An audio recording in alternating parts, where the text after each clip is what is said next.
Okay, good morning. It's now time to open the hearing session for matter 3. Can I just check everyone can hear me okay, please? Yeah. If anyone is having difficulties hearing, if you can just indicate that during the session, but hopefully we'll be okay today. So matter 3 for today concerns housing need and the housing requirement. My name is Kevin Ward, and along with my colleague Martha Savage, we're the inspectors appointed by the Secretary of State under Section 20 of the Planning and Compulsory Purchase Act 2004 to carry out the independent examination of the Oxford Local Plan. Ian Kemp is the Programme Officer. I think probably most of you have had some dealings with Ian. So any overall queries about the hearings or the examination should be directed to Ian in the first instance. His contact details are on the examination pages of the Council's website. He's not able to be here in person today, so we have Debbie from the Council who's on hand to pick up the baton, as it were. So if you do have any administrative or housekeeping queries, etc., if you can speak to her in the first instance. If everyone in the room, please, can make sure mobile phones and other devices are on silent mode. And if the door can be shut so the grass cutter can be quietened down if possible. There is some building work going on upstairs. There's some new doors being fitted, so that's always good timing. So we may have some disturbance from banging around going on upstairs, but we'll try and plough on if possible. We're not expecting a fire alarm test, so if the alarm sounds, we treat it for real and make a prompt exit following the exit signs. As usual, the hearing session today is open to the public to observe, and it's also being live streamed on the Council's YouTube channel, so that can be accessed via the Council's website. Just to emphasise again, only those participants around the table today are able to speak and contribute to the hearing discussion. Hopefully you all have a copy of the agenda for today. There are some spares, I think, available from Debbie if anyone hasn't got a copy and wants to have access to it. So we'll work through the agenda. We'll deal with each issue in turn and then move on. So if you do wish to make a point on a particular item, if you make sure you take the opportunity to do that, we won't be returning to items that we've already discussed. There are quite a lot of people at the hearing session today, so please be as focused and as succinct as you can when you're speaking. If you can try to avoid repeating what others have said or simply agreeing with others and avoid repeating points that you've already said yourself. We have all of the representations that were made on the Regulation 19 stage of the plan process. We also have all the statements which are submitted in advance of this hearing session, so we take all those into account in any case. The format of the hearing will generally be asking questions of the Council in the first instance, but we'll ensure that all those around the table have full opportunity to make the points that they wish to relevant to their representations. We may well ask the Council to respond to points that have been made before we move on.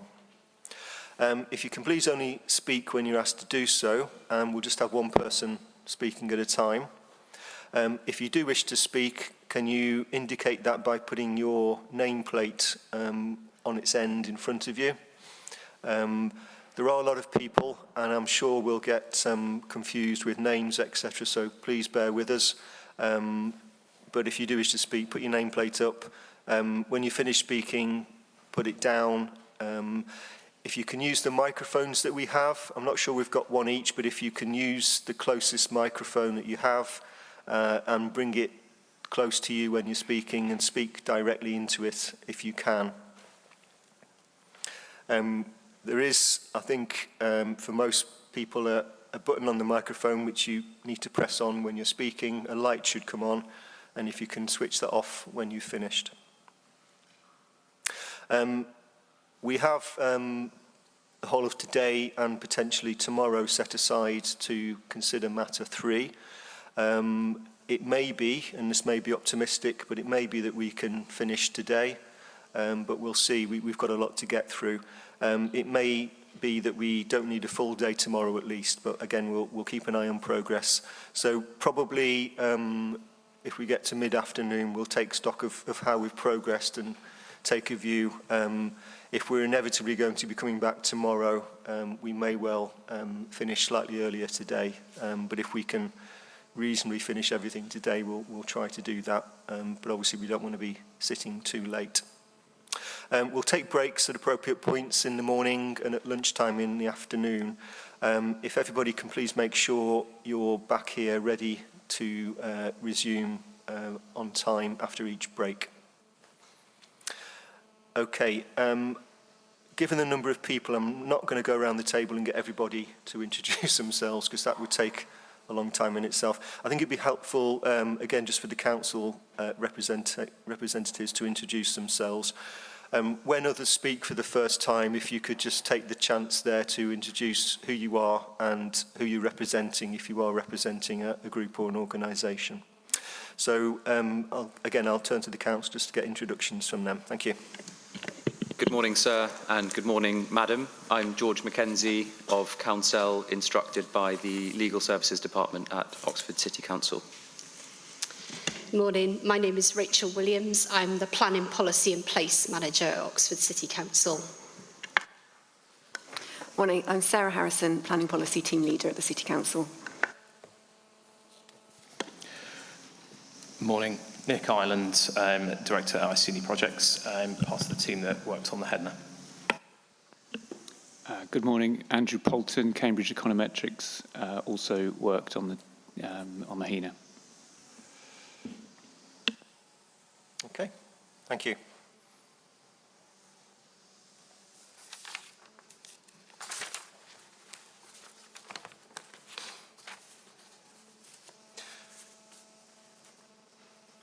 Okay, so if we turn to the agenda for matter 3, I suppose just before we do, are there any housekeeping matters or procedural matters that arose from yesterday from the council?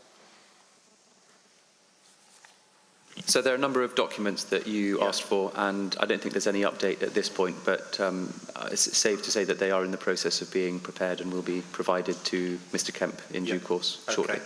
Yeah, thank you. Okay, so we'll turn to the agenda then. We'll start with the Housing and Employment Needs Assessment. I'm going to call it a HENAR for an acronym. So when we're talking about the HENAR, that's what we're talking about, that document referred to. Okay, so first of all, from the council's perspective, I suppose just to start off, I suppose in principle, why in the case of Oxford City don't you consider the standard methods to be an appropriate way of identifying local housing need? We'll get into the nitty-gritty of all the different options in due course, but I just wanted to start off with that in principle decision that was taken there to not follow the standard method. Okay. Just to set some context, I think we need to go back a bit. A departure from the standard method was accepted for the Oxford Local Plan 2036. The Strategic Housing Market Assessment 2014, the SHMAR, set the housing need for all of Oxfordshire authorities, and it was accepted for the last round of local plans, even for authorities such as Oxford that came forward after the standard method was introduced. The Oxford Local Plan 2036 inspector said the SHMAR reflected strong evidence from market signals and affordable housing needs of the need to significantly boost housing supply. That's in paragraph 30 of the inspector's report DPL 006. Following the SHMAR, the Oxfordshire Growth Board secured 215 million of government investment for new homes and infrastructure across Oxfordshire, and the intention of this was to support the building of the 100,000 new homes that had been identified were needed across Oxfordshire from 2011 to 2031, and that was identified as the level of need in the SHMAR to address the severe housing shortage, affordable housing need and expected economic growth in Oxfordshire. And the circumstances that justified departure from the standard method previously, we consider still exist in Oxford quite clearly. Oxford still has a dynamic economy and a very high affordable housing need.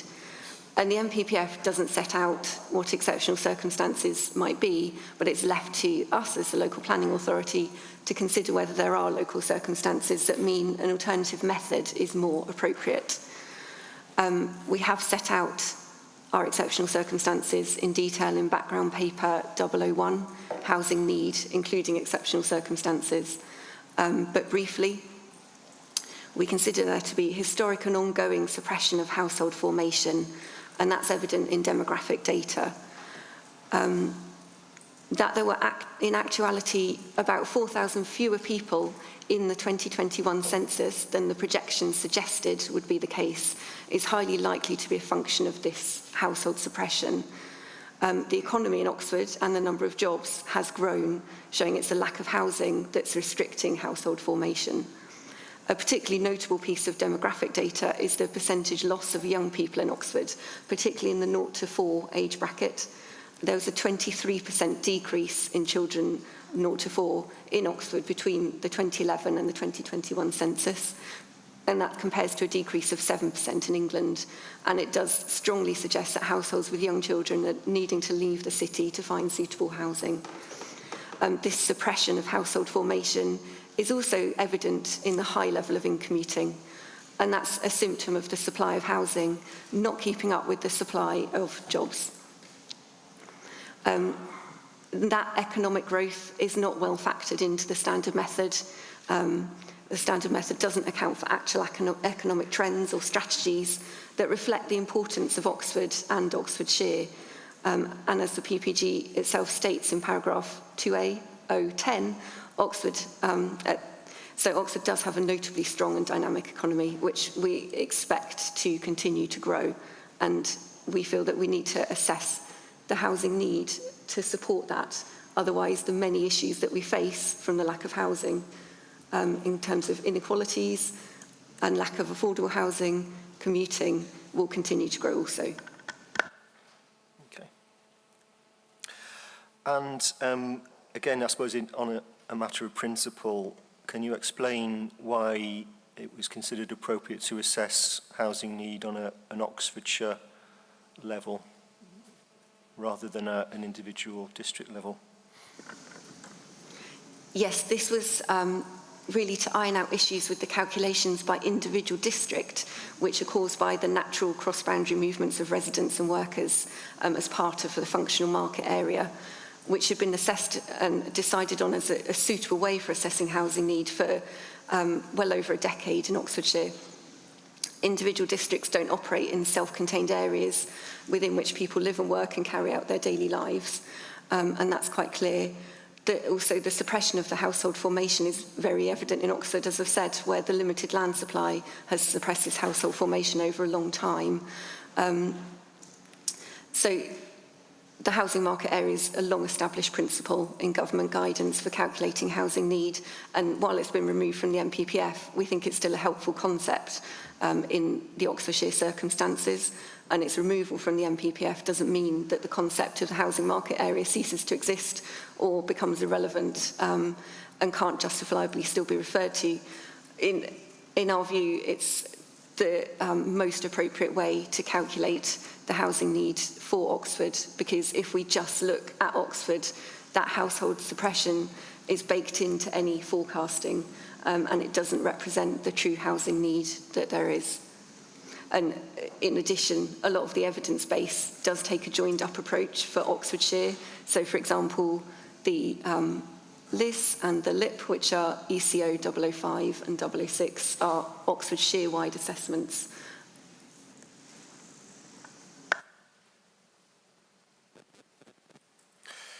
But you would accept, presumably, that national policy and national guidance steers authorities to the standard method. It also steers, and the standard method is based on an individual authority basis. It's not based on a housing market area.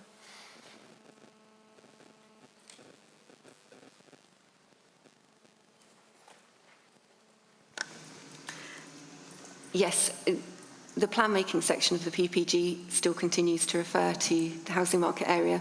The standard method, yes, does look at individual districts, and that's part of the reason that we think the standard method isn't an appropriate approach for us. That's one of the reasons why. Is that not a factor that could apply to many parts of the country, though, that a view of particular local circumstances could make a different approach appropriate? I think all we can do is look at what is the most appropriate way for assessing our housing need in Oxford, and this is considered to be the most appropriate method. The standard method, we think, is not representing in any way true housing need in Oxford.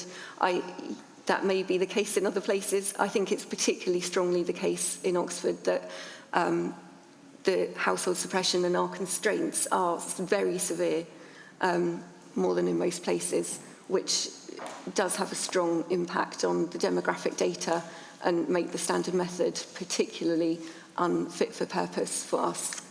Okay, we'll come on to the detail of that in a moment. The gentleman from CPRE, is it? Yeah.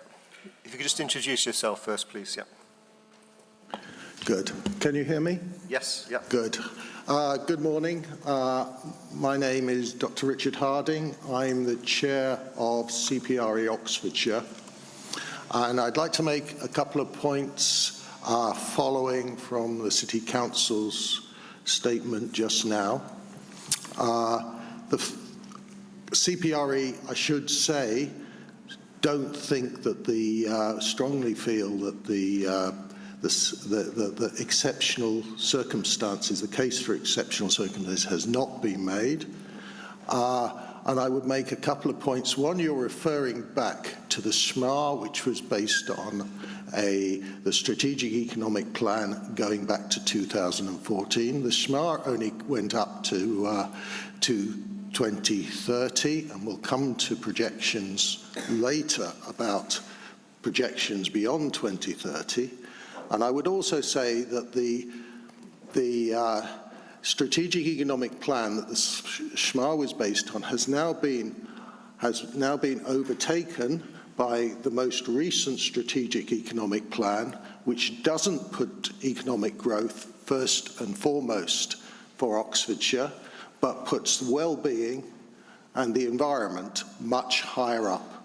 And I think that really does mean that we should not be basing the very high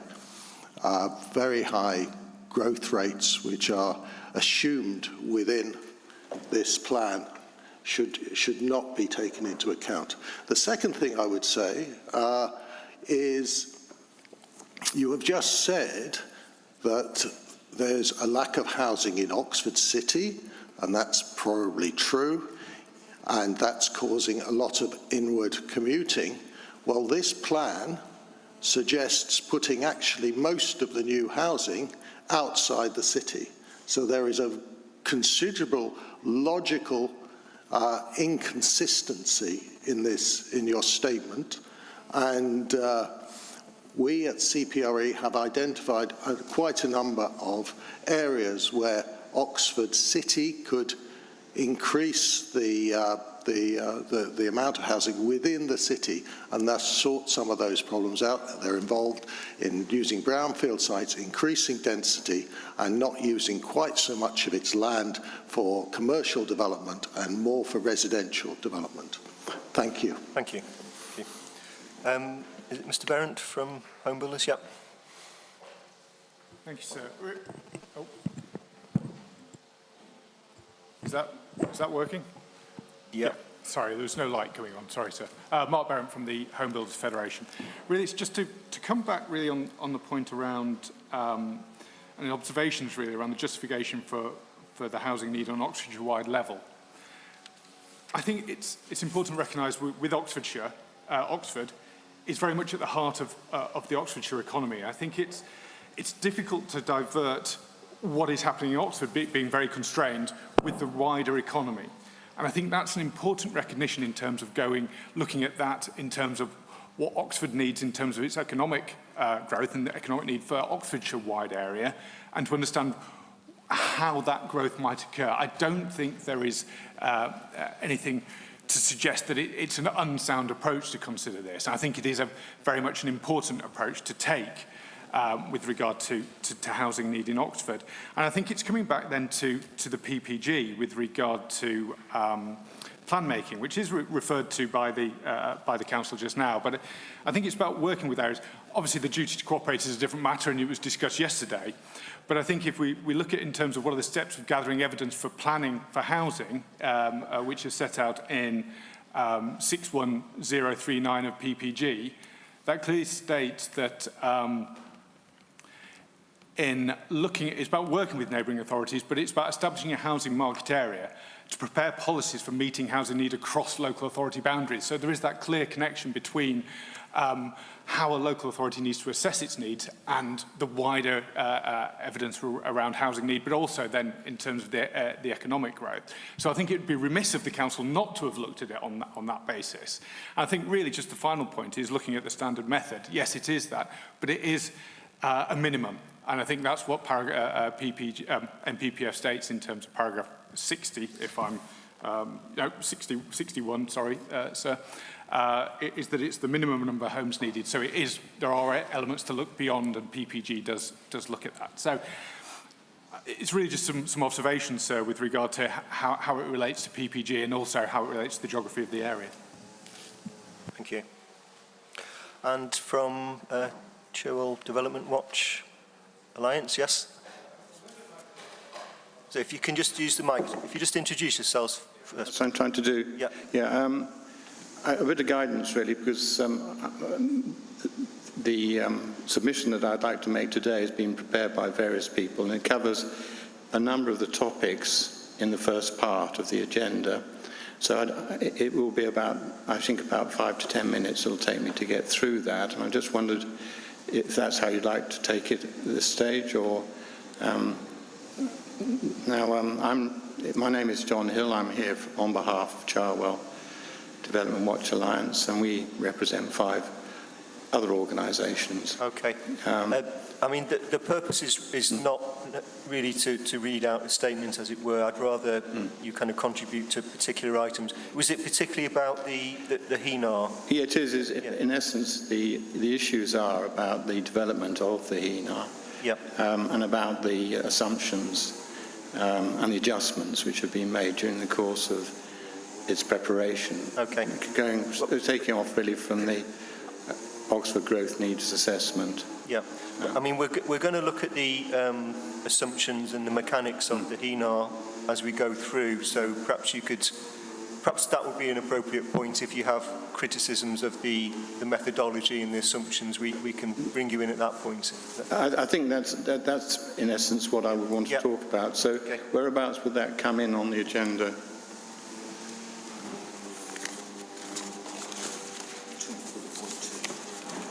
Okay.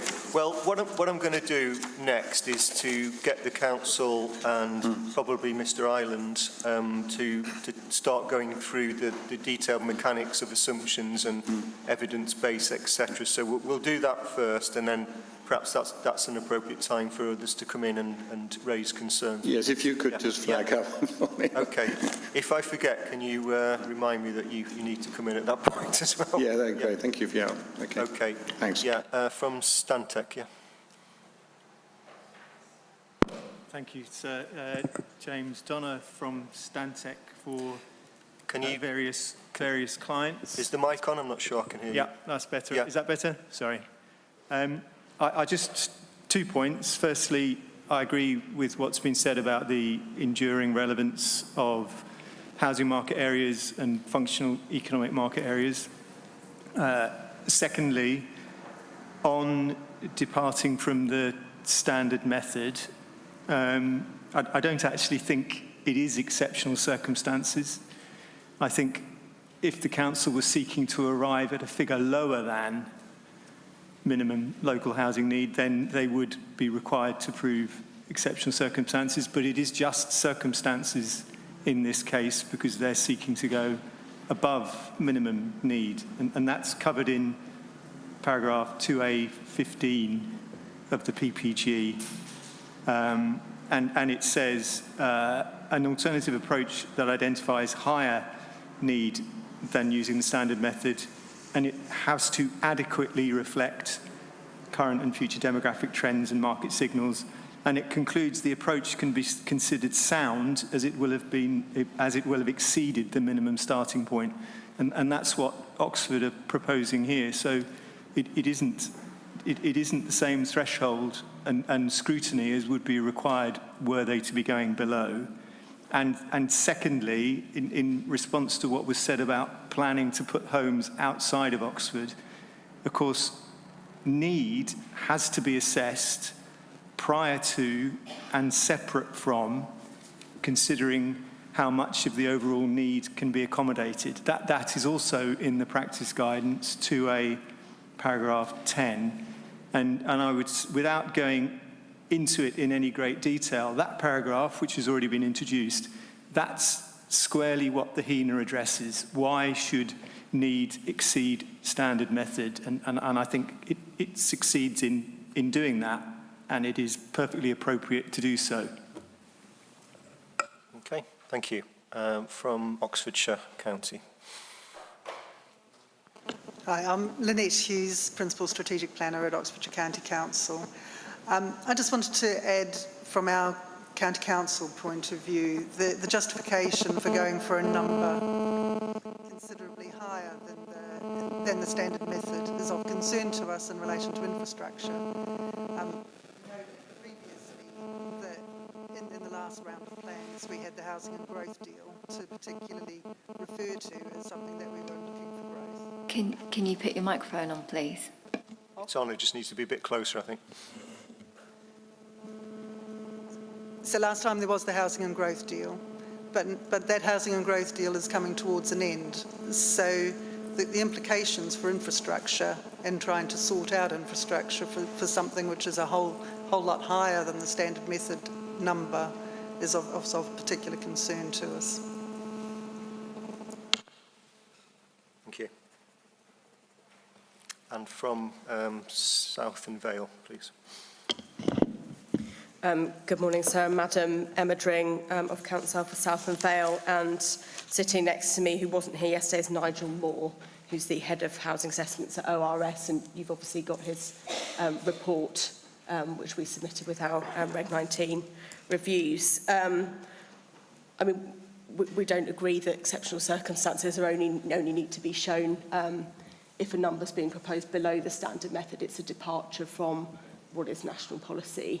And what's been said this morning by Oxford in response to your question was essentially the fact that the standard method is based on individual local authority areas rather than housing market areas is part of the reason why it's not appropriate for Oxford. But obviously, as you indicated, that's something that applies to every local authority, and it's in effect simply a disagreement with the standard method itself, which clearly can't be exceptional. These two questions of exceptional circumstances and the justification for an Oxfordshire-wide assessment are clearly closely linked.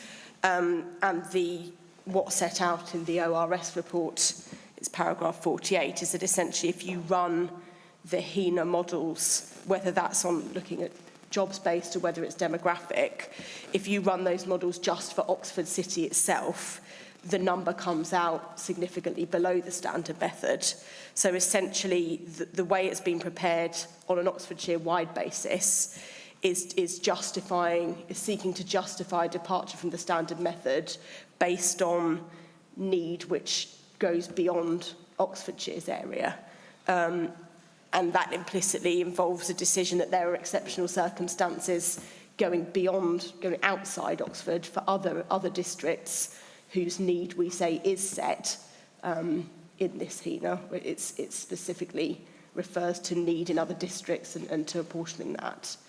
So that is a major concern for our councils, because our position is, in our area, there aren't exceptional circumstances for that departure.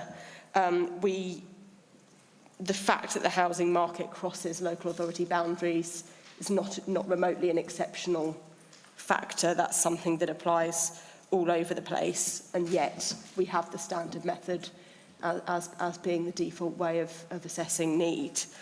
And the representative for, I think it was from Stantec, referred to the, no, sorry, it was from the Home Builders Federation, referred to the PPG. But what that actually says, and it's in paragraph 39 of the PPG, the relevant chapter, is that the most appropriate, the reference to housing market areas is to areas which are the most appropriate to prepare policies for meeting housing need. So that's obviously looking at policies and meeting the need rather than actually identifying what the need is in itself. So there's nothing in the MPPF or the PPG that supports the use of housing market areas in this way anymore. We've got some more detailed, Mr. Moore's got some more detailed points about the standard method and the issues about household suppression and constraints, and I don't know if you want to hear those at this stage or whether you want to kind of hear from other people and come back on that. We'll work through all the detailed basis in due course, so we'll bring you back in now. Thank you. Okay, thank you. So I suppose that was just an overview and a kick-off of the situation there, but moving into more detailed issues, so turning to the Council or Mr Ireland, in fact, just wanted to pursue the basis really for the conclusion in the HENAR that household formation has been suppressed and that migration has been constrained. Just to explain the evidence basis for that and how the HENAR deals with that.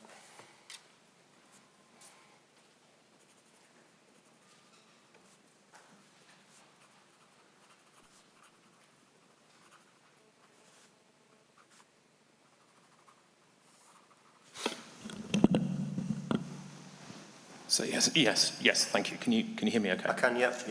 Brilliant. So I think that the starting point, so it's in terms of where we might start with this, is table 3.3 within the HENA. So I'll just pull that up.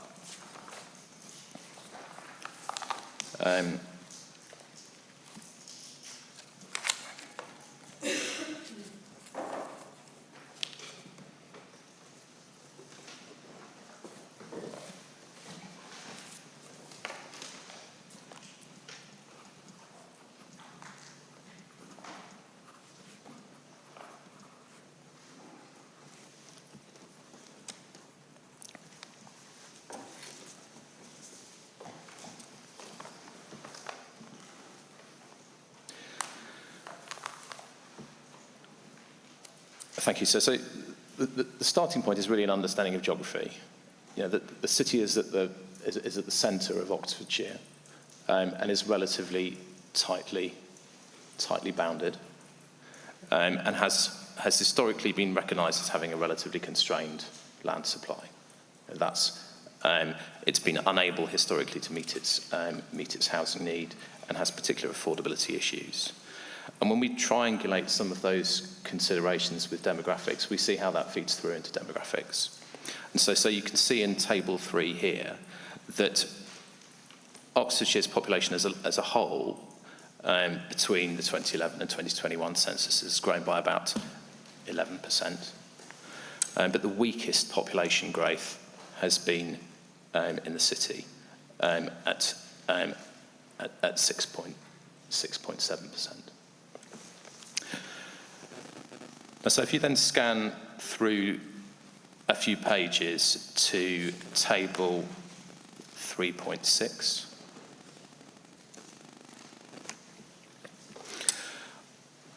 we can then look back at how that population growth contrasts with previous population projections and indeed the population projections that feed into the standard method. So table 3.6 shows you those 2014 based projections. And then it shows you what the 21 and what they expected in terms of a population in 2021. And then it shows you what the census has showed. So while the Oxfordshire-wide position is of stronger population growth, and we've seen a population of 725,000 across the county relative to those projections at just under 7,007. And what the wider evidence shows is that's driven as much as anything by the economic dynamism of the county. That's what the assessment as a whole, when you triangulate various data, shows. What we see for Oxford is that Oxford has seen weaker relative population growth. And that again correlates with a constrained position in terms of land supply.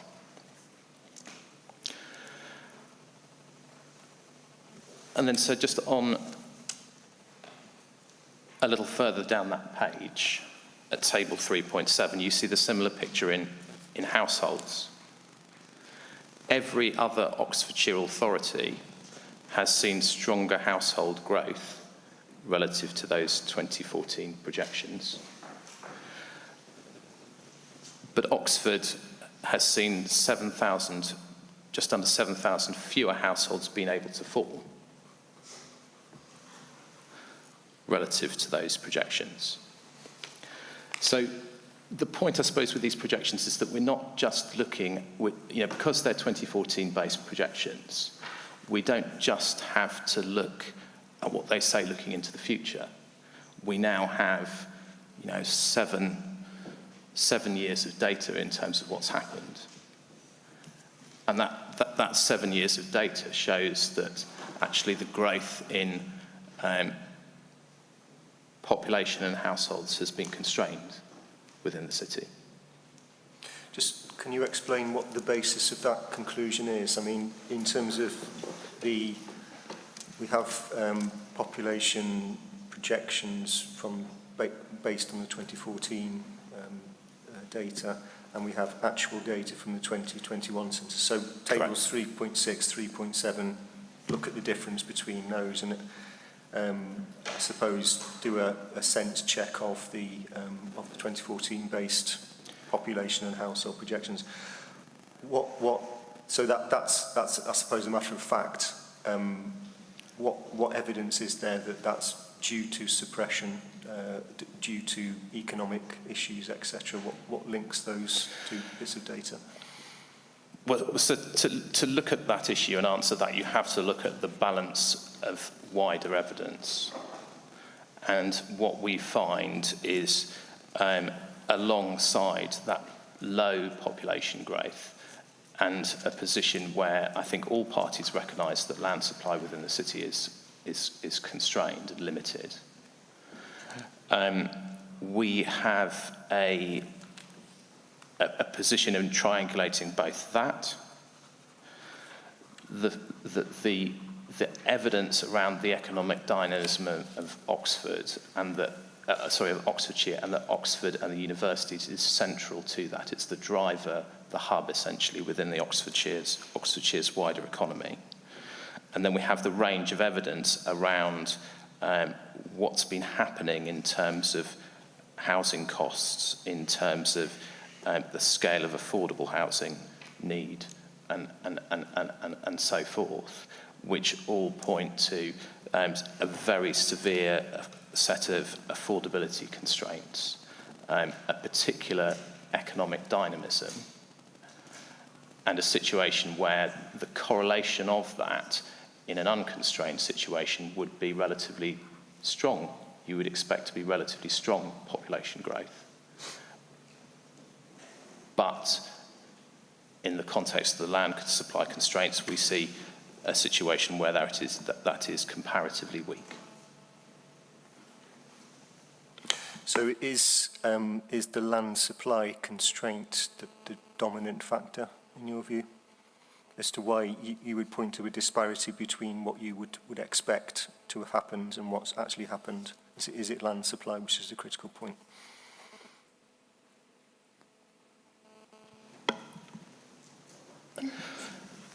I mean, I think the balance of the evidence, it's not the critical factor, it is one of the factors. The balance of the evidence, you could come to the same conclusion, I think, looking at the range of wider evidence around the strength of the economy the affordability position and the affordable housing need that exists. It's not specifically limited to that one factor, sir. Okay. In terms of the strength of the economy, how does that? How would you describe the effect of that on suppression?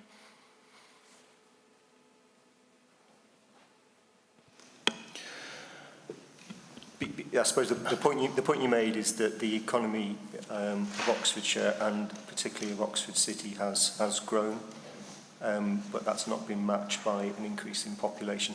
Just how do you describe the relationship between the economic growth that has taken place?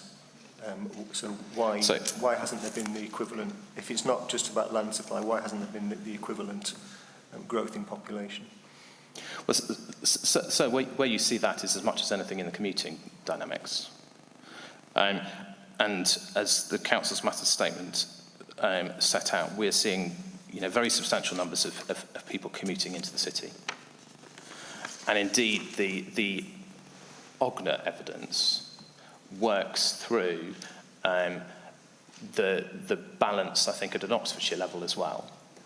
And the position that broadly what the OGNA shows, and the details within the report itself, but broadly what the OGNA shows is that over the period since 2011, employment growth in Oxfordshire has run ahead of the delivery of homes. And the consequence of that is that in commuting from outside of Oxfordshire into Oxfordshire has increased in net terms. And so we have a situation at an Oxfordshire level whereby the economy is running ahead of housing delivery. And a situation where then when we look at Oxford more specifically, a very substantial in commuting into the city itself.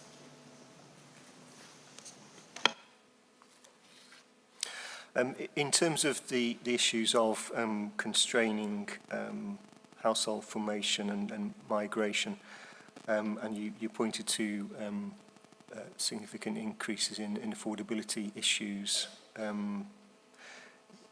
does the standard method not address affordability issues and therefore take account of such matters? So yes, as I'm sure you're very well aware, the standard method has two components for the purposes, or three components for the purposes of this area. It's got a demographic projection, a percentage uplift on that, and then in some instances, I think including for Oxford, a cap on that uplift. So the issue is that the mechanics of the way that works is that the percentage uplift is applied to the demographic position. And so the uplift that you get is also influenced by what the demographics are. The overall number is influenced by what the demographic position is. And we do need to sort of stand back and say, well, actually, is that an appropriate assessment of full housing need? So if I come back... Isn't that the point of the affordability uplift, to take the demographic figure and uplift it based on affordability data? So it's the point of that calculation as a whole to provide a starting point for considering housing need. So if I go specifically to the PPG and paragraph 2A10, what that says is the standard method for assessing local housing need provides a minimum starting point for determining the number of homes for an area. And a minimum starting point isn't necessarily an end point. It does not attempt to predict the impact of future government policies, changing economic circumstances, or other factors which may influence demographic behaviour. And so in the terms here, there are specific factors related to the city that are influencing that demographic behaviour, which that paragraph is saying isn't captured within the standard method. So there are also factors around the strength of the Oxford's economy. And so we would say that Oxford's economy is actually of national significance because of the research assets and so forth that are here. And what that paragraph says is that the standard method doesn't capture some of those factors of economic significance. And so, looking back and reading the PPG specifically, it is a starting point, but it isn't necessarily a finishing point in terms of where we may conclude on housing need. Okay, thank you. So can I just pick up on the last point that you raised, if I may, to do with the affordability uplift. PPG Para 2A 006 explains that the affordability adjustment is applied in order to ensure that the standard method responds to price signals and is consistent with the policy objective of significantly boosting the supply of homes, and that it's set at a level to ensure that minimum annual housing needs starts to address the affordability of homes. But importantly, the affordability uplift is then subject to the cap. And the next paragraph in PPG explains why the cap is applied. And it says that the cap reduces the minimum number generated by the standard method, but does not reduce housing need itself. So it's important to understand that the affordability uplift, because it's subject to a cap, doesn't reflect the true extent of housing need.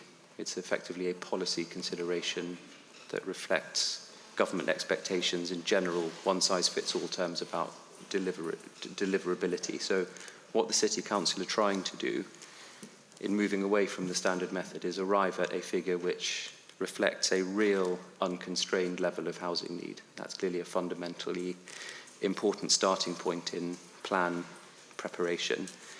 And the PPG then goes on to say that where the minimum annual local housing need figure is subject to a cap, consideration can still be given to whether a higher level of housing need could realistically be delivered. So inbuilt in the PPG is an implicit acceptance that housing need can well be at a quantum which is higher than the cap. And we're seeking to explain why that is. And in particular here, the point that we kind of want to emphasise is that the affordability uplift will not provide sufficient homes in the City Council's administrative area to match the level of job creation expected by 2040. Okay.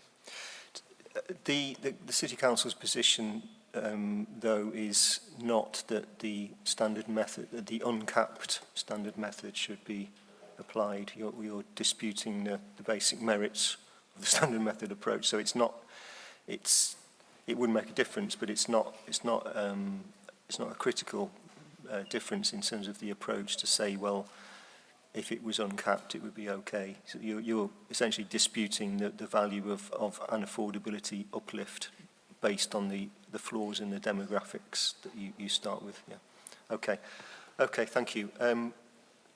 Yeah, I'll bring others in. Apologies if I've not got you in the right order, but I'll just work through. So from the Parish Council, first of all, please. If you could just again introduce yourself yes, first. Please. Thank you. Jeanette Camps-Walsh from Beckley and Stowood Parish Council, who have been the unlucky recipients of the unmet housing need from Oxford last time round. Two questions. One, how are you assessing student accommodation within your household formation, because they haven't been mentioned? And they're obviously a significant issue in Oxford. And number two, you said that land supply is reducing the housing formation, but is it not Oxford City Council's strategies of wanting to build employment rather than housing? If you don't build houses and you build more employment, which has been your strategy so far and still is in this plan, then you are going to suppress house formation because you won't be building any. You'll be exporting it to us. And it also makes them less affordable, because if you zone most of your land for employment and not housing, you put up the cost of land for housing and therefore the cost of houses. Okay, I think that the second point there kind of strays into policy decisions, etc. So we're just trying to stick with the statistical approach first of all, but just on the point of student accommodation, how that has affected household formation.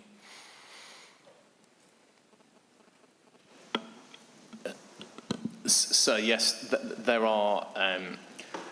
is clearly a large student population in the city. and that's taken into account in the modelling.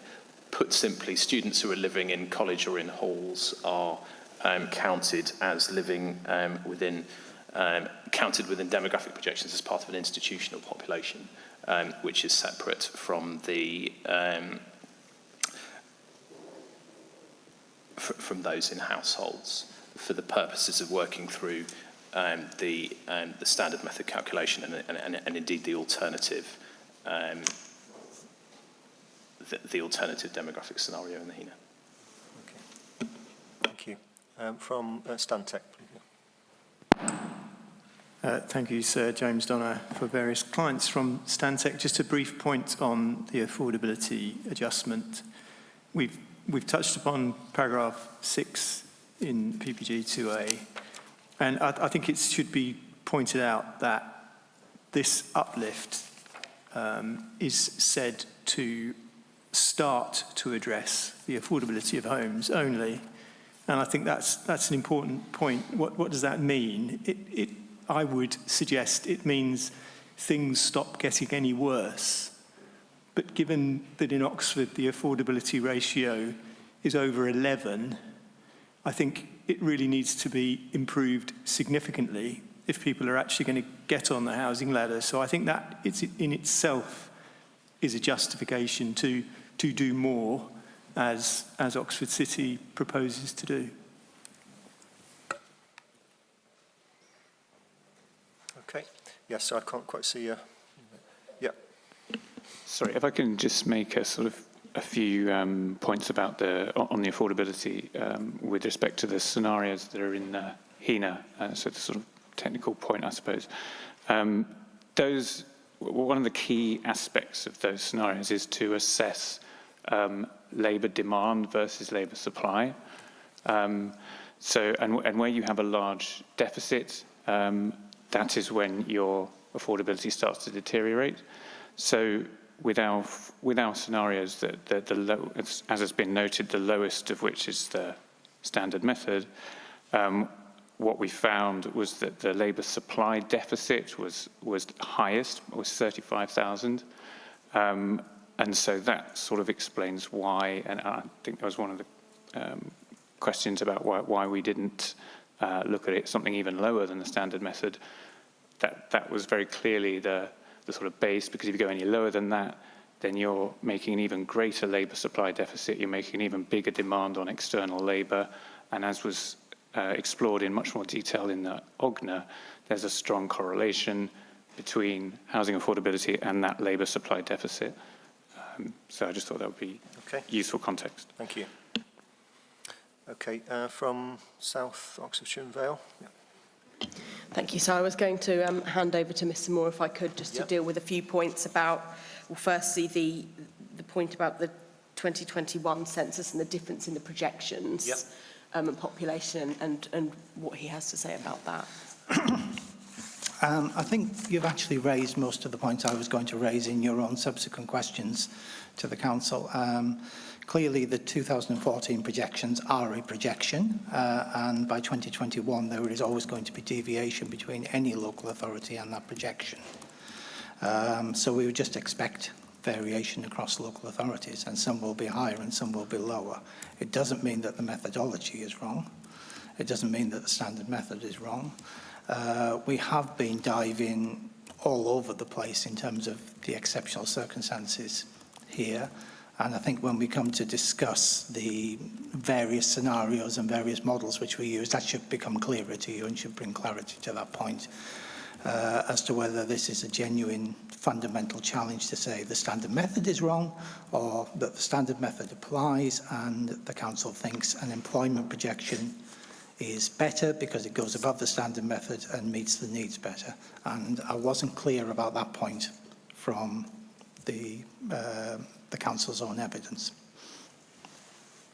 Do you want to say anything about the housing suppression and affordability? Yes, and again, sorry, just to follow up on this, in terms of the affordability, then the affordability ratio is, as you noted in your subsequent question, very specifically designed to uplift the housing need of a local authority. It is a local authority, not a housing market area. It uplifts that need above the demographic projections. So that is specifically what the affordability ratio is designed to do. Thank you. Okay, and from Headington Heritage? No, I'm just going to take the gentleman at the end first. Yeah. Yeah. Hi, can you hear me? Yeah, Mark Pott, Headington Heritage, a personal blogger. I don't represent anyone. Sorry, I didn't catch your name there. Sorry, can you? Mark Pott. Yeah, I don't represent anyone other than myself. I'm just okay. Tag.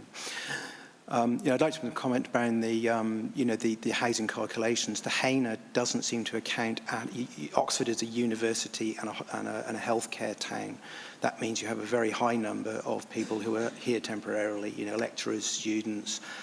A lot of the people working in healthcare also temporary people, and they are competing with family homes, and that is a major factor in the calculations that need to be done as to how many of these people are intruding into the general housing market. Do they really want to be there, or do they want to be living somewhere that is cheaper and easier? And I've worked in 7 different countries, and I know that when you're in a foreign country or in a different country, or you're on a temporary assignment, you just want to live somewhere decent, but cheap and close to where you work.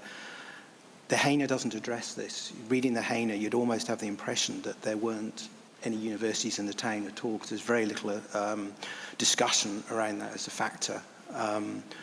You have 4 basic employers. You have Oxford University, high level of temporary lecturers, workers, students, Oxford University Healthcare, that's the 3 large hospitals and a couple of others, and BMW and the health labs. And other than BMW, all of those have a very high number of temporary workers who don't want to buy a house.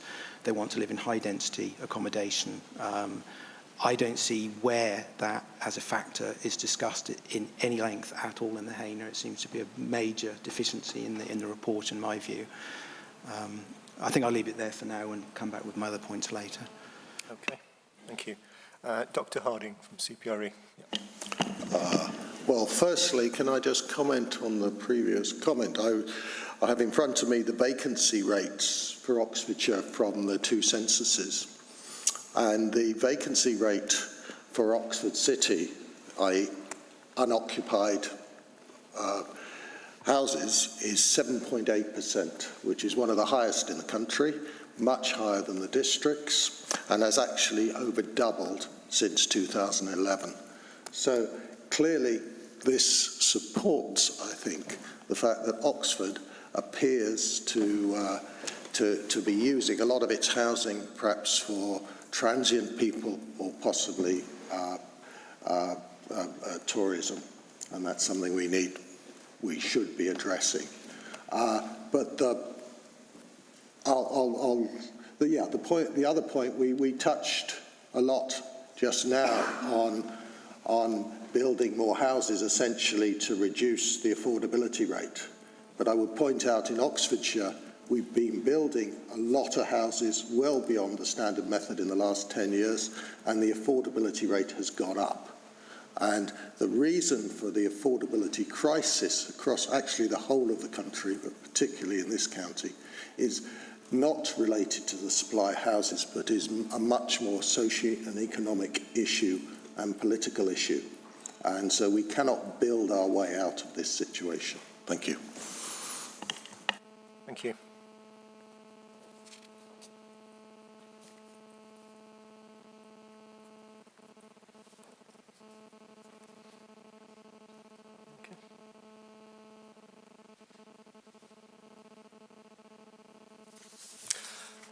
If we can turn back to tables 3.6 and 3.7 of the HENAR. As you pointed out, Mr. Ireland, the data there compares the 2014-based projections with the actual data from 2021 census in terms of population change and household change. And as you pointed out, the overall picture for Oxfordshire shows that the 2014-based population projections underestimated growth, but for Oxford City, it would appear that those projections overestimated growth compared with what actually happened. So in the light of that evidence and data there, why was it considered appropriate to continue with that Oxfordshire-wide assessment when the data for Oxford City seemed to go in the opposite direction? Was that not a sign that you should be looking at the specific data for Oxford City rather than Oxfordshire as a whole? No, sir. I think quite the contrary, actually, sir. The HENA data, obviously, and the OGNA before it, look at a lot of different data.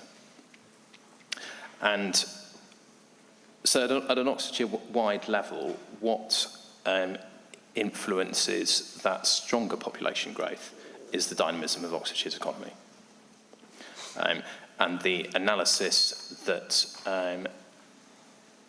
Andrew and his team did shows quite clearly that Oxfordshire is a very dynamic economy, and that is driving the demographics and housing need overall.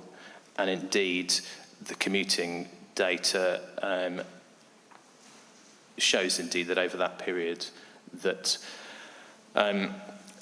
jobs growth was actually running ahead of growth in the workforce and housing delivery. Now, the situation in Oxford is different because, you know, as the planning practice guidance itself puts it, if you can't deliver homes, households and population growth can't happen.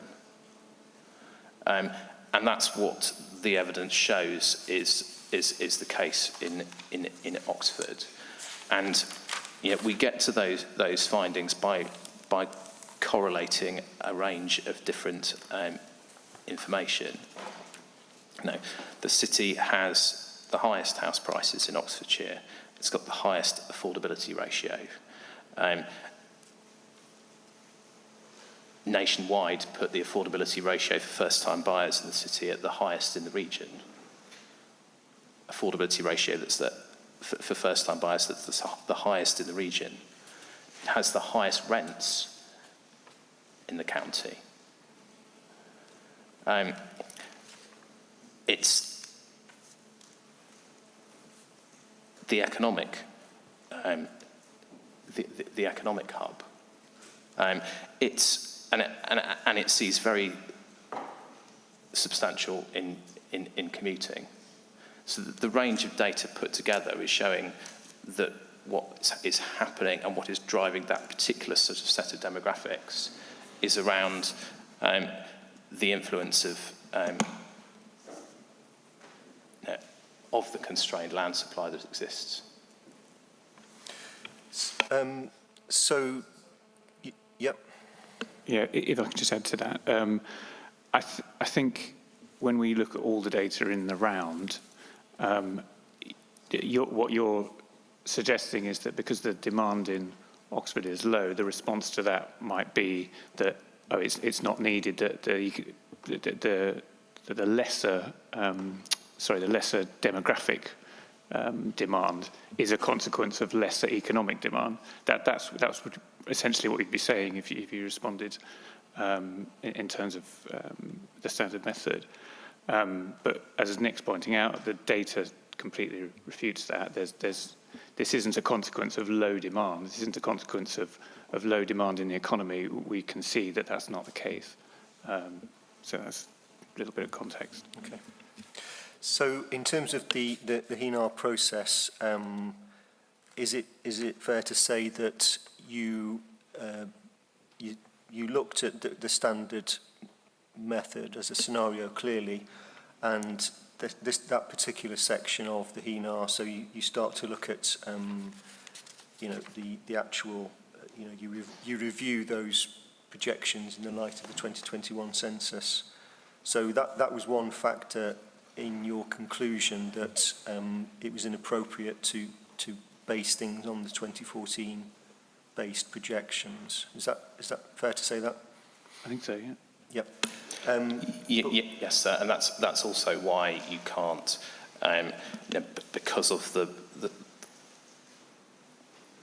of those challenges around looking at Oxfordshire and its almost constrained demographics on its own. That's why we work through to an approach that looks at the wider geography as a means of addressing that issue. So one task you set yourselves was to do a sense check of the 2014 based projections in light of census 2021 data. But if we turn to particularly table 3.7, which looks at household change, which is the key element of the standard method. For Oxfordshire, on the premise that you're looking at this on an Oxfordshire basis, the 2014 based household projections for Oxfordshire seem to be pretty accurate compared with the actual results from the 2021 census. There's a fairly marginal difference on an Oxfordshire level. Well, indeed, for all authorities, but if you're looking at this on an Oxfordshire level, the 2014 based household projections seem to be borne out by the actual census data. So yes, but we're not looking at individual tables on their own. We're looking at the tables and what the data is telling us overall. And the position there is that, I think, well, let's put it this way. If you look at tables 3.6 and 3.7 together, you've seen 18,700 more people squeezed into 1,600 homes, if we look at those two tables together. So relative to those projections, we've got a population that's 18,700 higher, but only 1,600 more homes. Now, what that's telling us, I think, looking just at those two figures, is that while the population has been, while the household numbers are relatively similar, that household formation within that and the ability of people to form households, as you might expect, has been somewhat constrained. But the data from the census bears out the projections. It comes back to the point that the standard method, national policy, says use the 2014 based household projections, and the evidence from the 2021 census on an Oxfordshire level would confirm that on the face of it would be an appropriate approach, because the 2014 based projections have turned out to be pretty much correct. No, sir, only on a very superficial level, because what we see is much stronger. The key factor in the standard method, the key starting point, is the 2014 based projections, which your argument is that they are not valid. But the data seems to show that they were valid for Oxfordshire. No, sir. Well, the figure's very similar. It's hardly different. So, but yes, as you're aware, sir, the projections are built up of a range of different components. They are built up from population change, with births, deaths, and migration feeding into that, and then they're built up of around household formation. And when we drill into the detail, which we have done as part of this process, the demographic change that we've seen is very different when you look at those different components. Now, some of those balance each other out to some extent to get to a number in that table that looks relatively similar, but the reality of what has been happening is very different. We've seen stronger migration, lower levels of births, not as strong change, improvements in life expectancy, and constrained household formation. So what the demographics looks like is really quite different to those 2014 projections. And to use, so I suppose put simply, and to use those 2014 projections on that basis with that strong population growth would be building in substantial suppression of future household formation into future figures. Now, so that is not in any way consistent with government's objectives in the PPG around improving affordability. But clearly, if you take Oxfordshire as a whole, as you say, the 2021 census shows higher population growth than the projections would have anticipated, but that's not reflected in households. Is that to what extent is that just simply a function of changing household size over that period of time?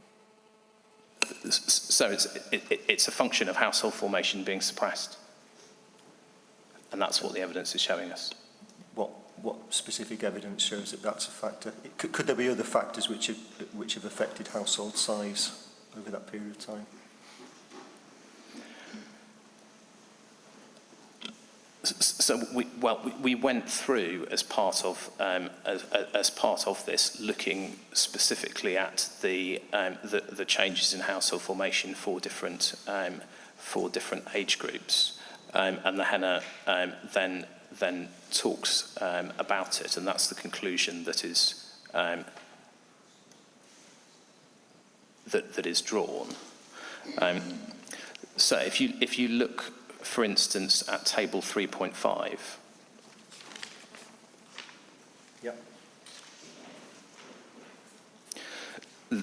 The balance, the strongest population growth, so in table 3.5 in relative terms, is in those in their 20s, 30s and 40s, but particularly the 25 to 49 type age groups. Now, many of those you would expect to be ahead of a household in the absence of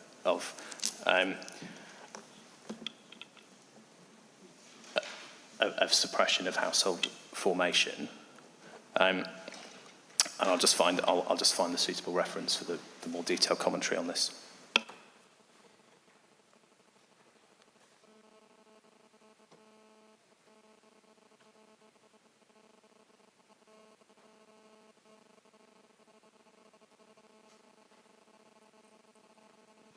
So at paragraph 3.6.3.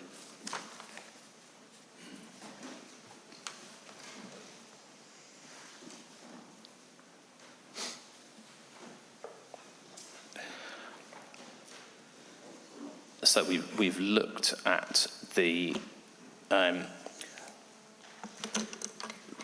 data around household formation, and as set out there, so in Oxfordshire, there's a particular level of suppression amongst those essentially in their late 20s and early 30s.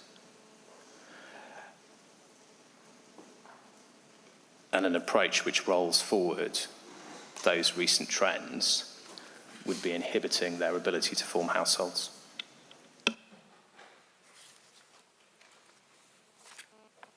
Okay, so going back to table 3.5, again, that looks on an Oxfordshire basis. Is there an equivalent analysis on an Oxford City level?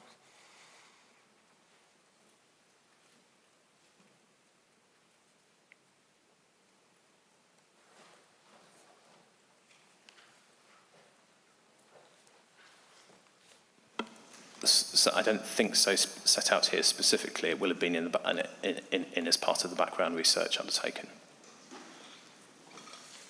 But you're pointing to differences in population and household change for Oxford City compared with other parts of Oxfordshire, because it's a different.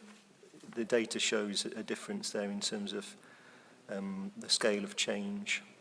And you're pointing to particular factors that you think have affected that scale of change, suppression, etc. But is there, and you pointed to, I suppose, an anomaly in the population age structure in relation to certain age groups, which you say you would normally be anticipating would be forming households, but clearly haven't because there hasn't been that increase in household formation.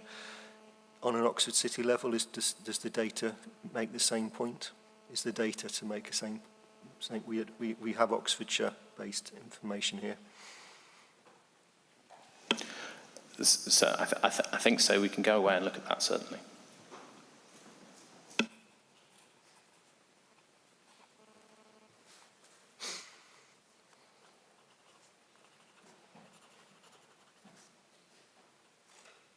But as it stands, the HENAR reaches its conclusions about the validity of the standard method and the 2014-based household projections based on an assessment at an Oxfordshire level.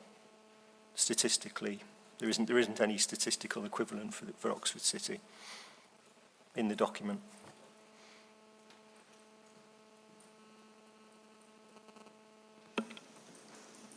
So the team looked at this, building up the Oxfordshire picture from data for the individual districts. So we will have looked at that at both an Oxford and Oxfordshire level. Would you not expect, given that the purpose of the HENAR was ultimately to identify a housing need figure for Oxford City and Sherwell districts, and given that a key element of your critique of the standard method and the 2014 base projections is this element here where you've got apparent growth in certain age groups, but that not being matched by household formation, so hence the household suppression. Would you not expect that data to be set out in the HENAR there? Because if it's such an important factor for Oxford City, it's not explained there, is it?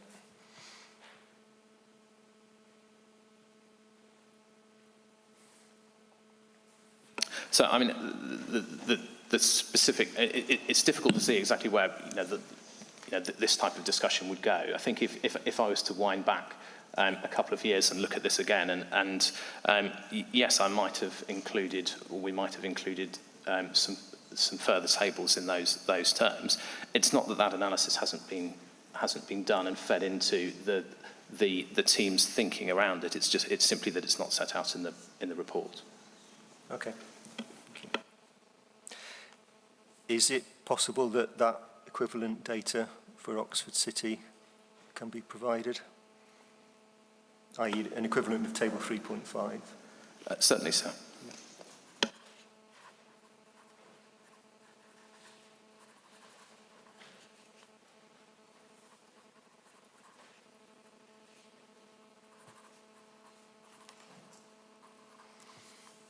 Okay, thank you.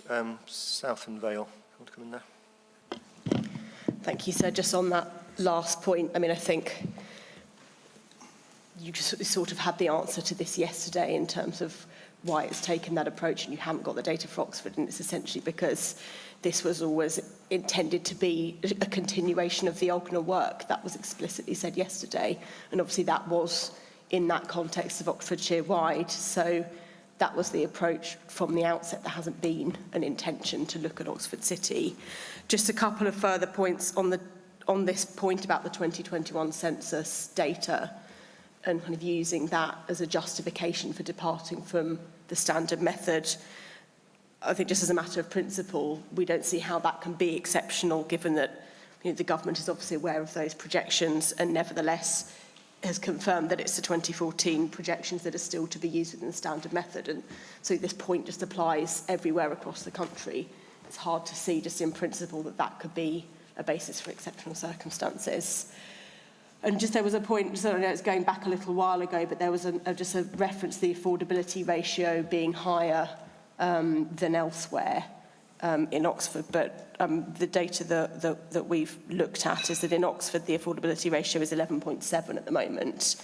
In South Oxfordshire, it's 11, it's 10.6 in West Oxfordshire, and 9.2 is the average. So it's not so significantly different from the surrounding areas or from elsewhere, and there are plenty of areas elsewhere in the country that have, in fact, similar or worse affordability ratios. So again, it's not something that's so exceptional to Oxford. I don't know if you wanted to say anything else, Nigel, about on anything. Just one more point.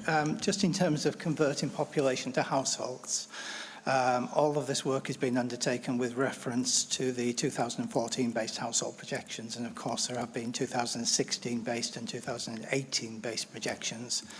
They completely update the methodology for household headship rates. So the 2014 household projections had data which went back as far as the 1971 census within them, and it can give very unusual results and it can do very strange things. Whereas the new methodology brought in by the ONS in 2016 doesn't use any data predating 2001. So they are just different. Okay, thank you. Gentleman, was it Mr. Parker? Mark. Okay, yeah. Just coming back on the comment about squeezing in, households are not a standard unit. We seem to be treating them like a car or a biscuit. There are literally scores, if not hundreds, of planning applications per week going through Oxford City Council website. These are end of extensions, end of garden flats, units, etc.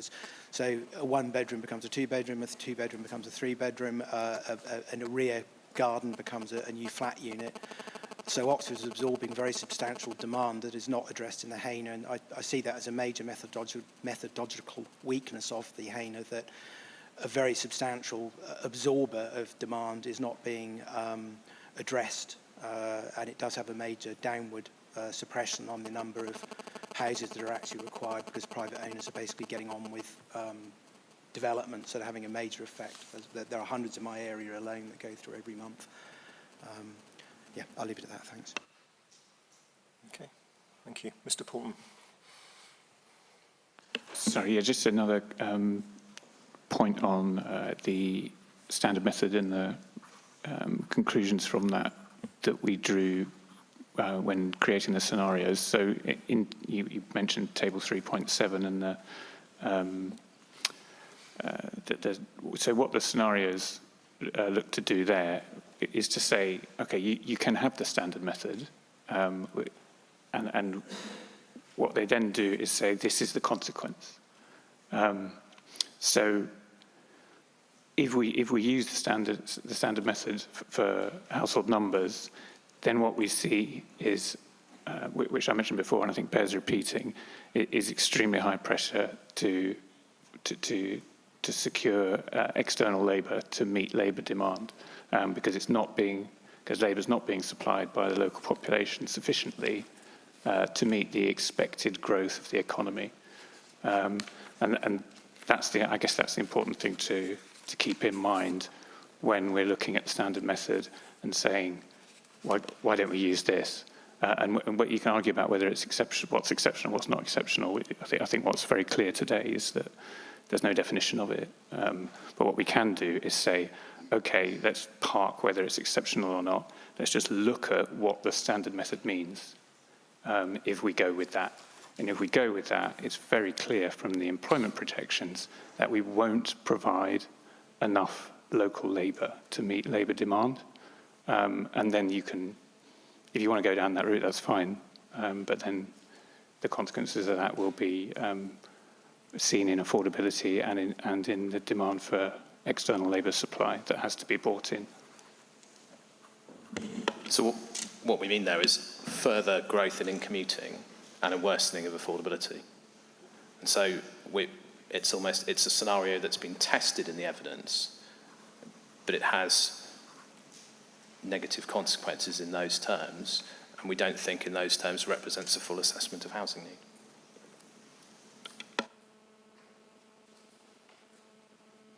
But you're also querying that it's a sound demographic approach. So it's not just the outcome that it would deliver as far as labour supply is concerned. You're criticising the essence of the household projections. Yes, sir, for the reasons that we've been through. Okay. Just a final point before we move on, and perhaps we'll take a break before we move on to another question. But in terms of the influence of the student population in Oxford City. Just particularly draw your attention to paragraph 3.2.4 of the HENAR. Section 3.2 generally, but so it starts to identify the potential, at least, of the timing of the census day 2021 with students, and also particularly given the COVID lockdown situation and the effect that had on where students were at a particular time. All locked up in their little rooms, I think, at the time, as I remember watching on the news. But just if you can just take us through, I suppose, why that may have been an issue, and I suppose ultimately why you conclude that it wasn't really borne out by the data.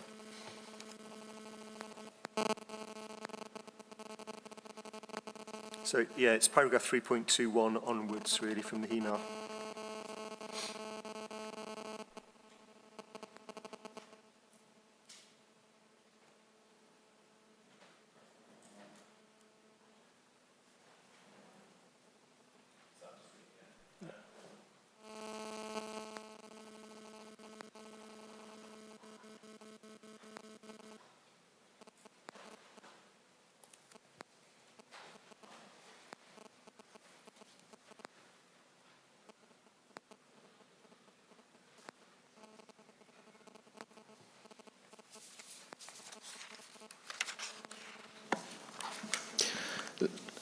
So as you touch on, yes, there is a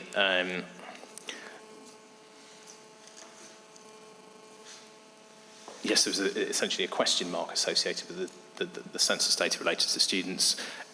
As where we were in March 2021 was towards the end of another one of those COVID lockdowns,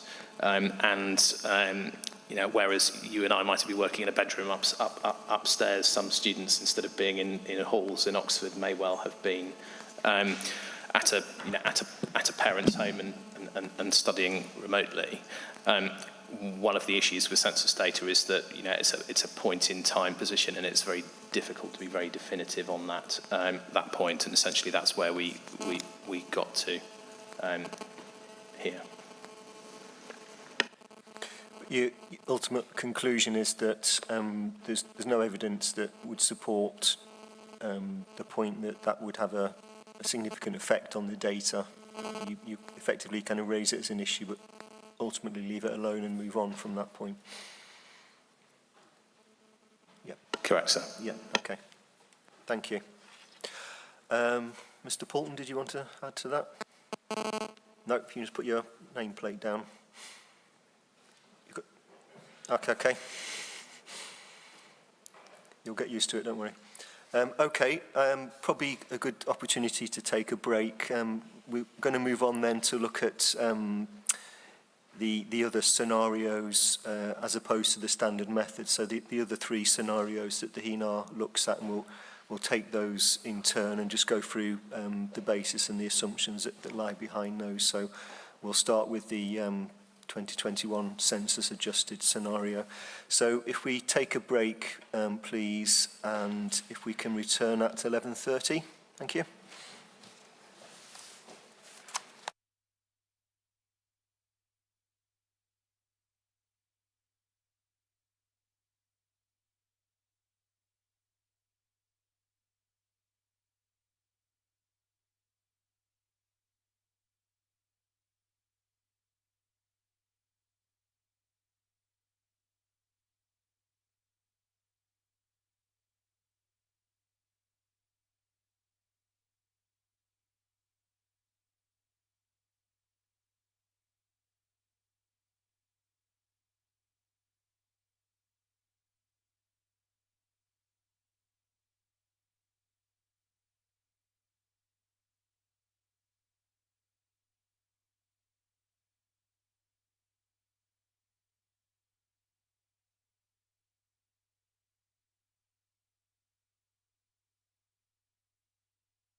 Okay, thank you. We'll carry on at this point. So we're going to move on to look at the different scenarios. The gentleman from the Development Watch Alliance, you wanted to explain it, much of what you was intending to say. Might be obviously, I don't want to waste people's time. Nigel Moore is here today. He has a specialist expert knowledge of this subject, and what I don't want to do is to regurgitate stuff that he will say, or has already said, but I have a pre-prepared statement which obviously I just intend to read out. This is a very technical subject and one has to really just, as a layperson, go through it very carefully.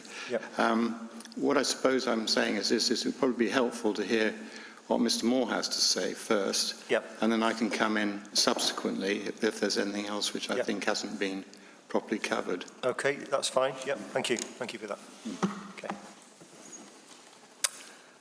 Okay, so if we move on then to take, first of all, the what's referred to as the 2021 census adjusted scenario from the HENAR. So from the Council or Mr. Ireland, if you could just, I suppose, just explain the overall approach that's followed for that, or what that scenario is and the overall approach that's followed, and then we'll get on to some of the detailed modelling assumptions from that.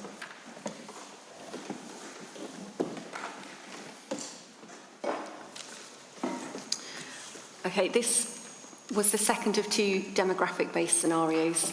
The other two scenarios that we come on to are based on looking at the employment needs and job needs first. So going back to the OGNA, this had developed a bespoke demographic scenario because of already identified issues set out in Chapter 2 of the OGNA, which is DRO 14, with demographic data. And the census update provided an opportunity to develop a new scenario that takes an even more robust assessment of recent population trends and projections based on that 2021 census data, to which the affordability adjustment was applied to provide an accurate picture. And more detailed parts of that methodology can be set out by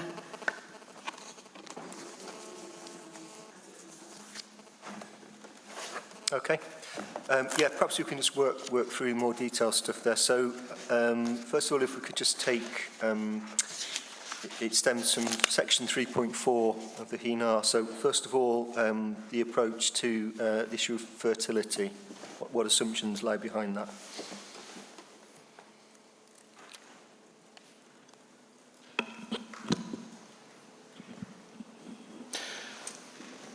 So yes, the simple position around fertility rates is that, and remember we're developing a projection at an Oxfordshire level. We have good historical data on births. They're generally quite well recorded in this country, but the overall population has been underestimated by ONS. And so the fertility rates are adjusted downwards to reflect that underestimation of overall population. And that's essentially what's said as part under this heading. So that goes back again on an Oxfordshire level. That goes back to the data from table 3.6. So you're using the 2021 census. But then just explaining how that's been adjusted.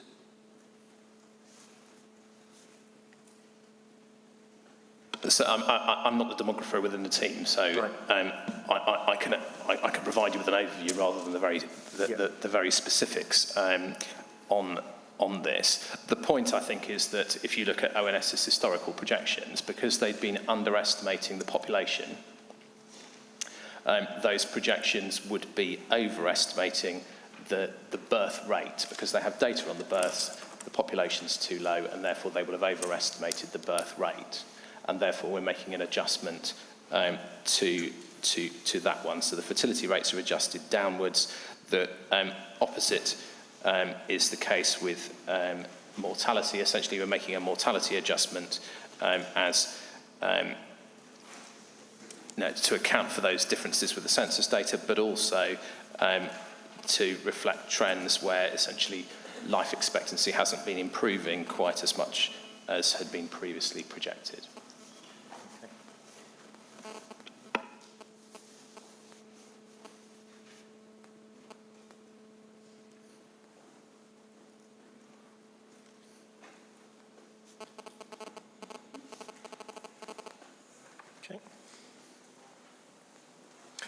So moving on to net migration, you can explain the assumptions there about in and out migration.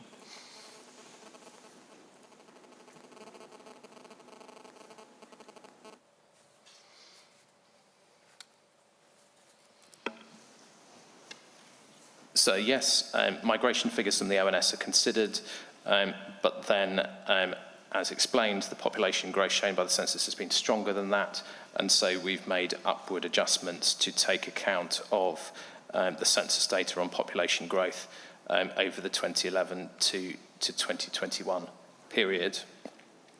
The trend following essentially the national projections is that net migration will fall somewhat over time. That's shown, I think, in figure 3.2, and that's taken into account in how we therefore project the trend forwards.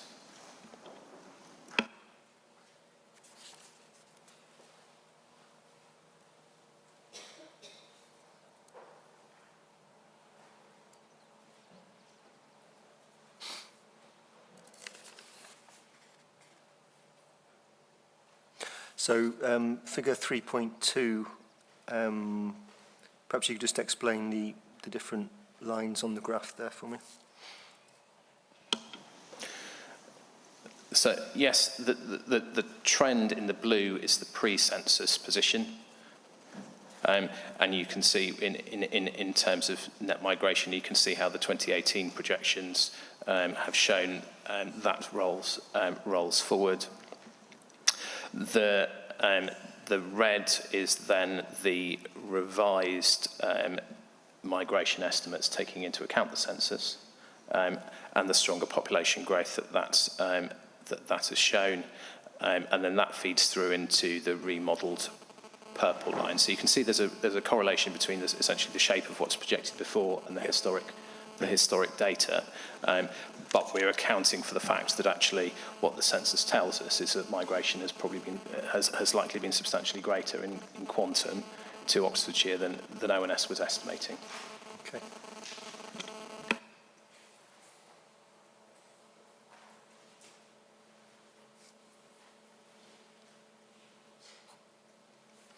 So again, is there equivalent data for an Oxford city level?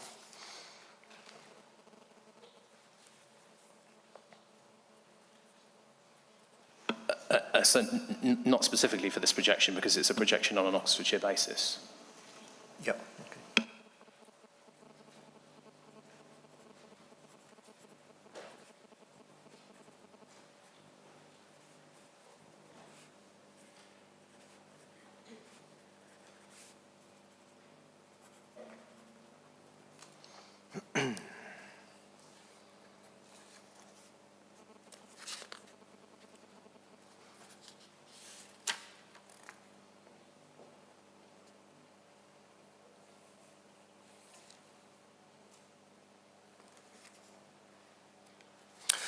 So if we can just then move on to the outputs of that process in terms of the implications for household change and number of dwellings required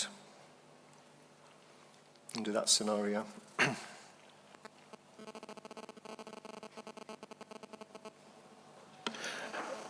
So that process around population works through. So then we've used the household formation assumptions from the 2014 projections. So I suppose to be absolutely clear that what this scenario is doing is adjusting the population inputs to take account of the census data. And that leaves you, sir, with the projected change in households in table 314, to which the affordability adjustments are then applied later in the report. Yeah. Andrew? Yeah, just for sort of context as to how the scenarios work. So what the standard method scenario and this scenario we're talking about here, that what they do is start with an assumption of housing need, which is what the standard method starts with, a number. This starts with a number 2, but it's been adjusted in the way that's just been described. And then from that, we flow, the scenario tells you what the implications of that, what that's going to look like if you build that number of houses in terms of labour demand, labour supply, and so on. The other, just to add to that then, the other scenarios take employment predictions as their starting point. Yeah. So you've referred to various data sources for some of the inputs. So, for example, you talked about taking household projection assumptions from the 2014-based projections.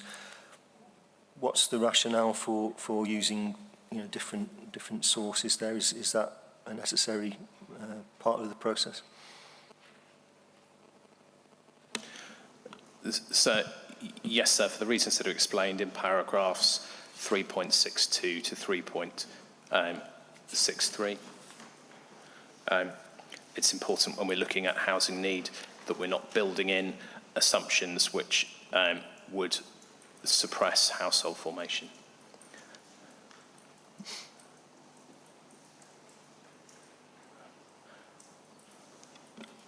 But you draw upon, to some extent at least, the 2014-based information, but on the other hand, you have some significant concerns about that data to start with. So we have concerns about the population component of it. Okay.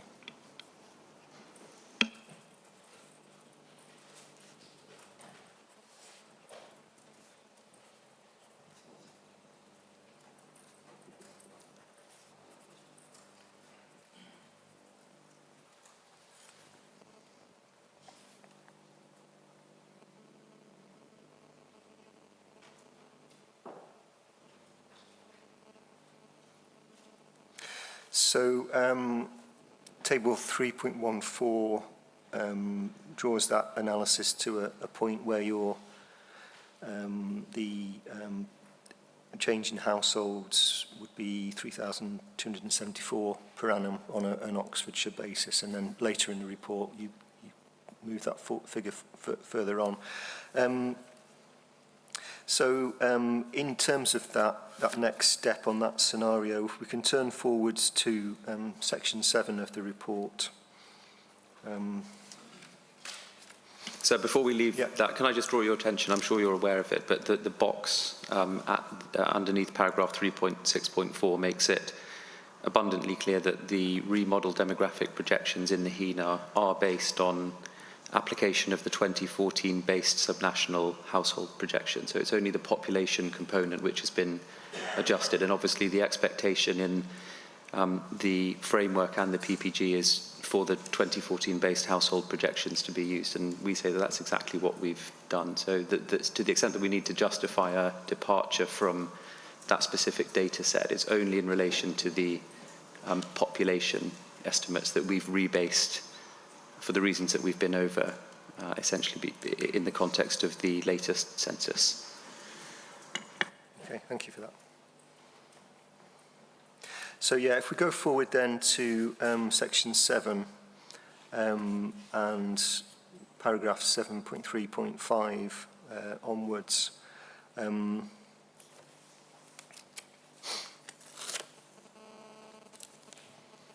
So it refers back to the Oxford Growth, OGNA, is that Oxford Growth Needs Assessment? Yeah.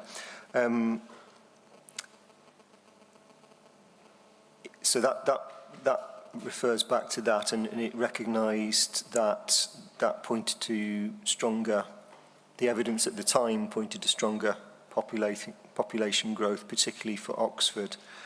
But as we discussed earlier, the data from the census shows that population growth for Oxford was not as strong as predicted. Does that tally with that point in paragraph 7.3.5?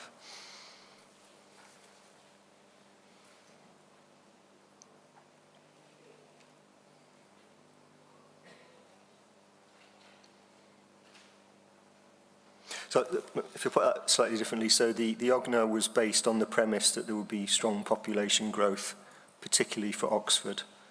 And then you go on to recognise the fact that the census data hasn't borne that out, certainly to the extent of the projections. Does that make sense?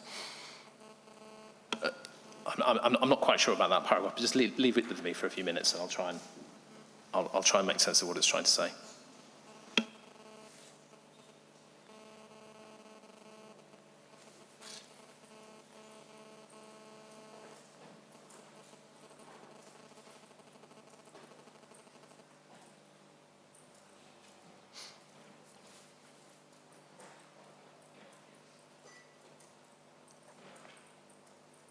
Okay.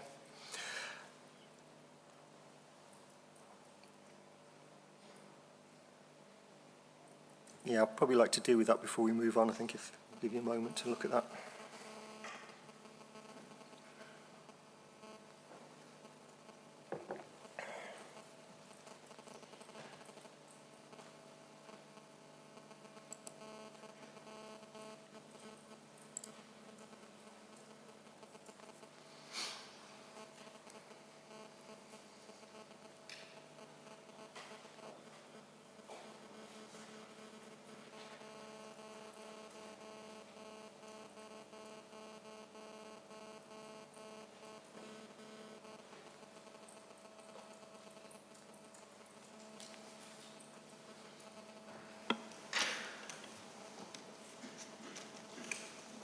So I think it was a factor of it's a reference back to something in the OGNA. The OGNA was obviously prepared prior to the census, and looking at table 3.4.1 in the OGNA, there's a comparison with the of the mid-year estimates with patient register data, and the patient register data was showing stronger population in Oxford than the mid-year estimates at that time.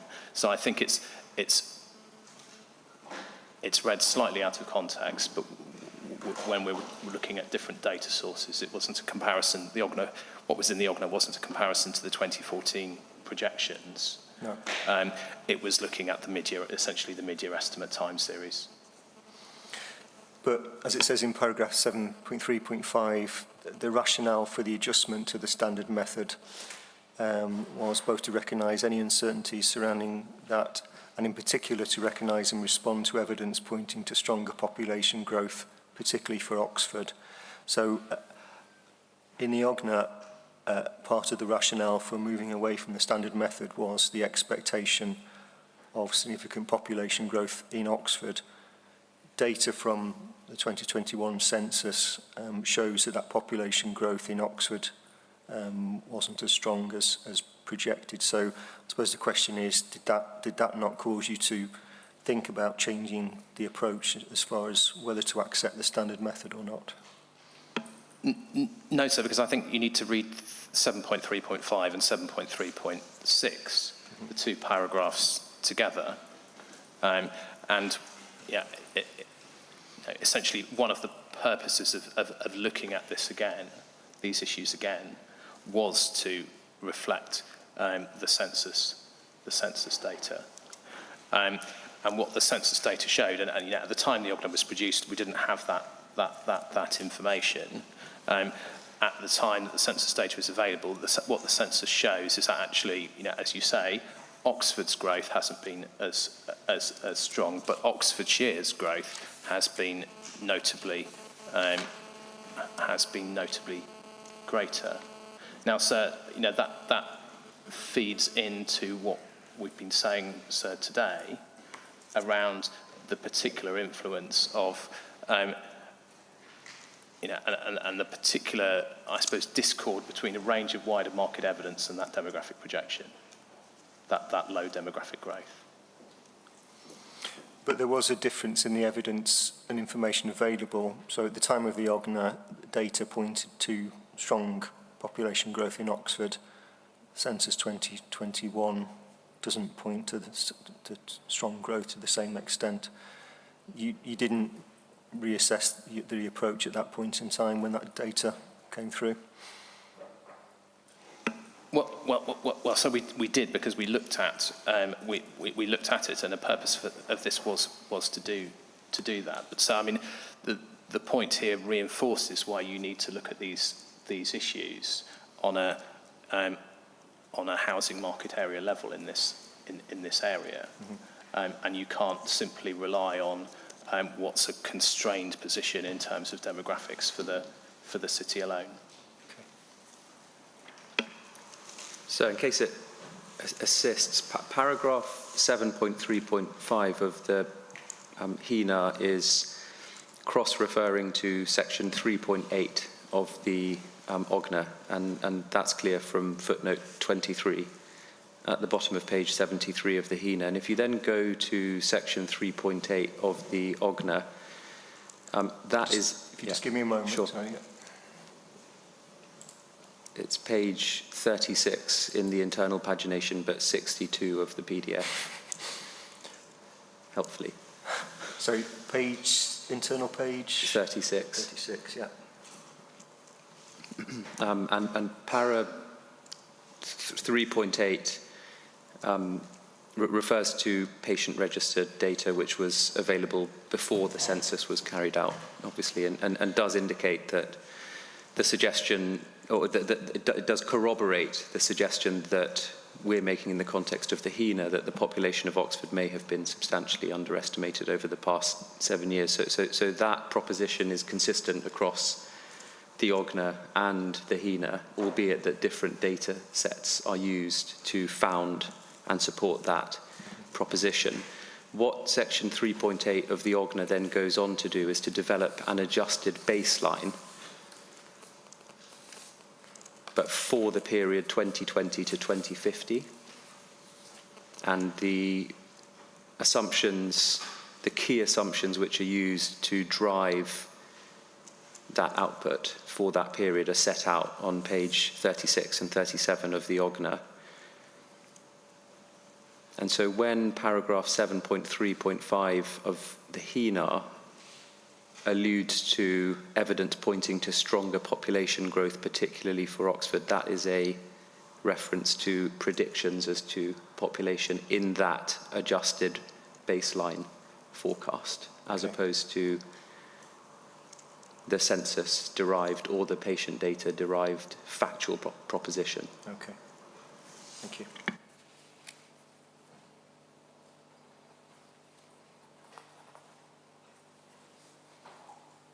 So,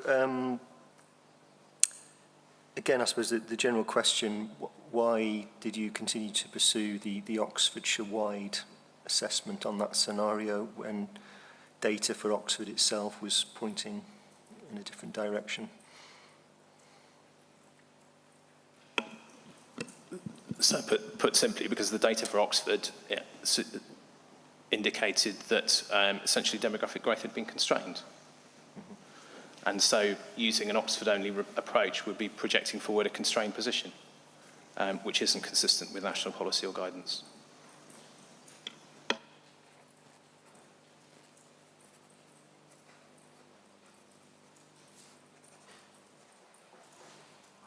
Okay. So in terms of arriving at the final figure for that scenario, you apply a 44% uplift to that figure. So we take the 3,274 households and you apply the 44% uplift, affordability uplift, to arrive at a figure of 4,721. Why did you apply a 44% uplift, which is from the standard method process, when you have severe doubts with that whole process to start with? So because the purpose of this scenario is a demographic-led scenario, so as we've explained, and what the guidance and the NPPF say is that an alternative approach must reflect both current and future demographic trends and market signals. And so the market signals component is captured by looking at the affordability uplift. Now, so the 44% figure you can see derives from the right-hand column in table 7.4. Yeah. But earlier on, you were making the point that the affordability uplift wasn't sufficient to deal with those issues that you'd been concerned with. But at this part in the process, you appear to be saying it is sufficient. So what I said is it wasn't sufficient when applied to a constrained demographic position, which is what this scenario addresses.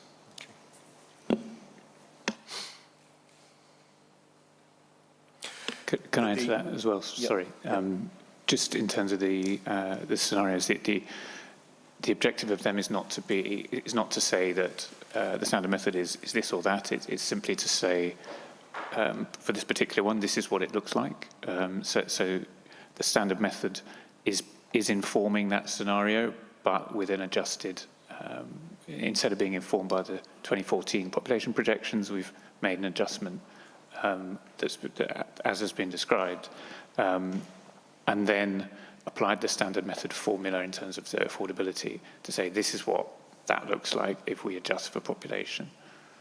It's not saying that it's not making a ruling on whether or not the uplift is right or wrong. It's saying this is how this approach looks.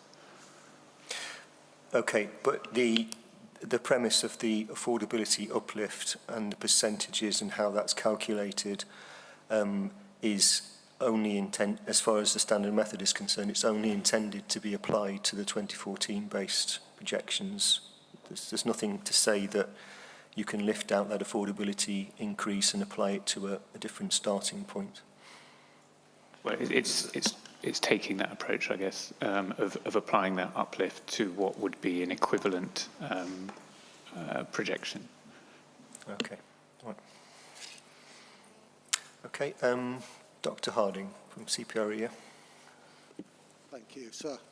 A couple of quite general points, but the first is the patient data has been widely discredited, and that's particularly true in university towns, where students register both in their hometown and at their university and often forget to deregister themselves.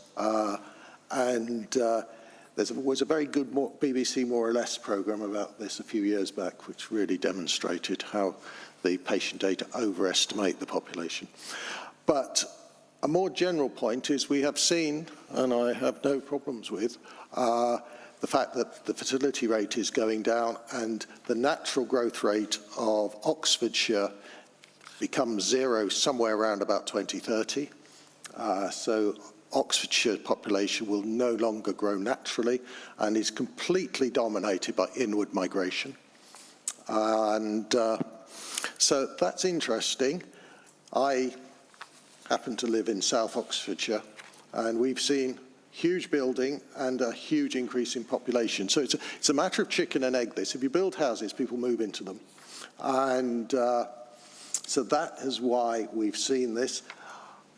What we've also seen from figure 7.5 in the HENA is a massive increase during that time in Oxfordshire of people driving.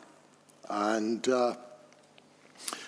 I don't know if there is any analysis, and maybe somebody in the room can help me, is how much of that driving is actually commuting into Oxford and how much is driving elsewhere. Anecdotally, I know a lot of the people moving into those new houses are working somewhere else, either in Newbury or London or Reading or even Didcot. And so that it seems to me rather strange to assume that they're all coming into this is evidence that Oxford needs more houses. And so I think a lot of this is based, frankly, on lack of knowledge about where people are actually moving to. Thank you. And working. Thank you.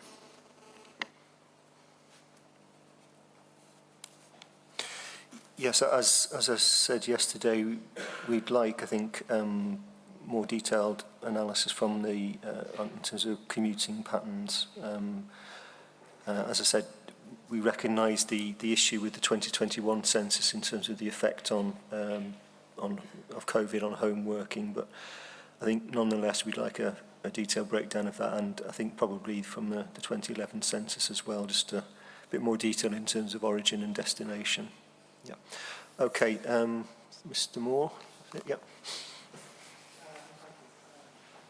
These points are made in our statement to you, but I'll just reiterate a few key points in this.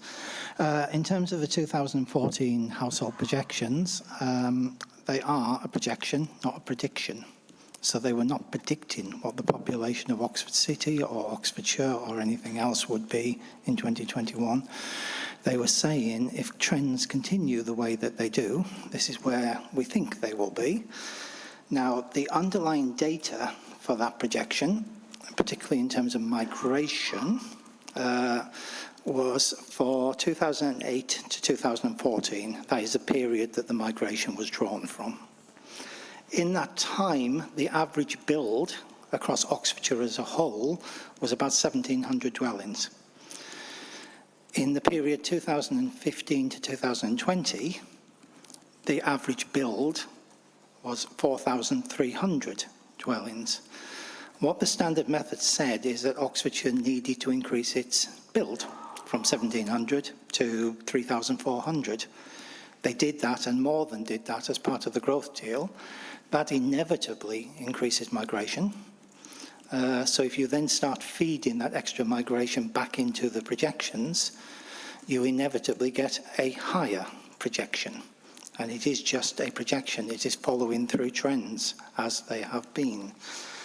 And I think another key point to make about this is that if you were to apply it at a national level, it actually significantly reduces the overall need, because the projection from 2014 at a national level for 2021 was significantly higher than the census. So you would, while it increases the numbers in Oxfordshire, across the whole country, it actually significantly reduces the numbers. And that's a point that has been made to us repeatedly at equivalent inquiries like this where we're representing the council. And in terms of one final point I meant to make to you, this is simply not in the guidance. There's nothing in the guidance that says you adjust it in light of recent migration. The standard method is the standard method. You either find a clear error in the 2014 data, which do exist, and there are authorities where the data is clearly wrong and was wrong at the time, at which point that is the exceptional circumstance to change the data, or the employment projections show something else. But just adjusting the migration in light of what has actually happened, which is heavily driven by the number of dwellings being built in an area, is not something that's built into guidance. And the government very specifically consulted on the 2016 projections when they came out and said don't use those. Now they said don't use those in the context of a lower number, but they was don't use those numbers because that's not how the standard method's meant to work. Thank you. Okay, Mr. Donner from Stantec. Thank you, sir. Just to point out that in seeking to create a projection of housing need based on the latest evidence, it's perfectly legitimate to use the sources of information that have informed that particular scenario, irrespective of what has driven the changes in migration or fertility or mortality. They are what they are at that time and over the look-back period, and it is perfectly right to use those as a basis for what is an alternative scenario. So I think what's being said over there is not really of any relevance to whether that is a valid exercise or not. It's a perfectly valid exercise based on the latest evidence that was available at that time. Okay. Thank you. Yep. Okay, if we can, is there anything else from the council to come back on? I was just going to move on to the economic-led scenarios. Yes. It's just to emphasise paragraph 61 of the framework, which was drawn to your attention, but it makes it clear that if an alternative approach to assessing housing need is promulgated by an authority, then the alternative approach should also reflect current and future demographic trends and market signals. So that there are 2 points there. One is an emphasis on current demographic trends, and current demographic trends are what we have extrapolated from the 2021 census. So our use of those figures is wholly justified and appropriate. And then in terms of market signals, that again relates to the affordability uplift that we suggest ought to be 44%, again has a basis in policy.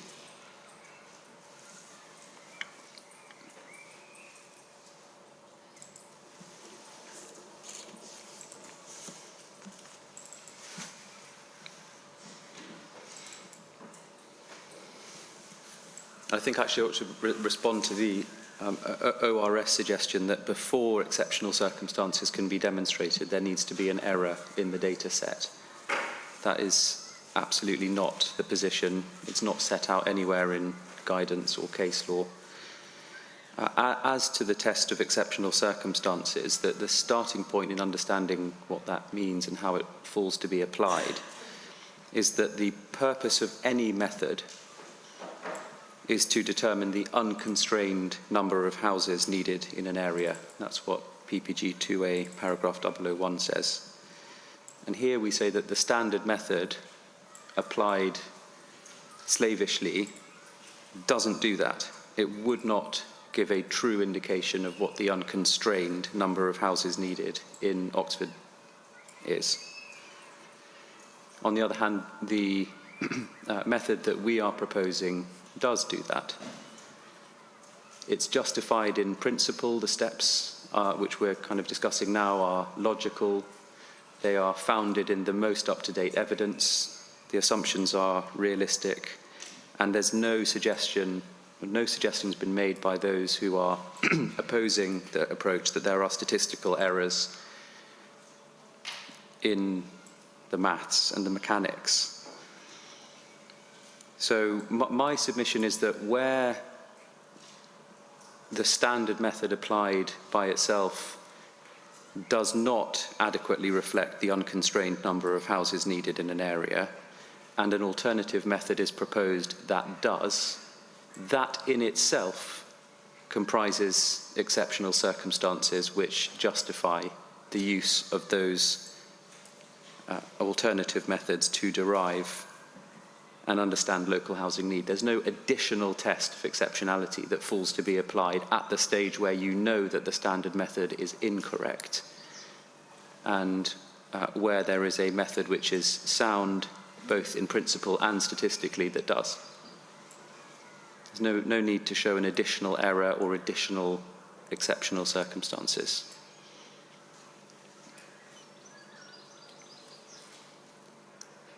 So can I just, you took me to a reference in the NPPF, paragraph 61. Can you just take me through that again? Yeah, so I should kind of say at the outset that that was a reference to the December 2023 framework. There is a difference in language between paragraph 61 of the September 23 framework and the December 23 framework. Yeah. So I'll make another point about that in a moment, but the text that I was referring to a moment ago is about halfway through para 61. There may be exceptional circumstances, including relating to the particular demographic characteristics of an area. And clearly the circumstances that we are advancing in support of our contention that our methodology should be used do relate to the particular demographics and characteristics of an area. And Para 61 goes on to say, which justify an alternative approach to assessing housing need, in which case the alternative approach should also reflect current and future demographic trends and market signals. So that there's two parts to that. The first head is current and future demographic trends, and the second head is market signals. So in respect of current demographic trends and future demographic trends, I submit that the use of the 2021 census to rebase the population estimates is wholly justified and has a basis in policy, because it amounts to the use of a current demographic trend. And we also say that it is a sound, both in principle and statistically, future demographic trend when the 2014 subnational household projections are applied to that rebased population estimate. And then in terms of market signals, the expectation of paragraph 21 is that market signals should be reflected in any alternative methodology for assessing local housing need. And that's why we have applied the affordability uplift that we were discussing a moment ago. Yeah, so as you say, you're referring there to the December 2023 MPPF. So yeah, the September 23 version is the one which this plan is being examined against. So is the same principle applicable there? Yes. Obviously, there's different wording in paragraph 61. There is different wording in paragraph 61. On this point, the point I've just been addressing you on, that there is no difference, because it says, unless exceptional circumstances justify an alternative approach which also reflects current and future demographic trends and market signals. So on this point, there's no difference between the September and the December 2023 MPPFs. There is a point which in a sense is moot, because we do invite you to find exceptional circumstances justifying a departure from the standard method. But there is a moot point in relation to whether there is a need for exceptional circumstances to be shown. It's a point that Stantec made at the outset of today's proceedings, because paragraph 61 of the September 23 version of the framework is very clear. It says that the standard method in national planning guidance should be used unless exceptional circumstances justify an alternative approach. So it's quite clear that under that framework, exceptional circumstances need to be shown. The wording of paragraph 61 of the new frame, the current framework, the December version, doesn't say that. It simply says there may be exceptional circumstances. It doesn't say that the test is exceptional circumstances. It says there may be exceptional circumstances. And if you then trace that point into the PPG, PPG 2A, paragraph 10,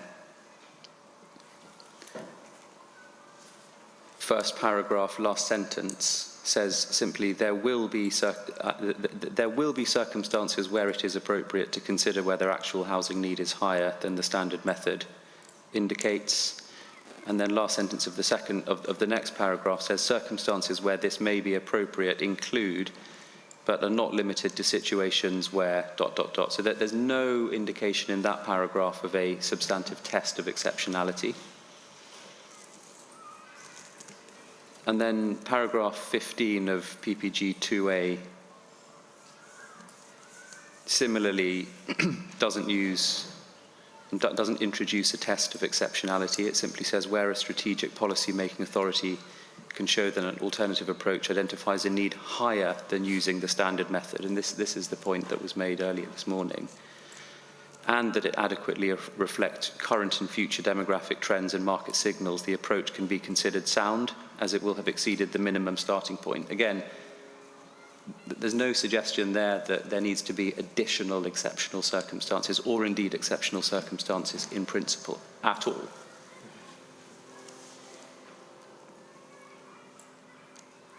So just to finish this off, because just to paint the whole picture, PPG 2A paragraph 3 responds to the question, is the use of the standard method for strategic policy making purposes mandatory? ? Answer, no. If it's felt that circumstances warrant an alternative approach, but authorities can expect this to be scrutinised more closely at examination, which is what we've been doing all day.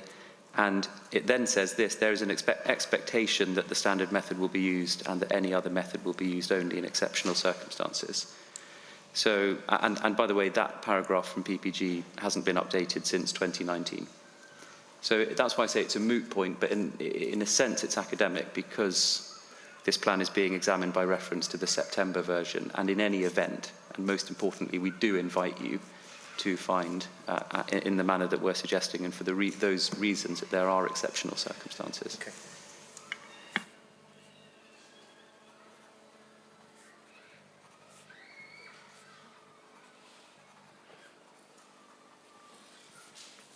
Okay, thank you. Okay, if we move on then to look at the economic development-led scenarios, we first of all take the CE baseline, Cambridge econometrics baseline.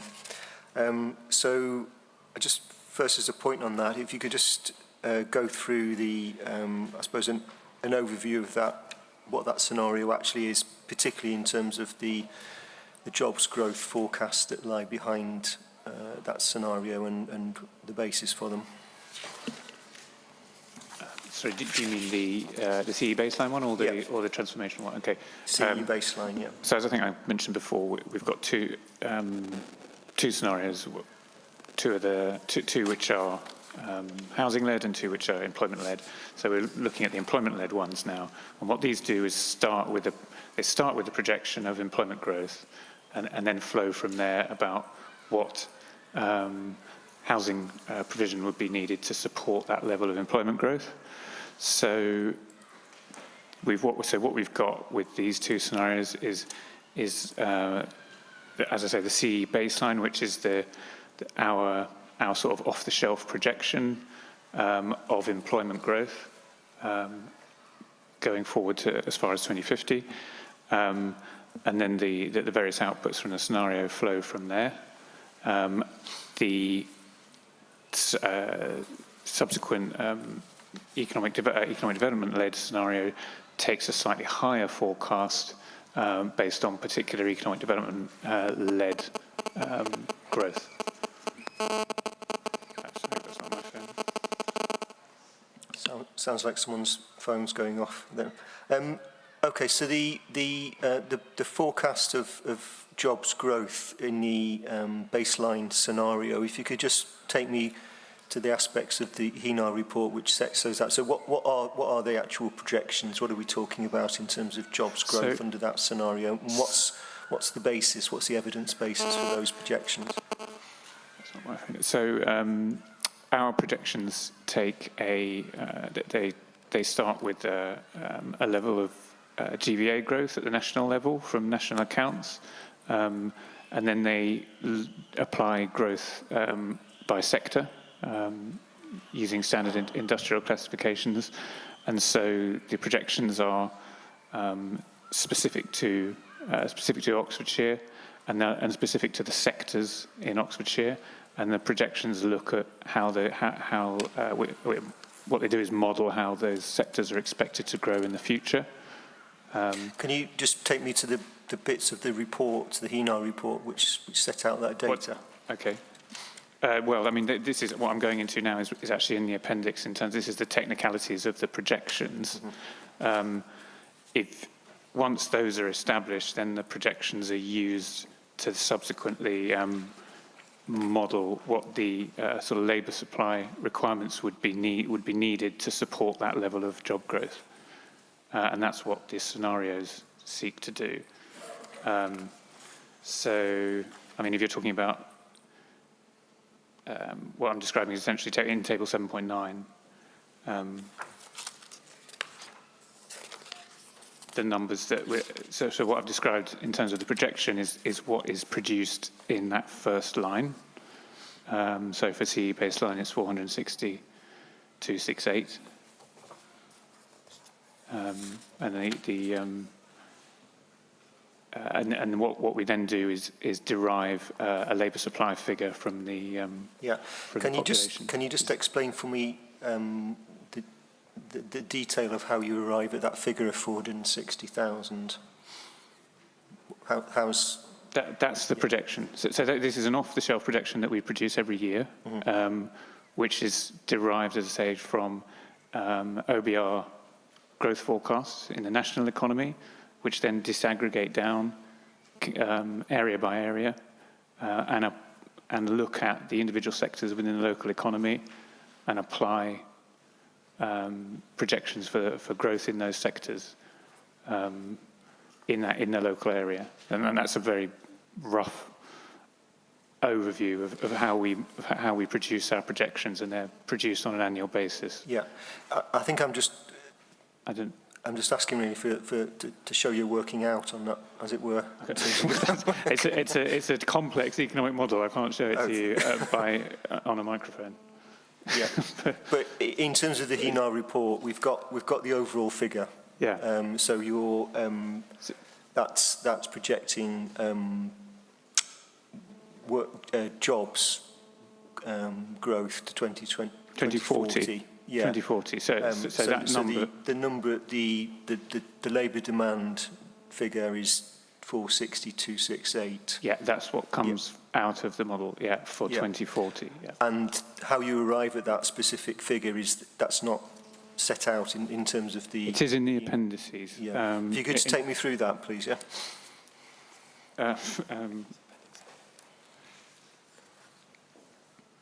I mean, I can't tell you much more than what's already in there. I'm not a modeller myself. This is described in Appendix B. Yep. About how the projections work. I can't say too much more other than, I mean, certainly this bit about because we've been able to update this to our projection that came after, I think it's 2022, so it came after COVID. And as is described in the diagram, you can see there, these growth numbers have sort of COVID built into them, if you like. So what we do know from these baseline when it was updated was that it was a lower baseline than we had in the OGNA, because OGNA was pre all these global events that we've had in the meantime. So actually the CE baseline bakes in or accounts for a level of reduced growth, which I think is something that we're seeing as a result of global macroeconomic events and so forth. But in terms of the actual technicalities of the model, I'm not in a position to go into those, as I'm not a modeller myself. Okay. But certainly in terms of what I described, in terms of the sectors and the way that the forecast is created, I can certainly give you that much. And it is explained in the appendix.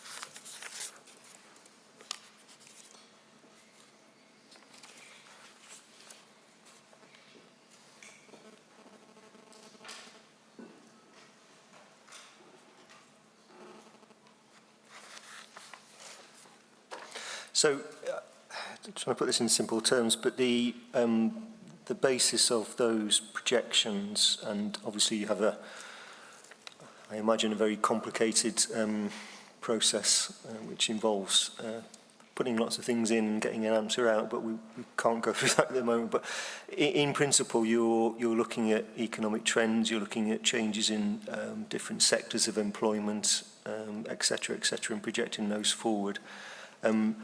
Projecting forward jobs growth over such a period of time, it inevitably has some issues there in terms of trying to predict the future, because the future's often very uncertain. What methods do you employ to try to make it as robust as possible? Because it's a difficult thing to predict, isn't it, jobs growth? Yeah, I'll pass to you, Nick. Yeah. And just an initial response to that is these are projections. They're not saying this is what will happen. No. The very nature of these projections, just like the population projections we've been discussing today, is to say this is what the future would look like if it continued in the way it has done. And that's all we can do, because we can't predict the future. But what we can do is say, make an estimate of what it would look like given certain situations, or given the current situation, and current estimated levels of growth, which are informed by things like the OBR. And I think Nick's got something to add to that. Okay. So, I mean, perhaps I can help by just sort of summarising what's actually in some of these appendices. Yeah. So, I mean, it's essentially a detailed model that has a data set in terms of economic performance for Oxfordshire looking back to 1981. So we're not looking at short-term trends, we're looking at a long data set where we can see how the economy has performed in Oxfordshire over different economic cycles. And the issue about cycles is important when we're looking at these economic forecasts. What Cambridge is then doing is it's looking at national and global factors and how those impact on the outlook for different economic sectors. And it's looking at how those sectors in Oxfordshire have performed, the industrial structure in Oxfordshire, what sectors are strongly represented here, and how those sectors have performed relative to the national position. So it's a model that gives us actually quite a good understanding of how Oxfordshire's economy can be expected to perform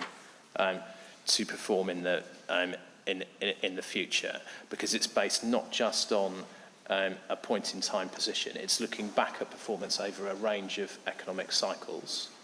It's taking into account that industrial structure, and it's then overlaying how macroeconomic factors will influence what's expected to happen.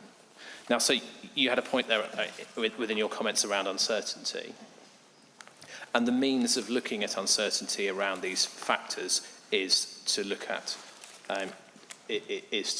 the dynamics and growth potential of the economy, to look at how the projection sits with the past, and to look at local factors which may result in some deviance. And as we work through that process, and we've worked, I suppose, to be clear with this, through over a number of years with all of the Oxfordshire economy, all of the Oxfordshire councils, and in looking at the Oxfordshire economy, we worked with and engaged with the LEP, the Oxfordshire Local Enterprise Partnership, in essentially testing that position and those forecasts, and the exercise that this went through was taking, and reviewing the OGNA scenarios, and coming towards a sort of essentially a narrower range of expected future provision, taking into account some of the risk factors, taking into account the impacts of COVID and Brexit, to derive the scenarios.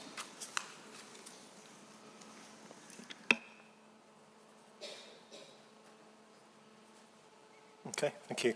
Mr. Barber at the end there. No, just a comment I want to make is I just find we're sort of counting angels dancing on a pin here. This is wonderful stuff. I mean, looking at all the different all the different factors of the national economy and one thing and the other. But I mean, essentially, Oxford has 4 major employers and services. Sorry, can you just take the mic a bit closer to you, if possible? Yeah. Sorry, I was trying to. Sorry. Okay, is that better? That's better, thank you. Sorry, yeah. So essentially, the 4 major employers, the service providers that provide, primary employment for Oxford, and I think mostly that derives from that. So I don't know why I'm getting that.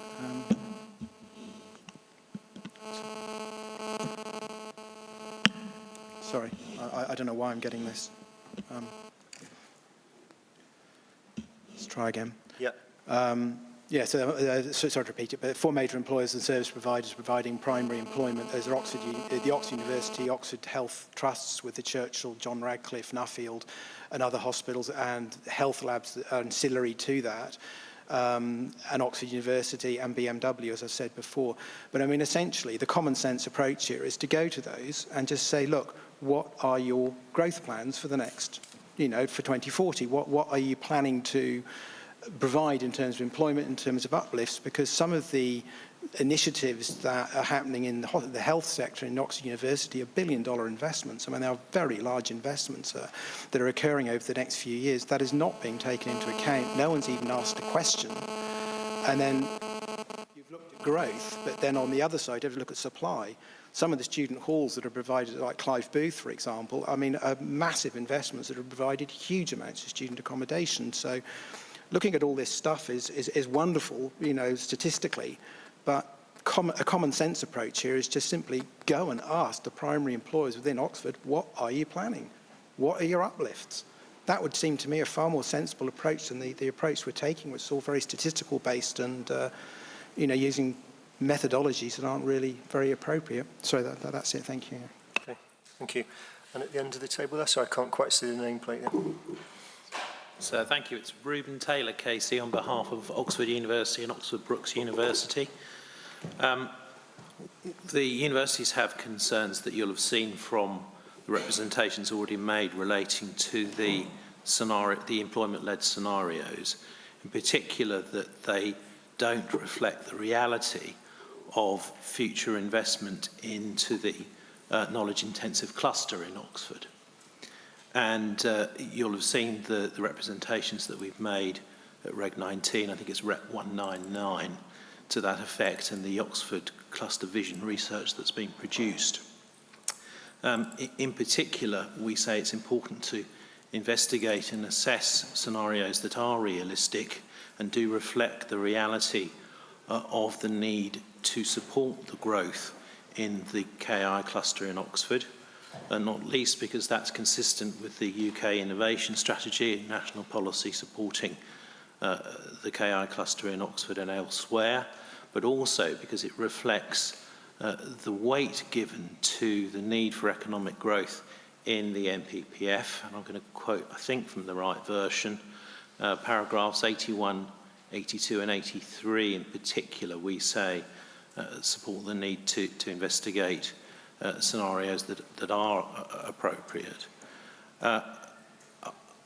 With your leave, I'm going to ask Mark Callender from Bidwells to just make a couple of the more detailed technical points that obviously aren't for a mere lawyer like me to make. Thank you. Thank you, Reuben. Mark Callender, I'm a research partner at Bidwells. So when we look at the stats, so Oxfordshire has seen a big step change in employment growth over the last decade. Employment grew by 1.5% between 2012 and 2022, 2022 being the latest year for which we have data. And that's more than double the rate in the preceding 10 years, which was 0.6%. And the catalyst to that, as Reuben has already mentioned, has been the rapid growth of knowledge-intensive industries, primarily around Oxford, Abingdon and Didcot. Knowledge-intensive industries are defined by Advanced Oxford and also by Eurostat, and they include IT, life sciences, battery technology, nuclear fusion, and high-tech manufacturing, but perhaps oddly don't actually include higher education.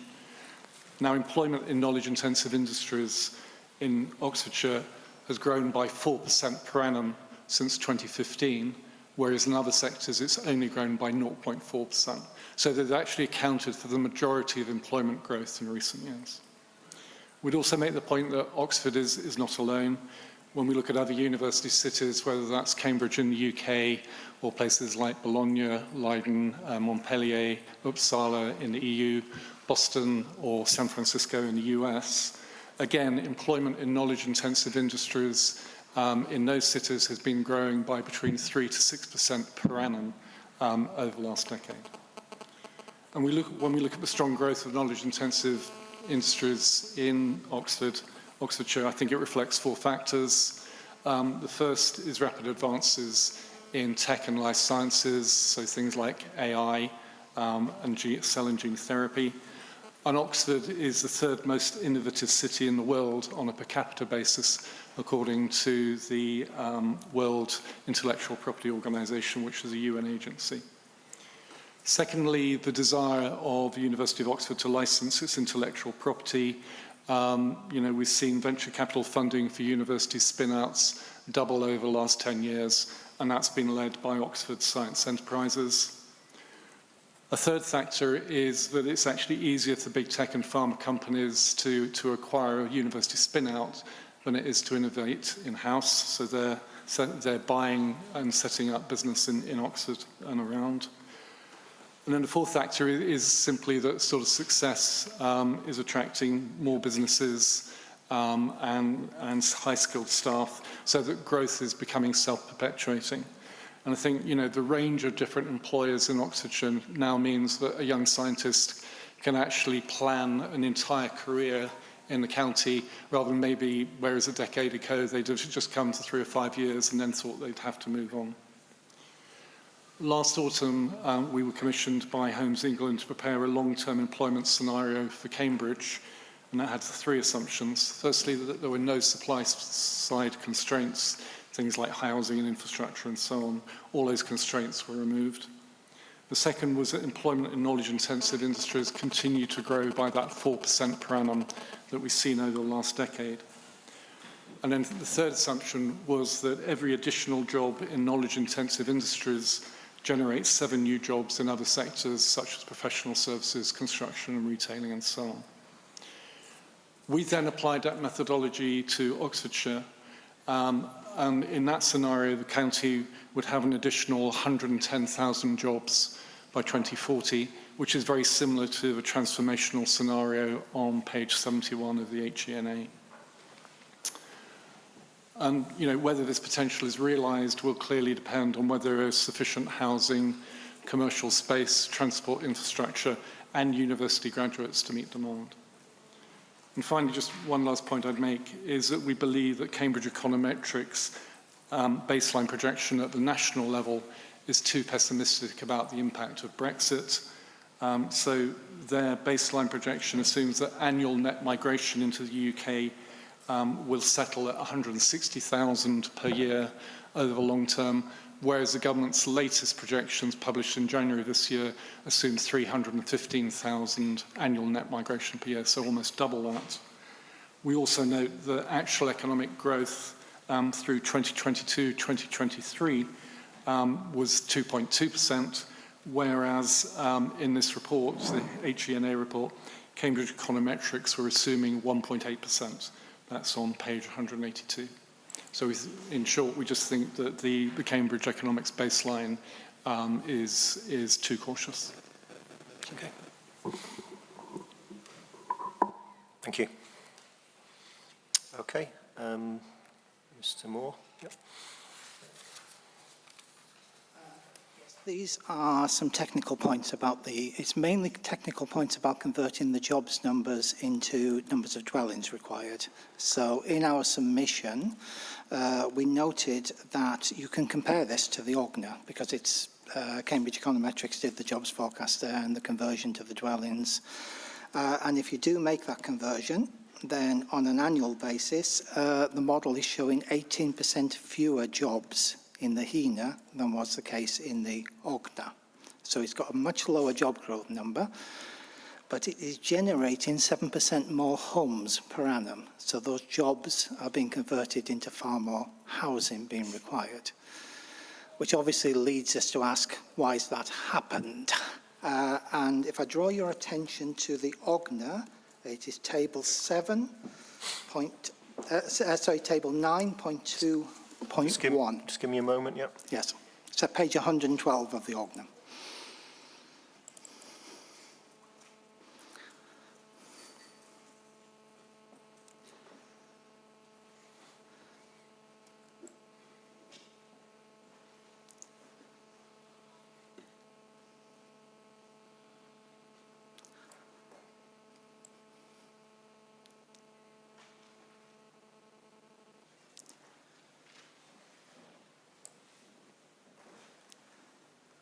Okay, yeah. Okay. Now, those are a fairly standard set of modelled outputs that I would expect to see for economic activity rates. So they were using the same kind of rates we would use in our modelling, and we've all been using these kind of rates for the last 10 years since, since the NPPF came in. Effectively, you've been required to work through these kind of numbers. And what you'll see is for the males, particularly younger males, many of the numbers are slightly declining. But when you get to the older population, there's a big step up in economic activity over time. So the assumptions have always been that you're going to get far more males, older males in the labour force. But for females, pretty much across the board, you're going to see a very big step up in the number of workers. So we have the current rates, but over time, those rates have been growing generation on generation on generation. And they've always been modelled to be growing generation on generation. Now, in the HENA, it's actually described as the economic activity rate. I think we have had a correction in notes to you which say they meant the employment rate, and I think they did mean the employment rate. Okay, I'm going to just stop you there because I wanted to get into those detailed assumptions in due course. Okay. But I'm not aware that we've had a note on that. Unless I've missed it. Is that just? We can go into that. I mean, the activity rate can be the activity rate of those who are employed, or including the unemployed. So I think that's the point of clarity. Obviously, for this purpose, we don't include the unemployed. Okay, we'll come back to that because I want to be clear on that. So I'm going to go through those assumptions and I'll bring you in as we do. Yes, okay, Mr. We just Moore. think that's a central assumption. Yeah, appreciate that. Okay. Okay, so as I said, we'll go through some detailed assumptions there for that scenario. So if we can just go through them in turn, we're looking at section 7.4 of the HENAR. So if we can just start, and it's also summarised in table 7.6. If we can just take each one in turn and just explain the basis for that assumption. So we've got the figure for residents per dwelling. If you can just explain the origin of that figure first of all.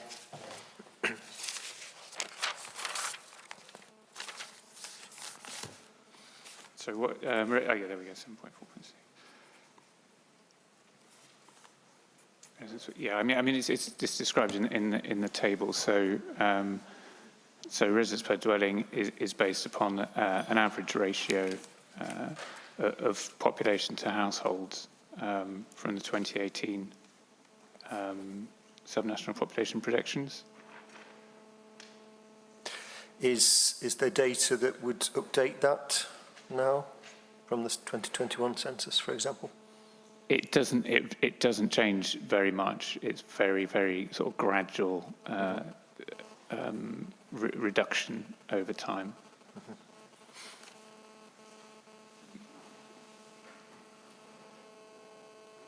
It's not a hugely volatile figure in the way that the activity ratio is.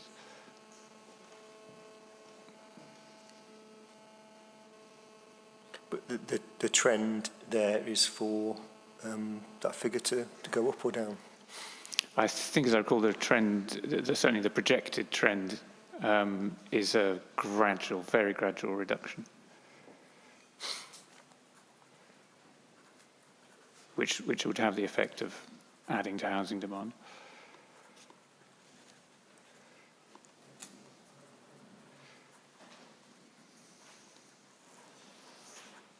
Okay.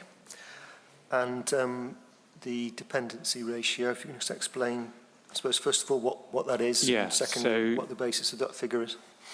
So that's the so because we're working to, we're using the labour market and workers to work this out, we then have to work out how many people there are who aren't workers. So young people and old people, basically, who aren't working. And so the dependency ratio works that out. It's the relationship between the working age population and the non-working population. So that you're then accounting for the whole population when you're looking at the number of houses you need. And what data source to use for that figure of 0.6? We use ONS data. There's various ONS data sources, annual population survey and so on, that regularly assess this figure. But do you know the date of that figure? What data source that comes from? It'll be from the annual population survey from 2021 or 21 or 22. I can't remember which.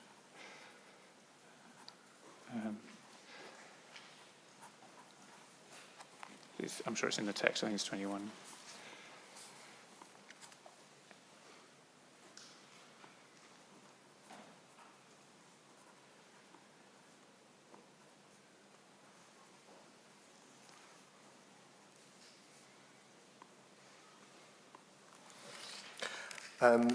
Again, if there were to be more up-to-date information, is that going to be significantly different? I don't think so. Certainly for these ratios, they move very slowly. The trend is, you don't get sort of wild gyrations in the ratio rates. There is a trend. There's certainly a trend, particularly in dependency, where you've got an aging population in the way that we have. It does tend to mean that the numbers of, the working age population is projected to grow much slower than the over 65 population. Okay. So we'll move on then to economic activity ratios. So perhaps just to confirm that there was some concern raised that was the wrong terminology. So just confirm what data you're actually basing this on. So the economic activity can be defined as those who are economically active can include the unemployed, people who are looking for work, and people who are working. They can all be economically active. Equally, you can have the employed economically active. Yeah. And that's what we use here because we're looking at numbers of workers and we're looking at comparing labour demand and labour supply. So you don't count the people who aren't working when you calculate the ratio for the purposes of our scenarios.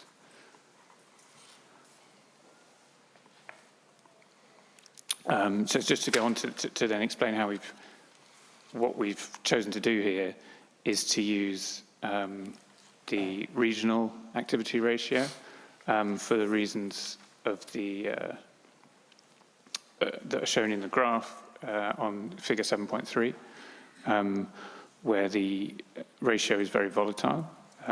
So you could, if you ran the scenario based on,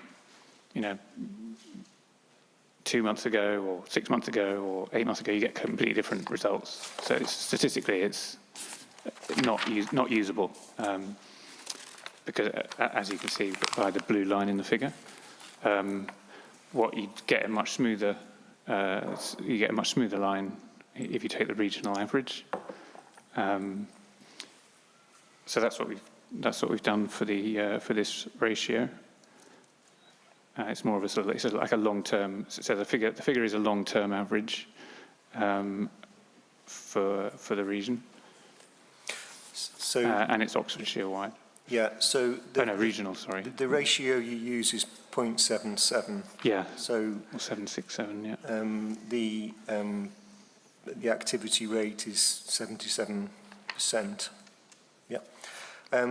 If you look at figure 7.3 in the HENAR, so we've got the trend there going back to 2006, and it shows Oxfordshire, South East region, and Great Britain. Yeah, that's. Yeah. So just to confirm, then that represents the data source that you've used to arrive at the figure of 0.77. Is that correct? Yes, yeah, that's the source is there on the diagram. So if we take the, as you say, the Oxfordshire trend, as you say, is relatively volatile on that scale, at least anyway. To overcome that volatility, would the option of smoothing it out, that trend out over a period of time, been a better option rather than taking a regional figure? That's what the regional figure does, smooths out the... So the regional figure is in red? Yeah. And so... No, what I mean is if you just simply look at the Oxfordshire figure, the blue line, you're concerned about the volatility of that over time. Appreciate that. To smooth that figure out, would you not just take the Oxfordshire trend over a period of time and average that out? What you've done is transpose the regional figure for Oxfordshire. So yes, I think if you I suppose explaining what's in the text, the Oxfordshire figure, particularly I think at the period since between 2016 and 2021, is exceptional in a wider context in terms of the level of economic activity that you see, and is a function of essentially an extremely tight labour market. Mm-hmm. Now that correlates with the other evidence in the assessment, in terms of what we've seen over that period is as a consequence of that extremely tight labour market and the strength of employment growth. We've seen a growth in commuting into Oxfordshire from beyond Oxfordshire and some real housing market pressures. And so the judgment looking at the data here is it's just not sensible in those terms to assume that level of very high economic activity can be sustained. Now that's the basis as we worked through this process of looking at why actually the regional data is better. The South East is a strongly performing region overall. It's not like we're looking at we are looking at a position for a strongly performing region, but it doesn't make sense to assume that this very, very tight labour market persists out over a further 20-year period. Sorry, yeah, I'd misunderstood your question, but it's covered most of that point around labour market flexibility and ensuring that there is flexibility in the calculations. It's why we chose the regional rate. Well, the HENAR itself, in relation to the data in figure 7.3, seems to refer just to the volatility of that trend. Does it not? 7.4.15.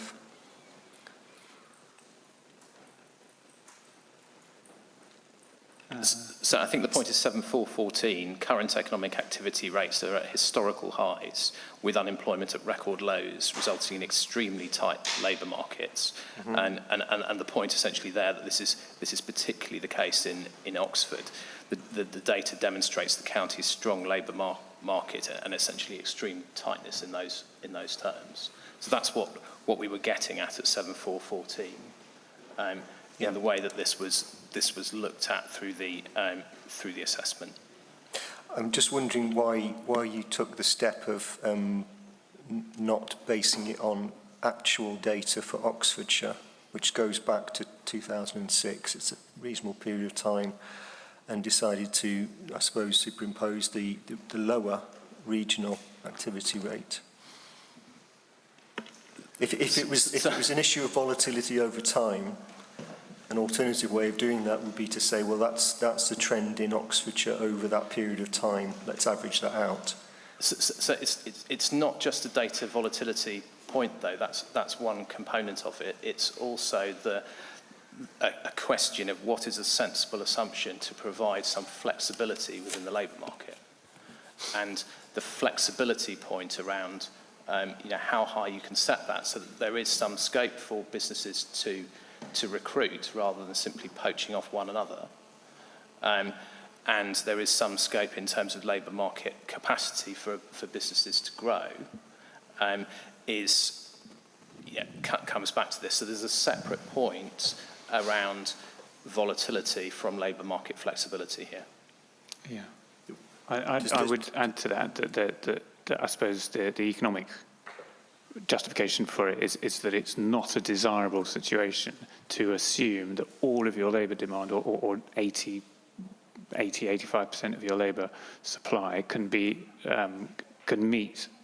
all your labour demand. And Oxford, just like Cambridge, just like all these other knowledge economies, has to draw the very best skills and the very best people from all around, globally, if you like. And by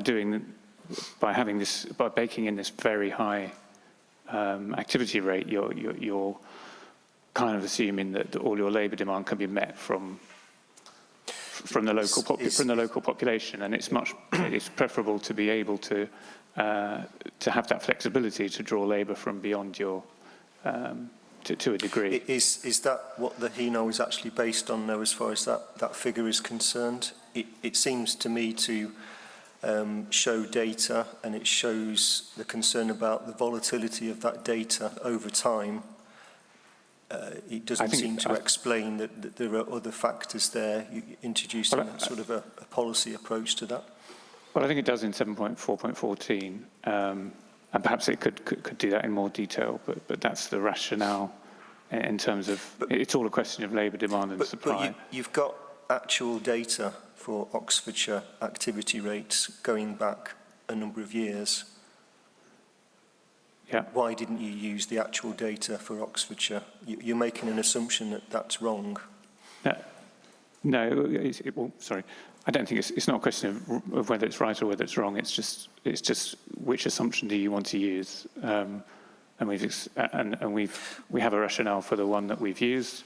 You could use the Oxfordshire one, but as Nick has explained, the Oxfordshire activity rate is a symptom of very high labour demand, very tight labour markets, and it's not a symptom that is advisable to assume forward or project forward. I think it's preferable from an economic perspective and to support the economy, that you have that you account for a degree of flexibility in the labour market, and that will be to the benefit of the local economy and to all the things that our colleague from Bidwell's has been discussing. Okay. In terms of the trend there, there's only two parts of that trend line where the Oxfordshire figure dips below the South East regional figure. So other than that, pretty much consistently, activity rates in Oxfordshire have been higher than the regional average. Yes, they have. Yeah. And that's why choosing the regional average buys you more flexibility in terms of labour supply. But is this process not supposed to be an objective input of a data set? To say you're doing some calculations, you're using various assumptions, residents per dwellings, etc., economic activity rate. You've got actual data for economic activity rates. Obviously, you make judgments about the length of time or how you average that out, but you've got actual data for Oxfordshire, which shows that activity rates have pretty much been consistently above the South East average, yet you've chosen to use the South East average figure, which is lower. The point being, that has a quite significant effect on the overall calculation, doesn't it, when you come to assessing housing need? It does. Yeah. Do you want to go, John? So I think the point is, when we're looking at these assumptions, we don't just have to look at what the data is. We have to look at whether it's a sensible planning assumption, because that's what we're doing. We're looking forward and looking at what sensible assumptions for planning purposes.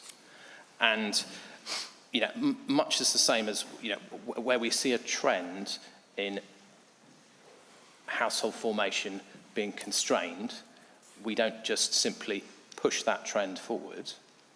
We look at this data with a similar frame. So we need to look at a question about what is a sensible assumption for planning purposes. And taking an average on the Oxfordshire position is one that's taking a a position on the unemployment rate which doesn't provide sufficient labour market flexibility to properly support economic growth. I'm sorry, but that's not how the HENAR reads. It reads that it's statistically not robust to simply take the Oxfordshire trend. It doesn't talk about flexibility, etc. So it appears to me the reason that the HENAR says you haven't followed that Oxfordshire, you haven't used the activity rate in Oxfordshire, is because it's volatile. It's not statistically robust. So you've chosen an alternative. On the alternative, can you just explain how you arrived at the 0.77 figure?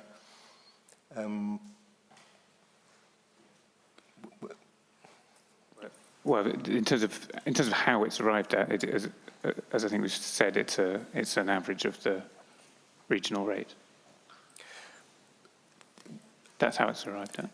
The figure 7.3 shows in red or pink the trend for the southeast region, which how do you get 0.77 from that trend? Well, I can. I can show you. I've got the numbers here. But visually, the trend seems to be above 80 for a large part of the time. It's not. If you look at the first decade, it's under 80, and then in the second decade, it's above 80, which is why I think it comes out at 7.77. Yeah, sorry, my eyesight. Okay.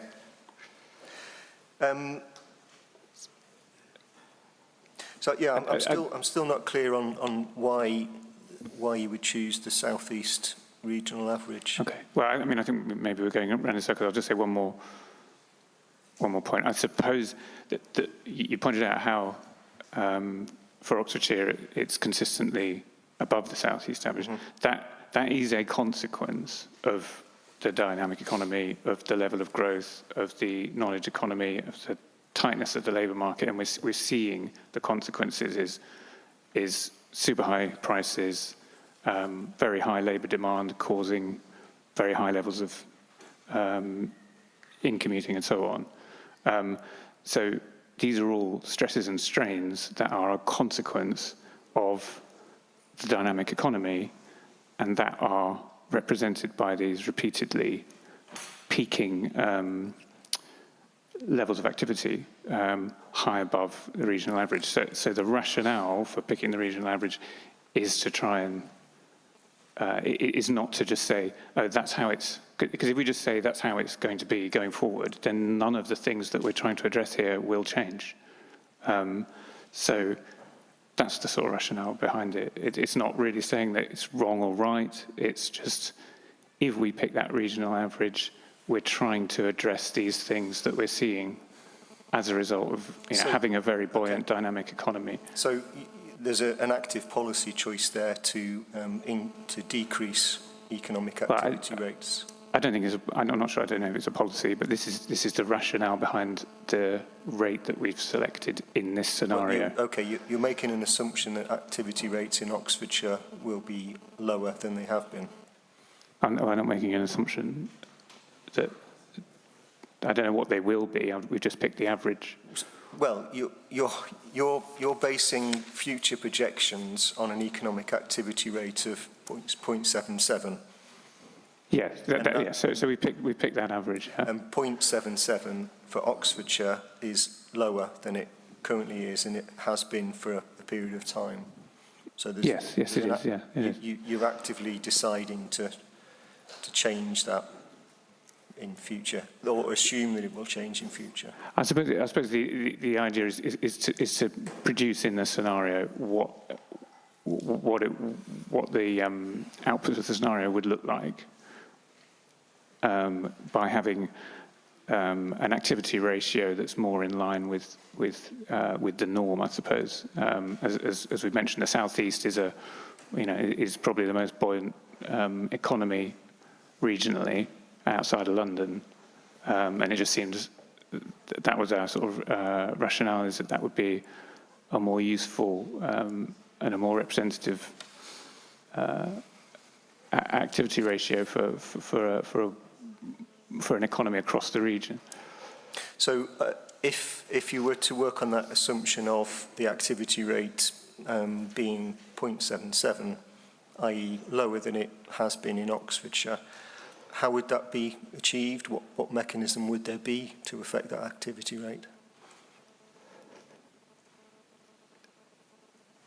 Well, I suppose the outcome in the scenarios is that you have a higher degree of labour supply to meet the very high labour demand.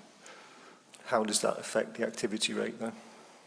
Well, I think if you have more labour market flexibility, then there's more opportunity for. There's less sort of stress, if you like, on the, because at the moment you've got a very tight labour market. That's what gives you a high activity rate. You have a looser labour market with a bigger pool of labour, then the rate will come down. What we see in Oxfordshire and what you see in Cambridge, what you see in all these places is that's not the norm. That isn't the norm. The activity ratio in other places, the activity ratio in America, for example, is like 60%. So. And in other countries in Europe, it's also much lower. So what we have now is an exception. It's not the norm. And what we're talking about here is a sort of reversion to mean, which is desirable from a labour in terms of labour supply and demand balance. That would be favourable or preferable. Sorry. To have a less tight labour market. Inherent in that is that a high activity rate is not a good thing. Is that what you're saying? It's definitely a factor in having this very high activity rate is a factor in house prices and commuting and so on. Okay. And that's something that's explored in detail in the OGNA as well. Okay. So if I can just perhaps frame how this sort of sits with other parts of the evidence you have, sir. We have, with all of the Oxfordshire authorities, worked through what has happened with the economy and housing market looking back to the 2000s. Now, what the evidence shows there is an economy that's been running ahead of housing delivery. Now, that economy that's been running ahead of housing delivery is borne out in certain elements of the data. So an economy running ahead of housing delivery is borne out in a very tight labour market, where there's very little scope. Well, it's borne out in that very tight labour market, which relates to the affordability constraints and relates to that economy running ahead of housing delivery. So we also see it in the commuting dynamics and the growth in commuting into Oxfordshire that's been seen in that period, because the economy's been running ahead of housing delivery. Now, so when we come to this point in this question about selection of assumptions, that's why it's not appropriate to simply pick an Oxfordshire figure, essentially a stressed figure, that arises from those circumstances. And government policies around providing and enabling economic growth, and it's around addressing affordability issues. And so, I suppose, put simply, were we to take the alternative, you have a choice here between taking an Oxfordshire figure and a South East figure. And by taking an Oxfordshire figure, you would be building in that really tight affordability position in Oxfordshire moving forwards. Now, so that's not consistent with the framework that you're looking at, where we're expecting to be addressing market signals, and we have a government policy framework around improving affordability. So in terms of the tests that you've got, so in terms of relating this back to national policy, you do have a market signal issue here. And a response to market signals for the purposes of this scenario is around addressing those commuting factors and around the selection of an appropriate economic activity rate which doesn't maintain that stress around affordability. So that's what's in our mind when we were looking at some of these issues. We were discussing with the client team, the importance of looking at market signals and how that's borne out, even when we were looking at the economic scenarios. And when we look at this factor and when we look at commuting, those are key considerations, sir.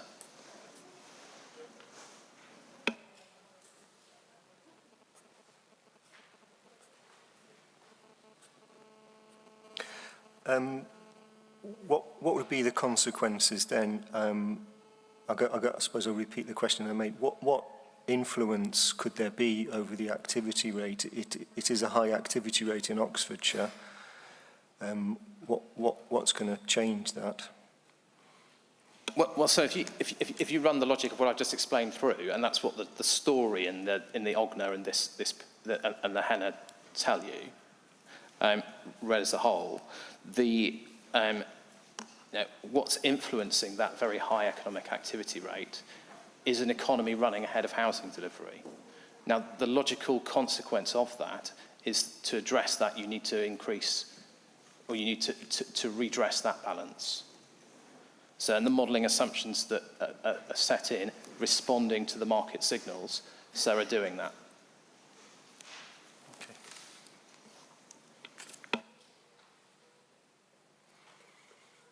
Okay, Mr. Moore. I think in simple terms, you've probably covered almost everything I was going to say. The assumption which is set in the HENA is that the economic activity rate will be below the rate which currently exists in the South East, which in turn will be below the rate which currently exists in Oxfordshire. And the Ogna 2021, in line with almost every other study across the country, assumed growing economic activity rates over time. So that hasn't been factored into this number as well. I would absolutely expect the economic activity rate in Oxfordshire to be higher than the regional average, because Oxfordshire is a dynamic area, as been outlined constantly today. There are areas of poverty, deprivation in the South East, where benefit take-up is much higher, people with ill health are much higher. Those areas will be below regional average. You would expect Oxfordshire to be above average. If you were to apply any reasonable economic activity rate for Oxfordshire, such as the ones that were applied in the Ogna 2021, I think it brings the overall housing need quite close to the standard method. It's that much difference. This is an absolutely enormous policy on decision to essentially say that Oxfordshire is going to build homes for people who are not going to be working in Oxfordshire. Okay, I'll come back to that in a moment. Mr. Cannon or Mr. Taylor? Thank you, sir. As you've already heard from Mr. Callender today, the economic activity at present in Oxford is being driven by the KI cluster almost entirely. We've also referred you today to the support for that cluster going forward and the growth of it. And yet here we see an assumption being adopted in this scenario of economic activity effectively being cooled. That's what we've just heard about, that it needs to be cooled. And so from the university's perspective, what we see in this assumption is an assumption which flies in the face of national policy. And indeed, it also flies in the face of the very paragraph my learned friend referred you to earlier in the NPPF, namely paragraph 61, where he emphasised earlier the need to use current demographic data. Well, the data we can see on the figure 7.3 shows that the blue line, the Oxfordshire line, has never dipped below, I think, 78. It's only just dipped below 79 since 2005. So the assumption that's been adopted in respect of the economic activity rate is one that has never actually been achieved in practice in Oxfordshire as a whole for the entirety of the period that's been analysed?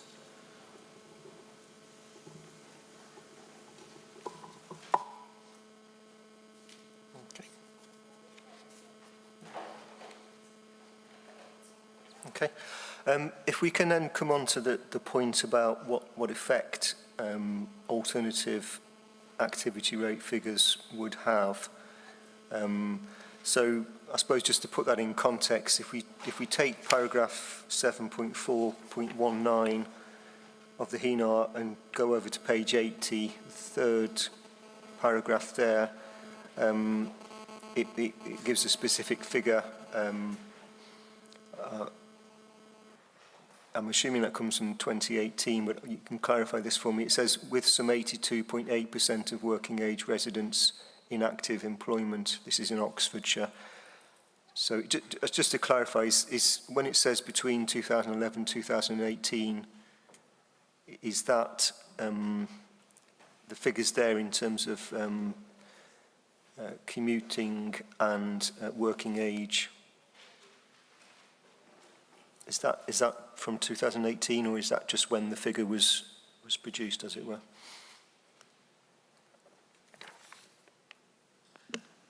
You probably just have to give me a few minutes to reread that, because it is from 7.4.19. Is that from the old? Yeah. Okay. I'll just have to address that in a few minutes. But notwithstanding that, so the figure referred to for Oxfordshire, which appears to be the latest specific figure given, is 82.8%. So that's significantly above the 77%.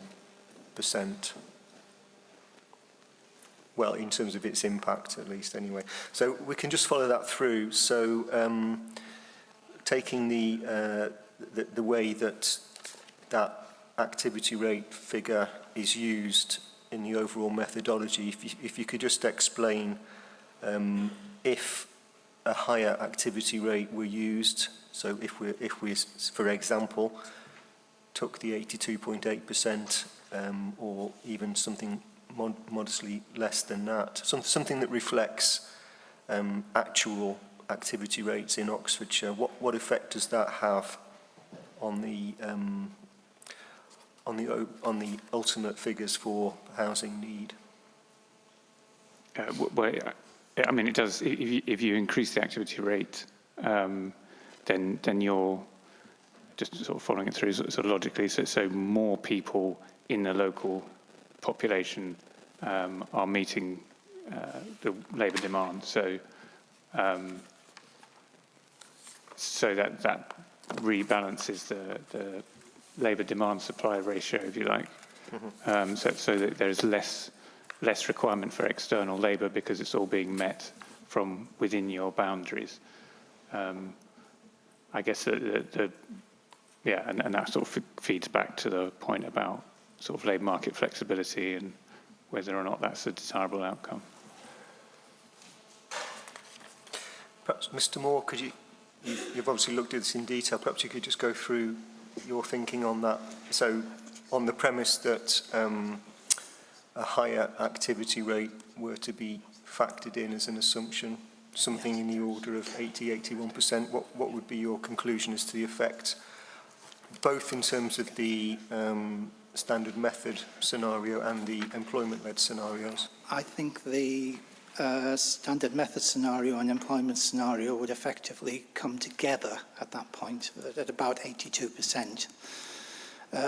It's very difficult for us to comment exactly because we don't have the entire spreadsheets in front of us, but based on the data we've been given, about 82% brings the number of employees in the job scenario in line with the standard method scenario. And that's roughly where the economic activity rate is now. So just to clarify then, if a higher activity rate were used, say 82%, the number of workers that the standard method scenario would support would go up, and that would be broadly in line with the CE baseline trend in terms of jobs growth. Yes. I mean, we wouldn't be recommending just using 77 or 82.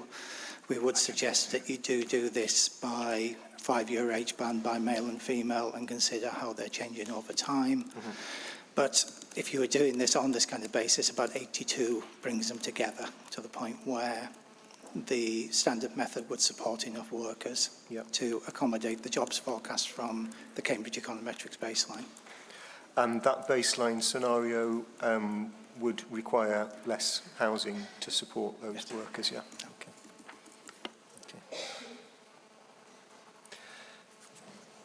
Mr. Ireland, or Mr. Putton's response to that. So I think in principle it seems obvious that if you were to increase that, but if we're talking about, for example, using the actual figure for Oxfordshire, which is the latest one that you have, would you accept that brings those two scenarios closer together, much closer together? I think I'd probably like to be able to input those details into the model and see what it does, but the principle is right. Yeah. Okay. So the point about the paragraph that you flagged and the quote at 7.4.19 is that 82% figure is the highest employment rate in the country. That's what the paragraph says. Mm-hmm. And it says there that it relates that to Oxfordshire's already tight labour market and reliance on workers commuting in essentially from outside of the county. So the point is reiterated in that paragraph, so about why that isn't a sensible modelling approach for the reasons I've set out, that responds to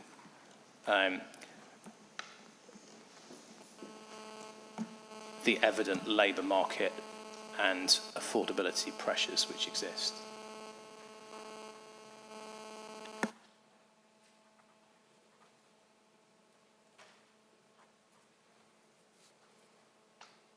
Okay. Thank you. Yes, the gentleman at the end, just introduce yourself first, yeah? Could you put your microphone on as well, please? Yeah. Yeah, David Illingworth, Need Not Greed. I mean, I listen to a lot of this. I don't think there's anything particularly wrong with a tight labour market in terms of people, because for a certain population, you get more workers out of that. So you don't need you can get away with less population growth, and also people are likely to be better paid, and therefore they can afford the more expensive housing that we have.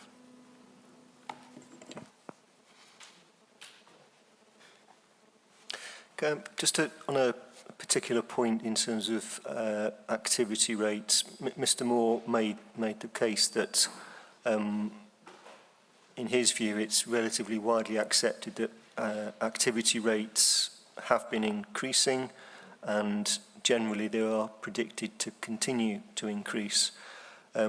What's your view of that? I appreciate you might say, well, if they are, that's not a good thing, but just on a factual basis, activity rates have been increasing for various reasons, and one being, for example, the increase in the pension age, etc. In terms of that trend, do you see that continuing generally?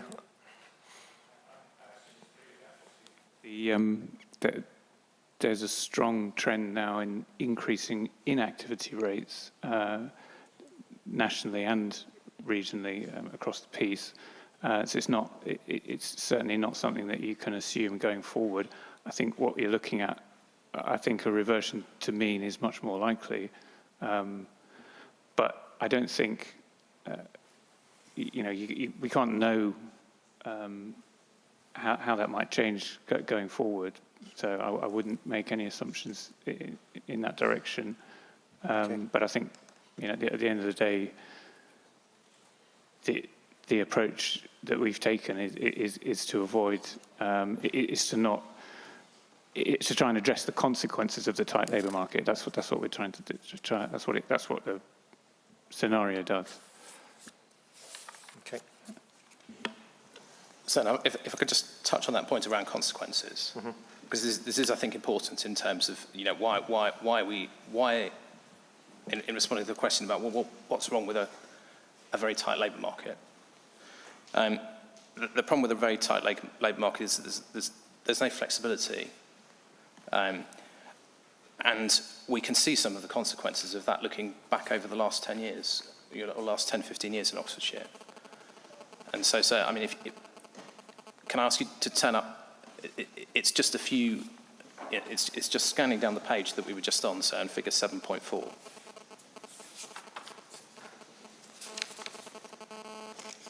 Figure 7.4. Page 80, figure 7.4. That's net commuting into Oxfordshire. And so the consequences of a tight labour market is we see net commuting into Oxfordshire double. So scan over the page again. The consequence of that increase in commuting and people's inability to live in the city is vehicle miles travelled have gone up from 4.5 to 5 billion miles, an additional billion miles of commuting distance in vehicles and the associated carbon emissions. So you've got, within the report, some of the data that points to the actual consequences of these questions looking back over the last 10, 15 years. And the question we come to is, well, if we're planning for that tight labour market moving forwards, are we willing to accept that that might well be the outcome? So are we willing to accept that moving forwards, we could see that a further 10,000 additional in-commuters into Oxfordshire from somewhere else, and a further billion vehicle miles travelled? And that's what some of these issues come back to, and that's why we're looking at some of these issues, looking at the range of evidence that's within the OGNA. Okay.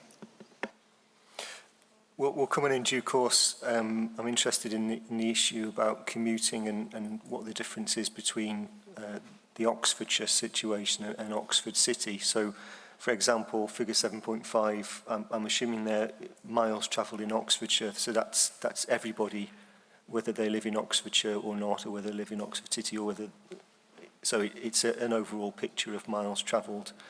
So we'll come on maybe today, maybe tomorrow to talk about other issues there. Okay, probably going to move towards a lunch break soon, so I'll hear from Mr. Walsh first. Yeah. Thank you. I had a question, which is that East West Rail is not mentioned anywhere in the plan. I wanted to bring it up either as what to do with the unmet housing need, or here in terms of commuting. I don't know which you'd prefer. I think probably when we come on to the commuting issue, that might be more appropriate. So we'll deal with that this afternoon, yeah. Yeah, Mr. Wall. Sorry, it was actually me. Yep. Thank you, sir. I mean, I'm sure the point's not lost on you already, but just want to flag the sort of inherent lack of logic in the approach, basically, that we're hearing. And it's the kind of having the cake and eat it situation, because on one hand, you're being told Oxford's, economic dynamism is basically what's relied on as the exceptional circumstances for departing from the standard method. That's the only point that's set out in the submission plan. Supporting text, paragraph 2.5, relies solely on that argument. So on one hand, we're hearing Oxford's so dynamic, that's why we're justified in departing from the standard method. But then on the other hand, when one comes to devise an approach to work out the need, it's being said that we can't base that on the figures that actually reflect that position, and that's just inherently illogical. And the only other point I'd make is again, what we've just heard from across the table in terms of the consequences of it. It's pure policy on. It's clearly not an appropriate approach in light of national policy guidance on these issues. Okay, thank you. Okay, we'll take a lunch break there. It's going to take 45 minutes, I think, so if we can resume at 2:15. We'll move on, hopefully fairly quickly, to do with some more assumptions, but we'll move on next to job-to-worker ratio, home-based working, and then pick up the issue of commuting. So we'll break now and resume at 2:15. Thank you.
Okay, thank you. We'll resume the hearing session. So just having reflected on how we've progressed so far today, realistically we are going to need to come back tomorrow, you'll be pleased to know. So I would like to get through item 1 on the agenda.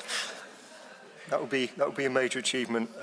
So we'll see how it goes. I think I'd like to get through that and then we'll call it a day because it's probably going to be well into the afternoon. It depends how we've progressed. I'm going to call a halt at 5 at the very latest, but it may be slightly before that and then we'll come back to pick up the rest of the matters tomorrow morning. Okay, so we're still looking at the CE baseline scenario.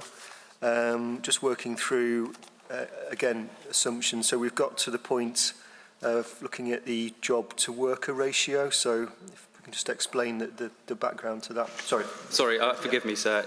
I'd like, if I may, to just, with your permission, address you briefly on the debate we had before lunch and the economic activity rates. Yeah, okay. And what I'd like to do is to explain to you, sir, why the South East figure is in fact the only statistically robust and sound figure to be used in this case.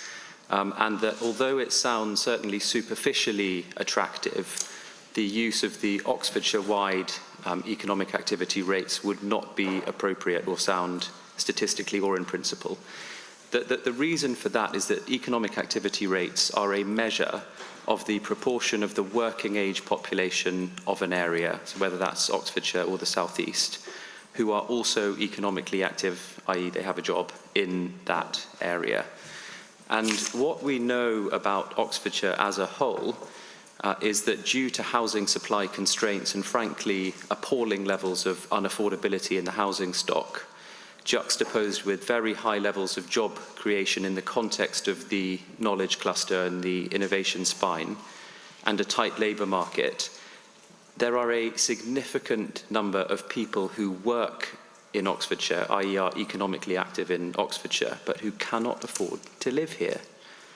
So that is a cohort of people who don't live in Oxfordshire. This is key workers, teachers, nurses, graduate level trainees, who live outside of Oxfordshire, but who work in Oxfordshire and who therefore are not picked up in the Oxfordshire-wide economic activity rate, and nor are the populations associated with those individuals, i.e. the households that live with them. On the other hand, the households living in Oxfordshire and working in Oxfordshire who are reflected in the economic activity rate, whether average or a particular point in time, are people who satisfy two conditions. One, they live in Oxfordshire, and two, they are economically active in Oxfordshire. So again, on the whole, and accepting that this is a generalisation, that will be people who are in households that have possibly two economically active individuals, or who have high-paid jobs, again, in the knowledge sector. The point that flows from that is that the economic activity rates for Oxfordshire are artificially high. And you can see that. It's plain as a pikestaff because of the extract from the OGNET, paragraph 7.4.19 of the HENA, which says that on a standalone basis, Oxfordshire has the highest employment rate in the whole country, higher even than London. And the reason for that is that the economic activity rate for Oxfordshire is only counting people who both live and work in Oxfordshire, as opposed to the gross populations in households in which at least one member works in Oxfordshire, but who don't live in Oxfordshire. In other words, the average economic activity rate for Oxfordshire is not netted out or averaged down by including people and populations in households in which there is a member who is economically active in Oxfordshire, but none of whom live in Oxfordshire. And the whole point of the Cambridge Econometrics baseline scenario is to seek to ascertain the implied population that would be associated with a situation in which those who are economically active in the Oxfordshire functional economic and housing market area also live here. So in that context, in Oxfordshire, the Oxfordshire only figure, again, whether it's a point in time or an average, would not be statistically robust, because it would only tell you what the population is that would support the jobs predicted to arise in Oxfordshire by 2040, on the assumption that a percentage of those jobs continue to be met by people who cannot afford housing in Oxfordshire and who therefore have to live outside of Oxfordshire but work in Oxfordshire, together with their households and families. And so it's in that context that I strongly submit that the South East figure is appropriate in principle and statistically. For a start, it includes the high Oxfordshire average. Oxfordshire obviously is in the South East, so to some extent the South East figure bakes in the Oxfordshire economic activity rates. It's second only to London and is in its own terms a very strongly performing region. The critical, in a sense, issue here, which calls for an application of judgment, and the judgment that the City Council advances that the South East economic activity rates should be adopted. But what gives rise to the need for that judgment is that there is simply no data set that shows what the economic activity rates are for a combined cohort of two groups. Firstly, the population working and living in Oxfordshire. So that's the EAR, the economic activity rates for Oxfordshire that we can see in the HENA. But importantly, together with the cohort comprising the population in households in which one person at least works but does not live in Oxfordshire. There simply is no data set that shows that. And it's because of the lack of that data set that there is effectively a choice between employing the South East economic activity rates figure or the Oxfordshire-wide figure. And we sought to explain why using the Oxfordshire-wide figure simply wouldn't be appropriate, because it excludes a very significant proportion of population associated with individuals who work but cannot afford to live in Oxfordshire. And there has been no evidence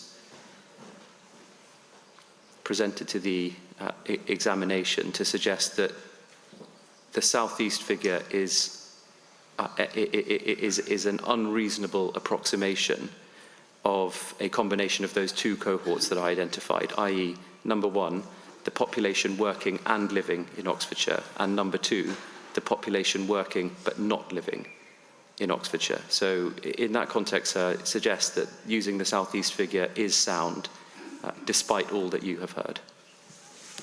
Is there anything that you'd like to pick up on? Yeah.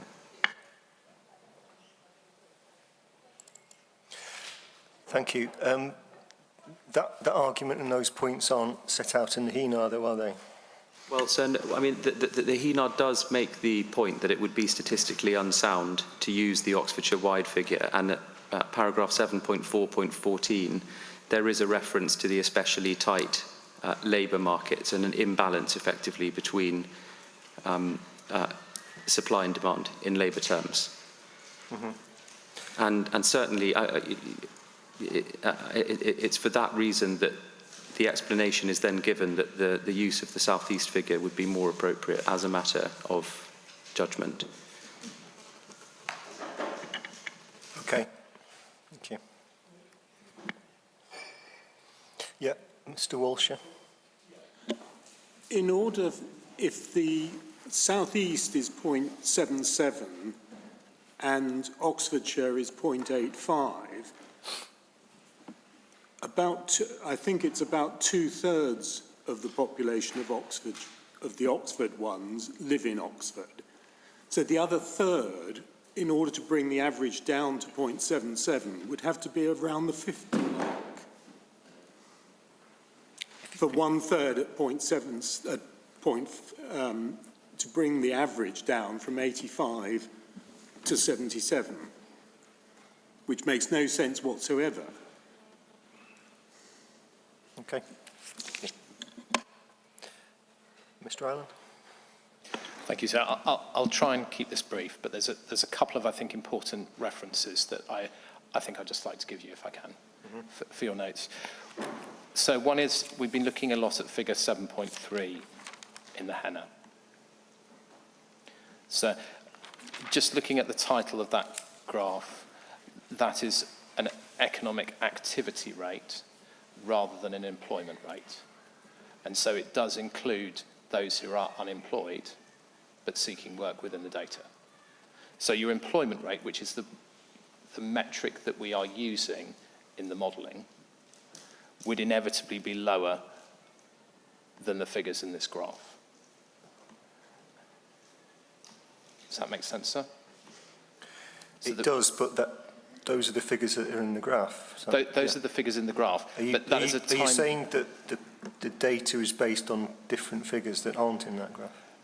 This is the assumption that is made in the modelling at the 0.77 figure is an employment rate. Whereas the figures, sir, in this graph are an economic activity rate, which in addition includes those which are unemployed. Okay, but the HENA document sets out a number of assumptions. One of them is that there will be an economic activity ratio of 0.77. Then it goes on to explain why you've used those assumptions. And there is just one section on economic activity ratios, and it points to that graph. It doesn't point to any different information. So presumably that's the information that led you to conclude that 0.77 was an appropriate figure to use. So this is the trend. I think what sits behind this is an analysis that looks at both components. But the point is, as we've clarified with Mr. Moore earlier, that what's modelled is an employment rate, and the employment rate will inevitably be lower than the economic activity rate. So the point is that you have to be very careful in looking at that graph. What I can do, sir, is show you in the OGNA a graph that looks at the employment rates specifically. So, sorry,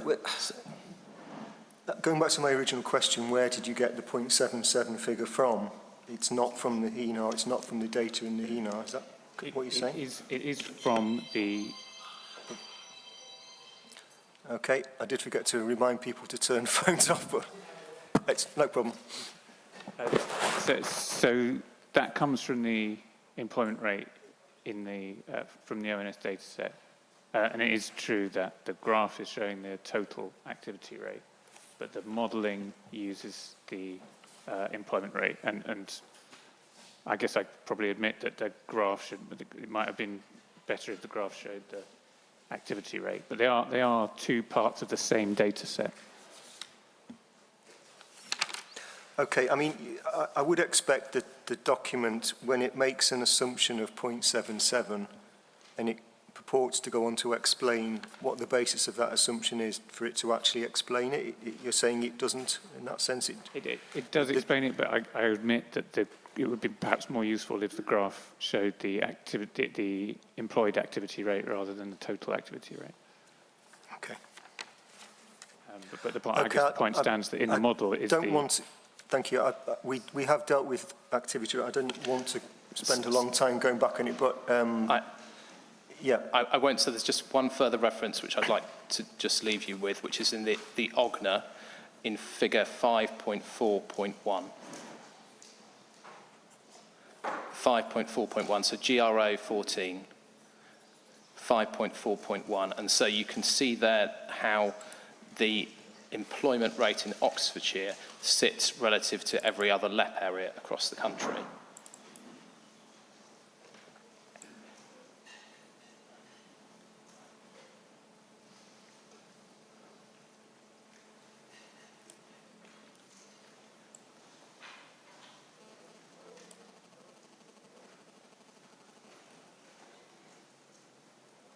Okay, yeah. And so you can see that the Oxfordshire activity rate is amongst the highest of any LEP area across the country. So it's just a contextual point in terms of some of the points we were making earlier, but is set out within the evidence base there. Okay. I don't think anyone's disputing that Oxfordshire has a very high activity rate. I think that's common ground. But what I'm not clear about is how in the HENA itself you get the figure of 0.77 as an assumption. The short section and figure 7.3, now you've explained it, it doesn't seem to me to explain how you get 0.77. There's no reference to how you get there. Well, if I can just say it in a sentence, it's the average activity rate for over 20 years in the southeast region. Mm-hmm.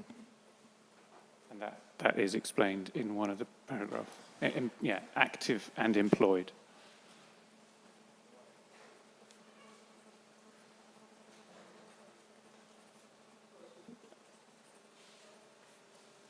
And the rationale behind that is to try and reflect some of the regional economic characteristics that would be valuable to have for Oxford, such as the house prices, regional house prices, regional commuting rates, would then be more average and more sort of reverted to mean, rather than the extremes that we see in Oxford that we're trying to get away from.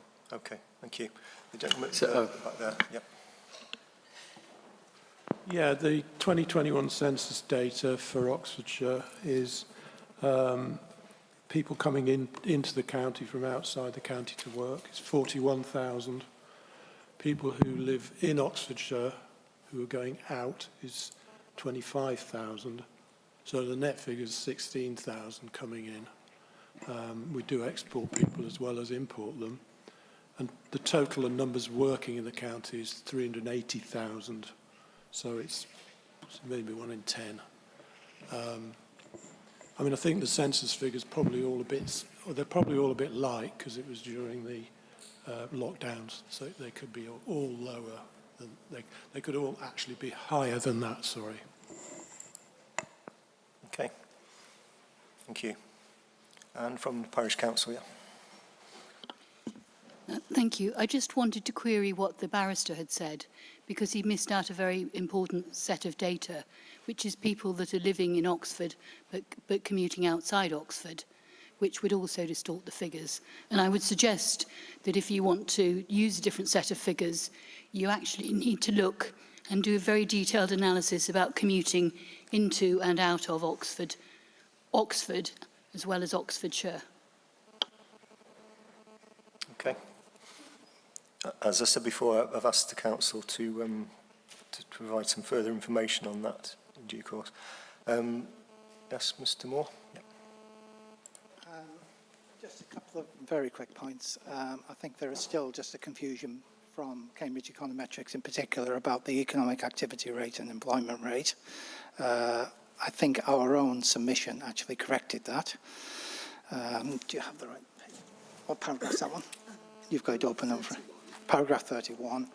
But at the heart of this, Oxfordshire has a high economic activity rate, has always had a high economic activity rate, and should be assumed to have a high economic activity rate. And there was a perfectly good model for dealing with this in the OGNA, which had been set aside in favour of a regional rate, which significantly brings down the activity rates in Oxfordshire.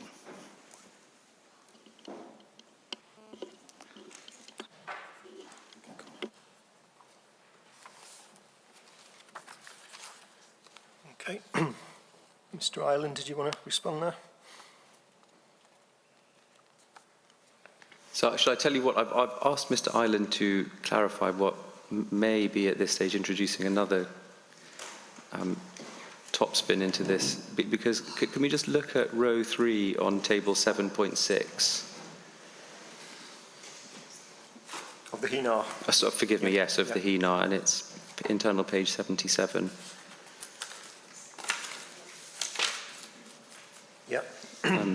Row 3 explains that the ratio used in the scenarios was 0.77 as the economic activity ratio, and the basis for that is in the next cell, said to be the current ratio of working age to working age people in Oxfordshire, as opposed to the southeast. So I was just trying to ask Mr. Ireland to explain that.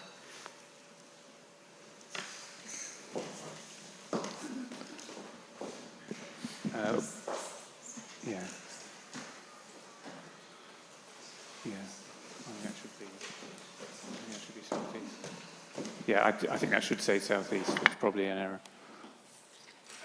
I certainly know that the figure is correct in terms of the average, the 20-year average across the region, because that's been verified and rechecked. So the basis should say current ratio of working age to working people in southeast region. Yeah. Well, in fact, the average over the past period rather than the current.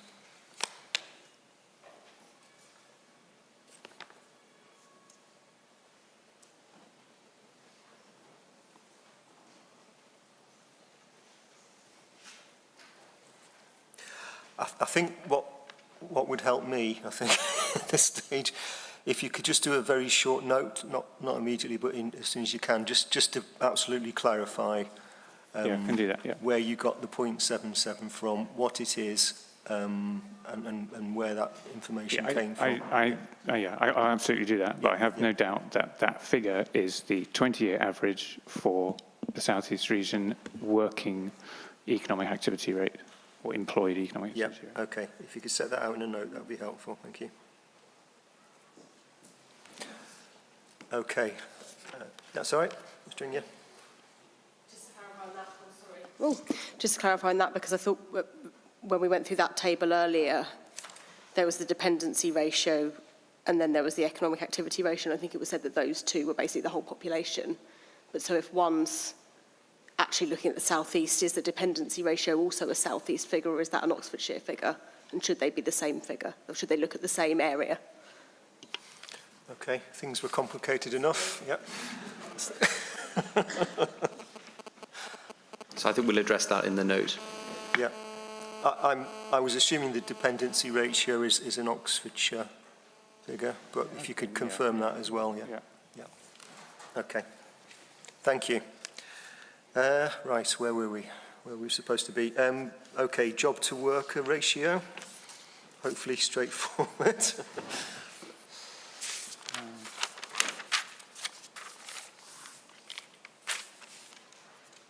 Yeah, so that's just to represent the fact that the number of jobs and the number of workers is not the same, because people have more than one job, or some people do. So this is a simple ratio to reflect that. And the data source for that figure? I mean, that's a standard sort of ONS number, if I recall correctly. Annual population survey, so paragraph 4.18. Yeah. I'm just going to the right. And that's a figure specific to Oxfordshire, is it? I think it's a generic figure. A national figure, you mean? Annual population survey, yeah, I think it's a national number, because it reflects there isn't.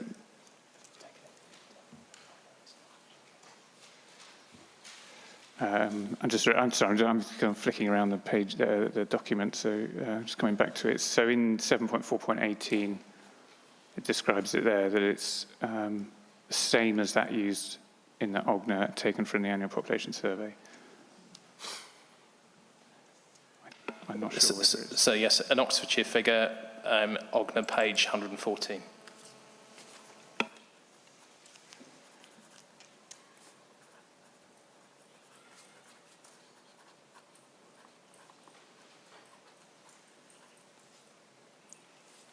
Okay. Thank you. And home-based working, if we can deal with that. Yes, so, I mean, this is all part of the sort of commuting. I think it's important to come back to the sort of starting point of labour demand and labour supply, and the difference between the two. It's not the case, and we don't assume that the difference between the two is the commuting figure. It's not, because all the people that represent external labour are not all commuting. So we understand that, and what we've done for the HANA, because unlike the Ogna, we had COVID to deal with, so we've used some calculations just to try and reflect the numbers of home workers, the number of hybrid workers, to produce a number from that difference between labour demand and labour supply that might estimate the numbers of commuters that are generated.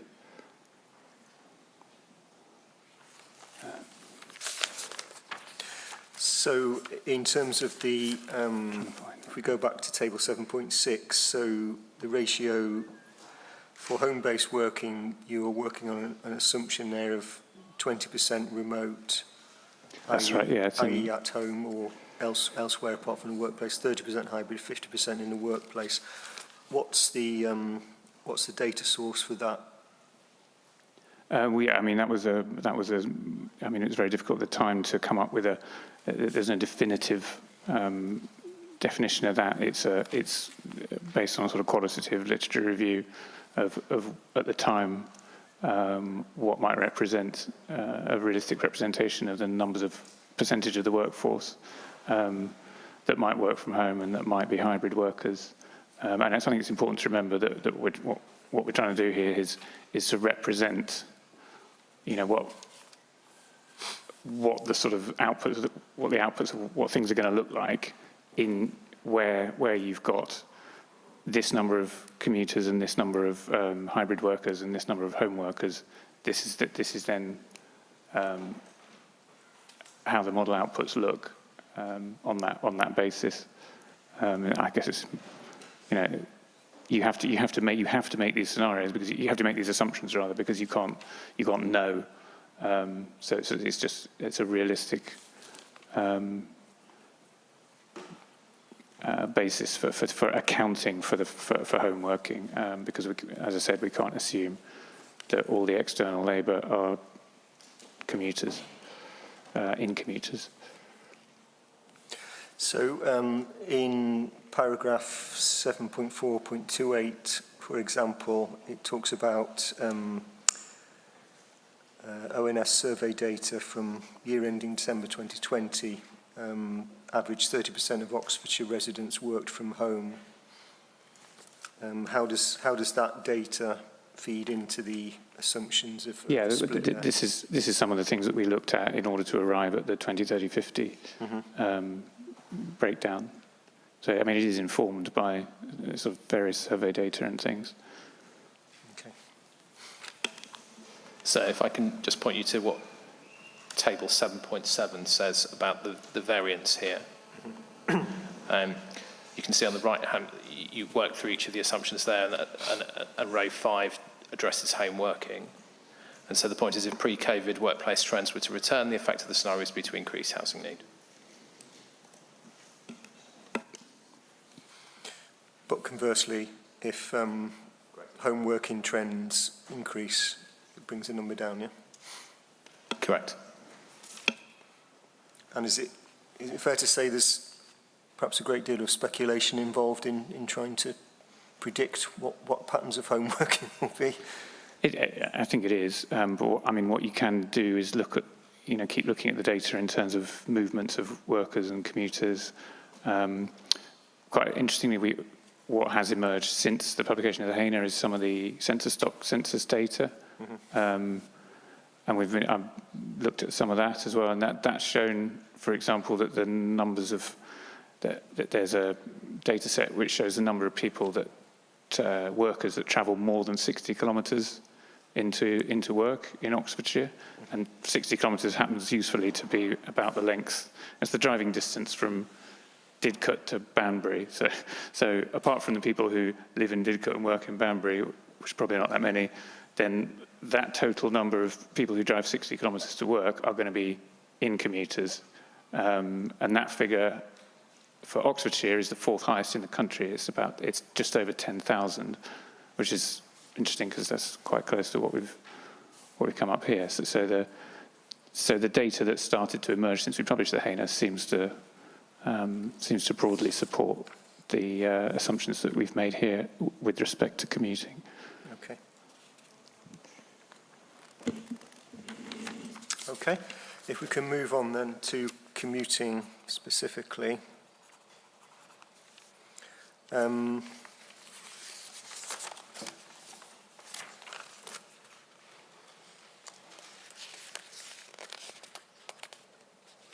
So, first of all, in terms of the context for this, which is that there's a point made in the OGNA and then followed through into the HENA that a figure of 20,500 net commuting inflow of 20,500 into Oxfordshire. If you could just confirm what the date and the source of that figure is.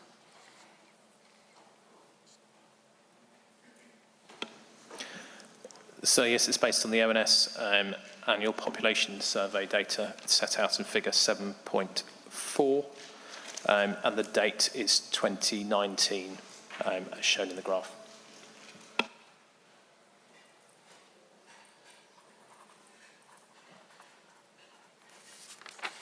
Okay, so as I understand it, the assumption on commuting levels is just applied to the employment-led scenarios, and there's a ratio or an assumption used that for Oxfordshire it's working on the basis of 9,000 in commuters. That's significantly lower than the latest figure you have there of 20,500. What's the rationale for assuming that commuting rate can come down to that level?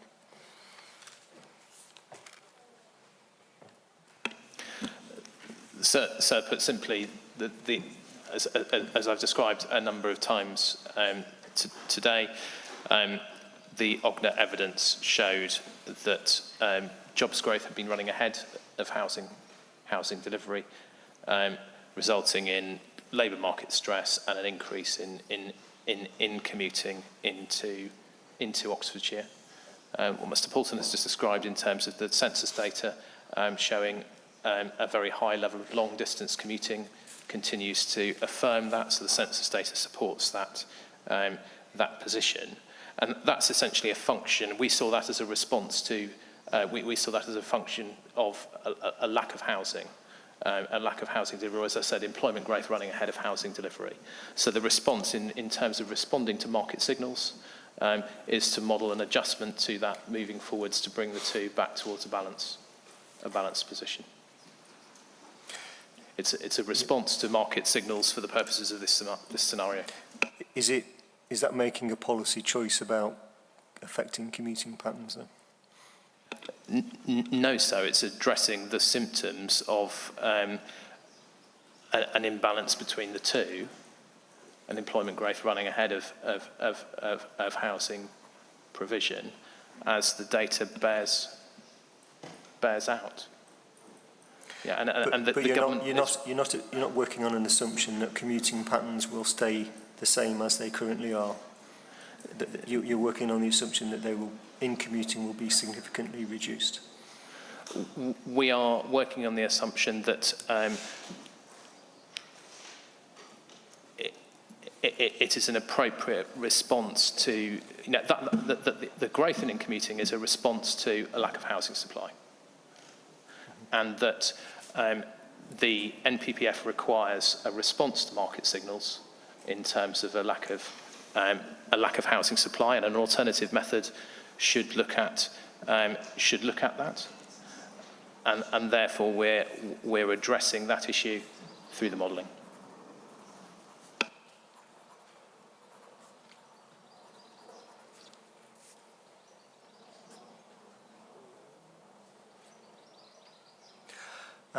And the potential effect of using a different assumption on commuting, so for example to assume that the latest information on commuting patterns continues, what effect would that have on the overall figures that you arrive at for housing need?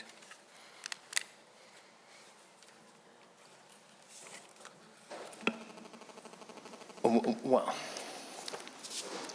the effect of assuming that the latest commuting would continue would be to reduce the housing need, maintain reduce essentially the planned rate of housing delivery, to maintain levels of longer distance commuting and housing market stress. So it wouldn't address the evidence of stress in these terms, and imbalance between housing delivery and need, which we thought was important having regard to national policy. And the specific rationale for assuming the figure of 9,000, it comes from the 2011 census, but there could have been other figures that you might have been aiming for.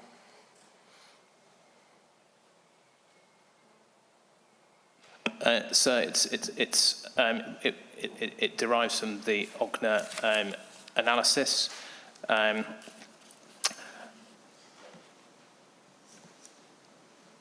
And so, as you can see from graph 7.4, that was essentially an equilibrium level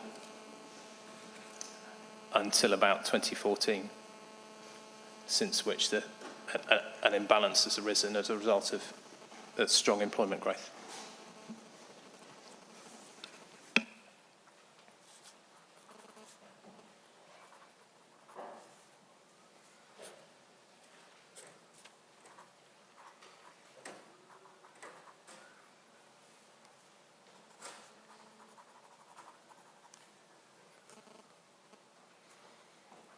Okay. Yes, sir. CPRE? Yep. Yeah, a sort of general point listening to all this is, I'm a climate scientist of 40 years standing, and if I tried to publish a paper with no error bars, no sensitivity analysis on the assumptions I'd made, frankly, it wouldn't even get out my institution. And so it seems, and the other point I'm making is every assumption that seems to be made seems to increase the housing need. So, I mean, what I would ask for, with due respect, it's not my place to do this, is that some proper sensitivity analysis is done with this, showing the impact of these different assumptions on the overall housing figure. It seems a very basic thing to ask for. Thank you.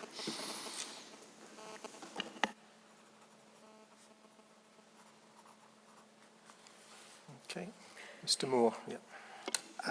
Yes. So we heard earlier that the justification for the 0.77 economic activity rate is that workers who work in Oxfordshire but who live elsewhere, if they were able to move to Oxfordshire, they would bring the rate down, or potentially bring the rate down, was the argument that was expressed just after lunch. The commuting data is saying this is what would happen if we moved the workers who currently live outside of Oxfordshire and move them to Oxfordshire. That's the same group. They're being double counted, fairly blatantly, fairly clearly.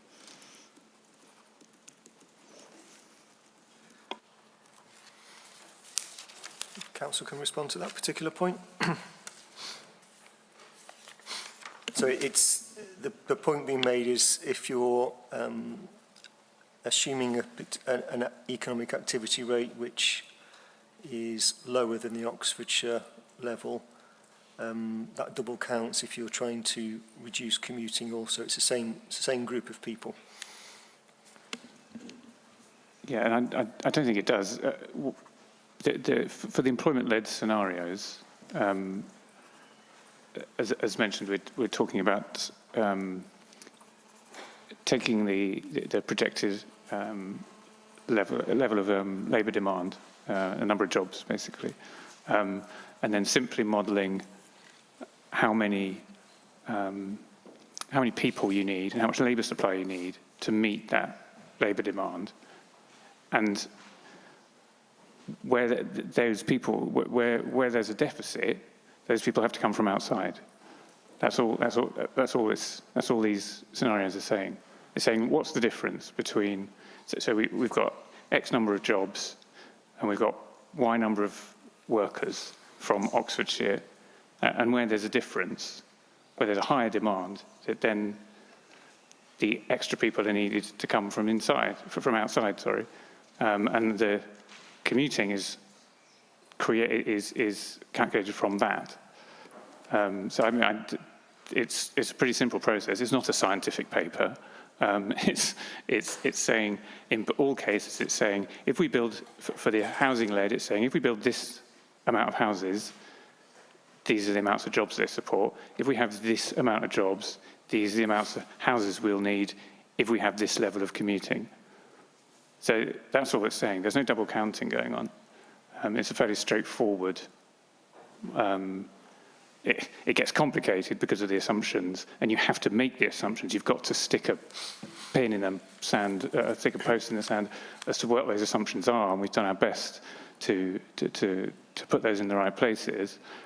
But yeah, I think it's important that we understood that this isn't a scientific exercise. But your explanation of how the activity rate could be reduced to 0.77 was that people currently living outside of Oxfordshire but working in Oxfordshire would be able to, and because that would result in a higher housing need, those people would be able to live in Oxfordshire and work in Oxfordshire, and that would reduce the pressure on the labour market, and it would reduce the activity rate. Okay. But is it not the same group of people broadly that if you're trying to reduce commuting levels back down to 2011 level, it's the same group of people because it's people who are working in Oxfordshire but living outside of Oxfordshire? It's the same cohort of people, is it not?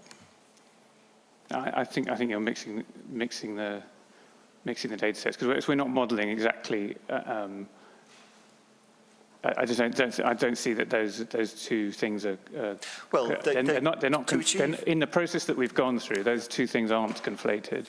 No, but to achieve both things, to reduce the economic activity rate to 0.77 and to reduce in commuting down to 9,000, you would have to reduce the number of people living outside of Oxfordshire and working in Oxfordshire, and your solution to that is to increase the amount of housing so that those people who are currently living outside of Oxfordshire can live in Oxfordshire and work in Oxfordshire. So is that not the same? No, because it's a sequential process. So the activity rate tells you how many people in the local population are going to be available to fill jobs. Yeah.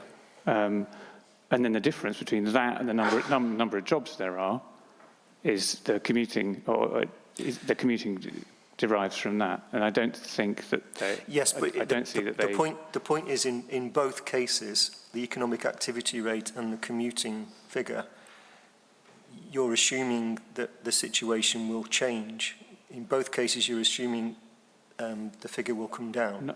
Not that it will change. It's just the assumption that's made in the model.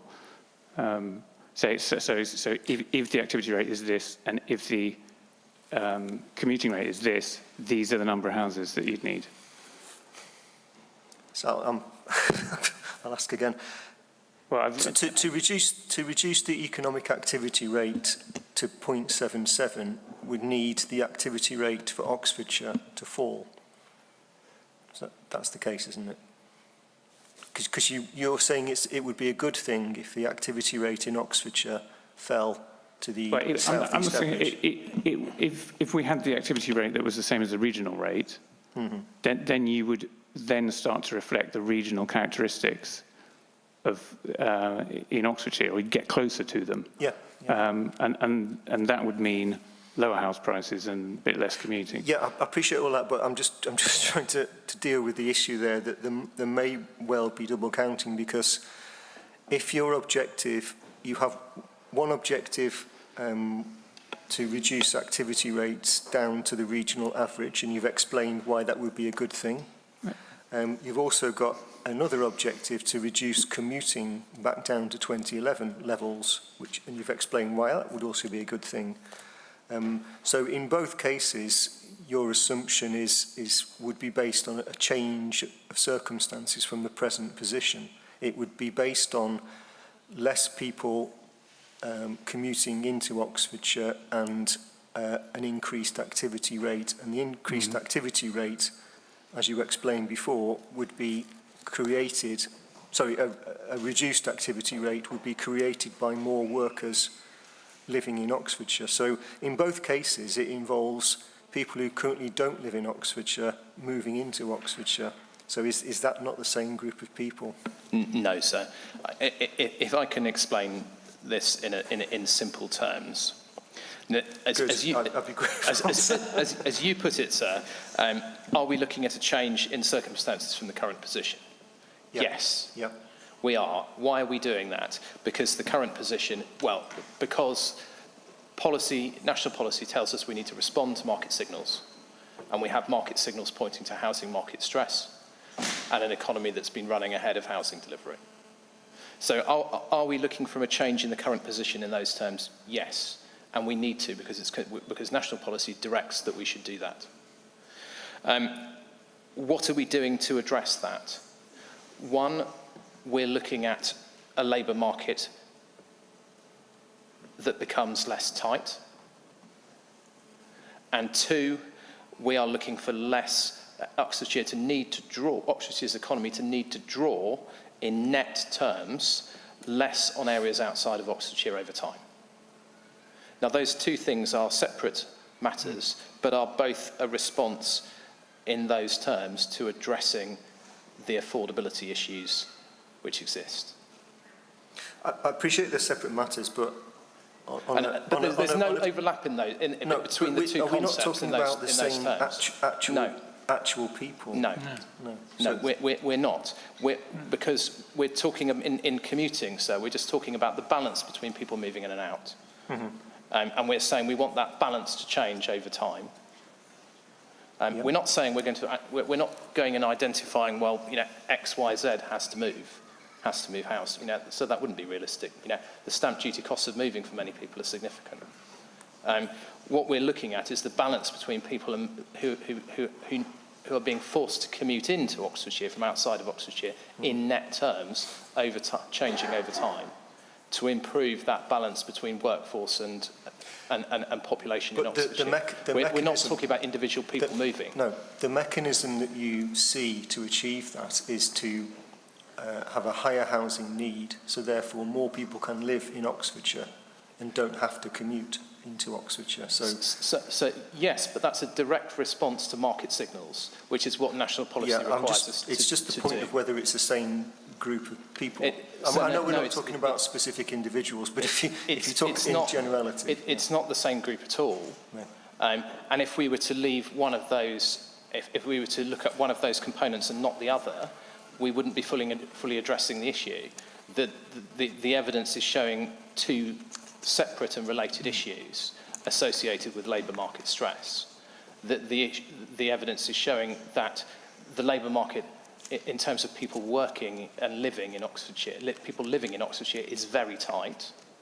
And it's also showing, sort of almost stacked on top of that, sir, that even above that can only go so far, really, can't it? If you think about it in these terms, that you can only push the activity rate so far, and actually, if then jobs growth is higher than that, well, what happens? Well, we need to draw more people in from elsewhere, and so one almost stacks on top of the other in those terms. Yes, and so if we and that's why we're addressing both aspects of it, because if we were to look at just one only, we'd only be addressing essentially half of the issue. So it's not that there's an overlap; it's that we need to look at both in those. And they are a distinct group. We're talking about the numbers working from the resident labour pool, and we're talking about the external labour supply. The two separate groups. Okay. And then, so we're not double counting them at all. Okay. I'll give up. I've been doing this for 3 years. Mr. Morden, if you want to put your perspective on that. Yeah, I'll just take the first. The explanation which was offered to you was that economic activity rates would fall if you accommodated the workers who are currently working in Oxfordshire but not living there. Yeah. That was the explanation which was offered to you. I don't believe it. I don't think it's justified. But on that explanation, that's saying the reason economic activity rates will fall is because people who are currently commuting to Oxfordshire will now live in Oxfordshire. Now, I think the flaw in this argument is the economic activity rate argument, not the commuting argument. The flaw is that that economic activity rate is just too low. It doesn't reflect current rates in Oxfordshire, it doesn't reflect future rates in Oxfordshire. If you put a more sensible rate on that, everything adds up nice and internally. And I believe Ms. Drennan has something else to say. Yeah, thank you. So we just wanted to flag really if this element of the analysis does involve an assumption of moving, effectively people moving who are living currently outside Oxfordshire and moving within, then obviously that has implications for the authorities that are neighbouring Oxfordshire, where those people were going to be needing to live but will now not need to live because they'll be living in Oxfordshire. And obviously there are wider implications for that for those authorities. And I know you've been presented with some figures of where people are coming from. I know you're going to get some more figures on that, but that's just another thing to throw into the mix on this. Okay, thank you. Mr. Barber. At the end there, Mr. Barber. Yeah. Thank you. No, I think again, if we're talking about sort of biscuits of biscuits rather than looking at overall, the type of housing. I mean, essentially, Oxfordshire and Oxford are right in the centre of, of the economic activity of the UK. You've got Birmingham just up, straight up the M40. You've got London below. You have, we're in the middle of a place that is very attractive for anyone who wants to be centrally located within the country, with the economically rich part of the country. So it follows that if you're going to actually tackle Oxford's problems, then you need housing that doesn't involve cars. You need sustainable in-town accommodation that's high density. Because if you have sprawling, environmentally unfriendly, car-dependent, low-density sprawl like Barton Park, for example, on the edge of town, it's very attractive to people who have no economic interest in Oxford or even Oxfordshire, or they have one partner that is interested and one that isn't. So if you don't have a solution that includes high-density housing that is not car-dependent, then it's going to be extraordinarily inefficient, and it's only going to partly address commuting because one partner will be in Oxford and the other one will be out. So, yeah, that was really the point I wanted to make, is the type of housing and where it's located to tackle the local housing problem. Thank you. Thank you. Mr. Barrett. Thank you, sir. It's just 7.4, obviously we've seen a very significant increase in terms of those commuting patterns and netting commuting. And what we're looking at here of what is suggested by Southern Vale in terms of that, and is that you're baking in that very high level of commuting into it if you were to take that forward and across the plan period. So that is what you would see across that period. That would have to make the assumption that those are going to be coming from somewhere, and whether there is actually the growth elsewhere to support that level of commuting. So the assumption would be that we sustain that. That's sustained by delivery elsewhere. What we're looking here is what the council, I assume, are looking at is saying actually we can't sustain that. We need to have that. Some of that is a policy response, but I think it's also a nature of looking at, is that level of in commuting a sustainable pattern? Is it going to continue across the piece, and is there the homes elsewhere and the delivery, the development elsewhere to support that level of in-commuting across the entirety of the plan period? And I think those are aspects you need to think about within that. Effectively, what you're doing, if you were to include a 21,000, is baking a very high level of in-commuting across that plan period and within this plan. Okay. Thank you. Mr. Donner. Thank you, sir. I'm going to try and help explain this from the way I have interpreted the analysis, which I hope will help you, but if it doesn't, just tell me so. I need all the help I can get, I think. So from the council's perspective, in 2040, they need to make sure that there are 460,000 workers in Oxfordshire in all the jobs that they say will be there at that date. So those workers will either live inside Oxfordshire or outside Oxfordshire. If 36 or 20, if 30,000 of them live outside Oxfordshire, as each one of those workers moves in, they then start to apply all of those assumptions, economic activity, dependency ratio, etc., to convert the workers into homes. And so there is no double counting. It is simply that once that workforce is counted into Oxfordshire's population, all of those factors are then applied. So there's no double counting at all. Those are just the assumptions that get you from the workplace workers target to the number of homes. Has that helped at all, or have I just spectacularly failed? It was a useful attempt, yes, thank you. I think it has, yeah. Thank you. I would still need to work through it myself, but I think that was an interesting perspective on it. Thank you. Thank you. So can I add a footnote to that very valiant attempt, for which obviously we're very grateful? It's table 7.9 of the HENA, which I apprehend you might be looking at. Yep. So in terms of the 2022 C baseline, the workforce in 2040 is predicted to be 460,268. Yep. The population in Oxfordshire, which is implied by the assumptions we've been talking about, would be 918,763. Of those, there'll be 446,422 economically active or potentially economically active residents. And then if you skip a row, the labour supply deficit is still in that scenario, 13,846. Yeah. So those are workers who, in order to meet that implied labour demand, will have to be pulled in from outside of the district the county boundaries. Then the commuting target is a separate row entry here. That's 9,000. So there is still a 4,846 unit deficit, which effectively just kind of falls out of the 2022 CE baseline. But I think that does respond to the double counting point, because it's not being assumed in the 2022 CE baseline scenario that 100% of the labour demand will live in Oxfordshire, and then in addition, labour will also be pulled in terms of commuting. Does that make sense? So applying all of the assumptions, there'll still be a labour supply deficit. Mm-hmm. Okay, thank you. And so, I'm so sorry, sir. Very briefly also address you on the policy on, policy off matter, which I hope not to have to do, but I think I ought to just add a footnote again. Housing need is an unconstrained assessment of the number of homes needed in an area.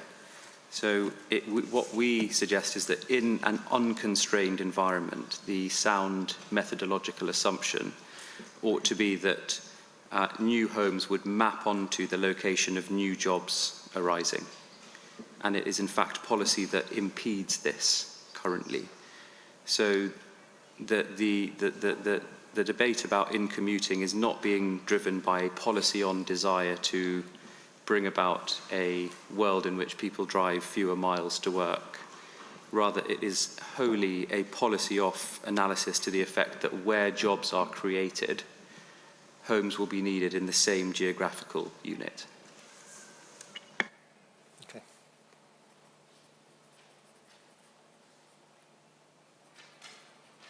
Okay, Mr. Walsh.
Okay. Can I just ask Mr. Ireland, to what extent, if any, did the HENAR, in terms of assumptions about commuting, did you factor in kind of significant transport infrastructure improvements that have been referred to there? So they're not specifically factored in, not least because, you know, with any transport improvements such as this, you know, we just can't be clear about the influence it will have in net terms. There'll be, you know, while there may be some people from further away who can commute into Oxford on a rail in those terms, equally there will be people in Oxfordshire that can commute to London and to Milton Keynes and to other employment centres. So there's a two-way relationship with any transport investment, such as, or two-way flows in a sense with any transport investment such as that. And really there isn't the data to really draw clear conclusions at this point. The plans for both Aylesbury and Milton Keynes talk about all the people who will be commuting into Oxford and therefore the need for them to build houses for them.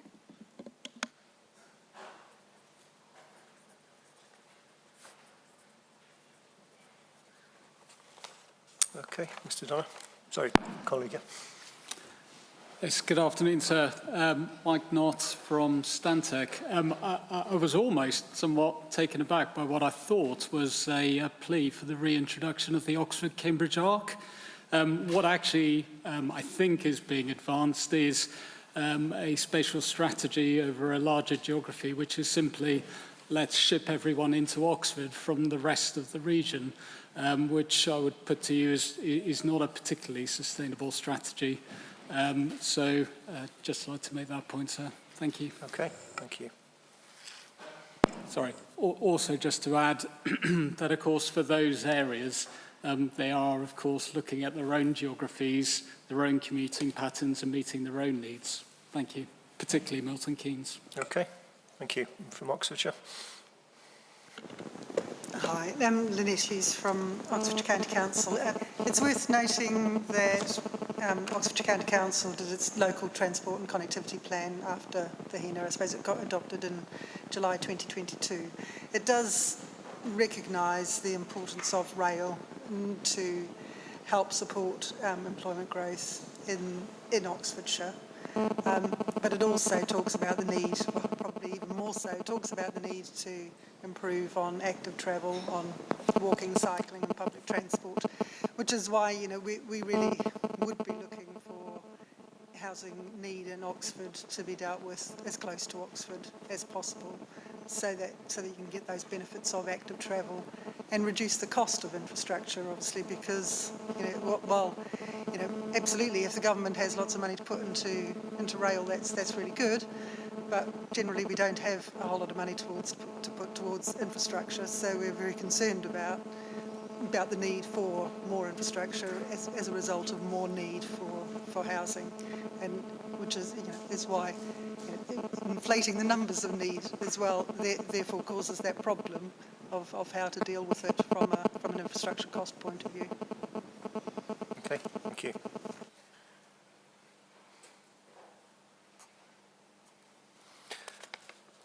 Okay, so yeah, from the Parish Council. I just wanted to make a response to what my county council colleague said to me next door, because this has happened.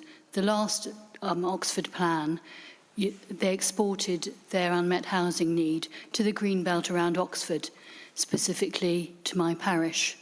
And the problems are we don't have any buses. It's ruining the green belt.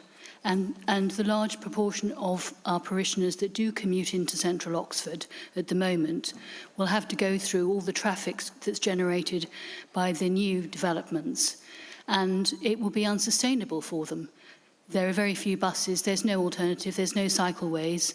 We certainly can't walk, it's too far. So I would like you to think again about this, because it really doesn't work. Okay, thank you. Yes, sir. I was going to bring this up later, but since we're talking about commuting, we did an analysis of the four major development sites in Oxford, i.e. Oxford North, Botley Road, Osmy Meads and Oxpends. And we note that in those development areas, there's provision for 14,000 jobs and 700 homes. And I think this illustrates the policy that Oxford City have adopted, that we'll have all the jobs and the housing can come from somewhere outside, whether that be outside in the districts or indeed outside the county. So there's a simple solution to this. You move the jobs maybe outside the city and move the houses inside into the city where people probably want to live, which is much more sustainable. We can have a car-free environment and will be much better and saves actually trashing a lot of the countryside. Thank you. Okay, thank you. Okay, if we could then just move on to the last scenario, the economic development-led scenario.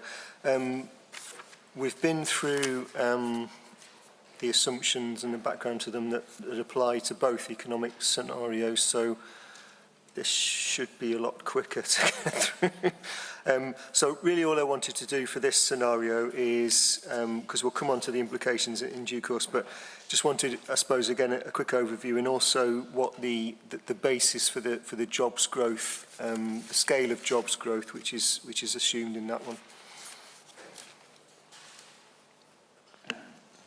Yeah, sure. Yeah, I'll try and keep it brief too. So, whereas the two housing-led scenarios looked at standard method and then a revised, uplifted standard method, similarly, we look at for the employment-led, we look at the baseline from our projections, and we look at an uplifted version of that baseline, and that uplift is based upon the sort of aspirations of the or the plans rather of the local enterprise partnership and the local investment plan therein that the local enterprise partnership produced a couple of years ago, and that was. And it's not meant to be definitive, and it's not saying this will happen or that will happen. It's saying this is what a higher level of growth looks like, and it reflects the uplift in GVA that the LEP was seeking for Oxfordshire. And so, having done that, you then start with your higher level of employment demand, and then work through the model in the same way as we've been through. So if we turn to table 7.9 and we take the labour demand figure, so the CE baseline figure is 462,688. Yeah. Economic development led figures 489,655. So just to reiterate, what's the how do you get the difference there? What additional factors are put into that to create that higher jobs growth? It comes from an uplift in GVA. So our model that produces the projections has a GVA component. Mm-hmm. So we can alter that to produce different numbers. So with the LEP wanted the LEP had an aim of increasing GVA by I think it was there's a figure in here. I think it was 1.2 billion. So we just simply modelled that to see how that translated into additional jobs, which is where the difference in the two numbers, the 460 and the 489, come from. And how does that figure, the higher figure, how does that compare with the similar scenario in the OGNA? In the OGNA, I don't have that to hand, but I can. We can look it up if you've got the OGNA. So it'd be the transformational. Actually, it should be in the.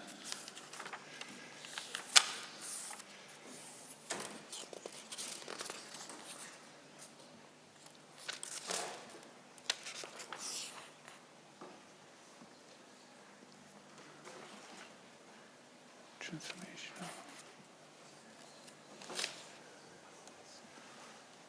That's got the right number.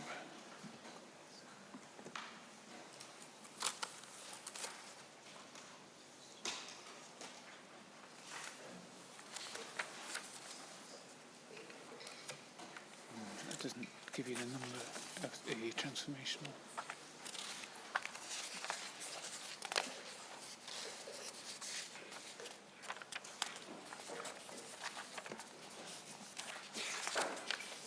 Yeah, without having the OGNA in front of me, I'd have to come back to you with what the exact number is for the transformational scenario,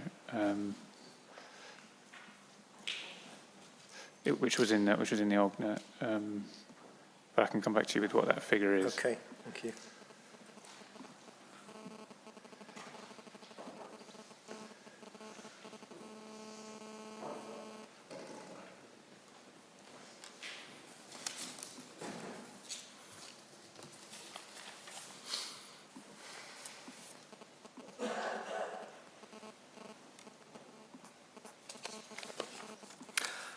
Okay, before we take a break, I think, and then move on to the rationale for choosing the CE baseline scenario, any comments or points anyone wishes to make about the economic-led scenario? Yep, and then Thank you.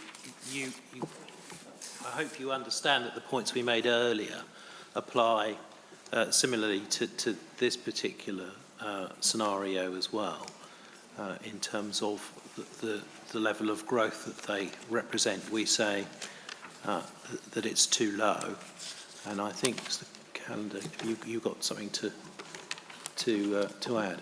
We have. If we look at table 7.1 on page 94, that's suggesting that by 2040 we have 460,000 jobs, if I'm understanding that correctly.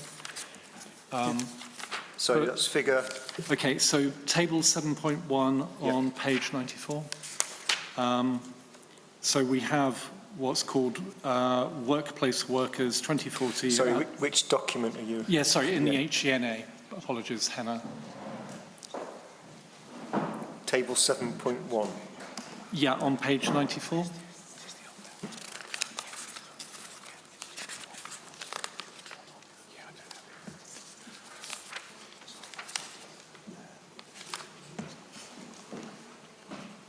Okay, yeah. Yep. So projected employment in 2040 is 460,000. Yep. But the figure for 2022 is already 444,000.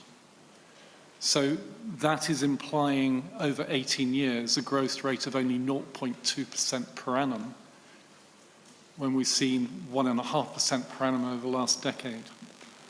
And even if we take the highest scenario of 489,000, that's only 0.5% per annum. So judging what we were saying earlier, we think that 460,000 number is implausible. We're going to add far more than 16,000 jobs in the next 18 years.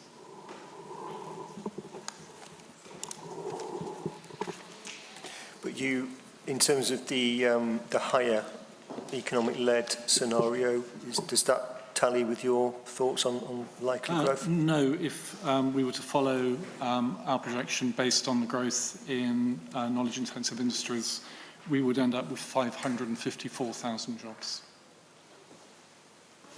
So that's a growth rate of 1.2% per annum. And that's, sorry, and this is for Oxfordshire as a whole. Yeah, yeah. I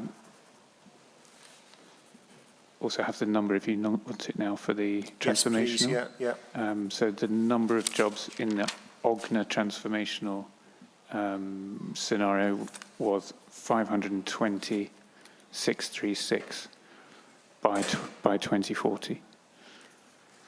520,000 636 by 2040, yeah.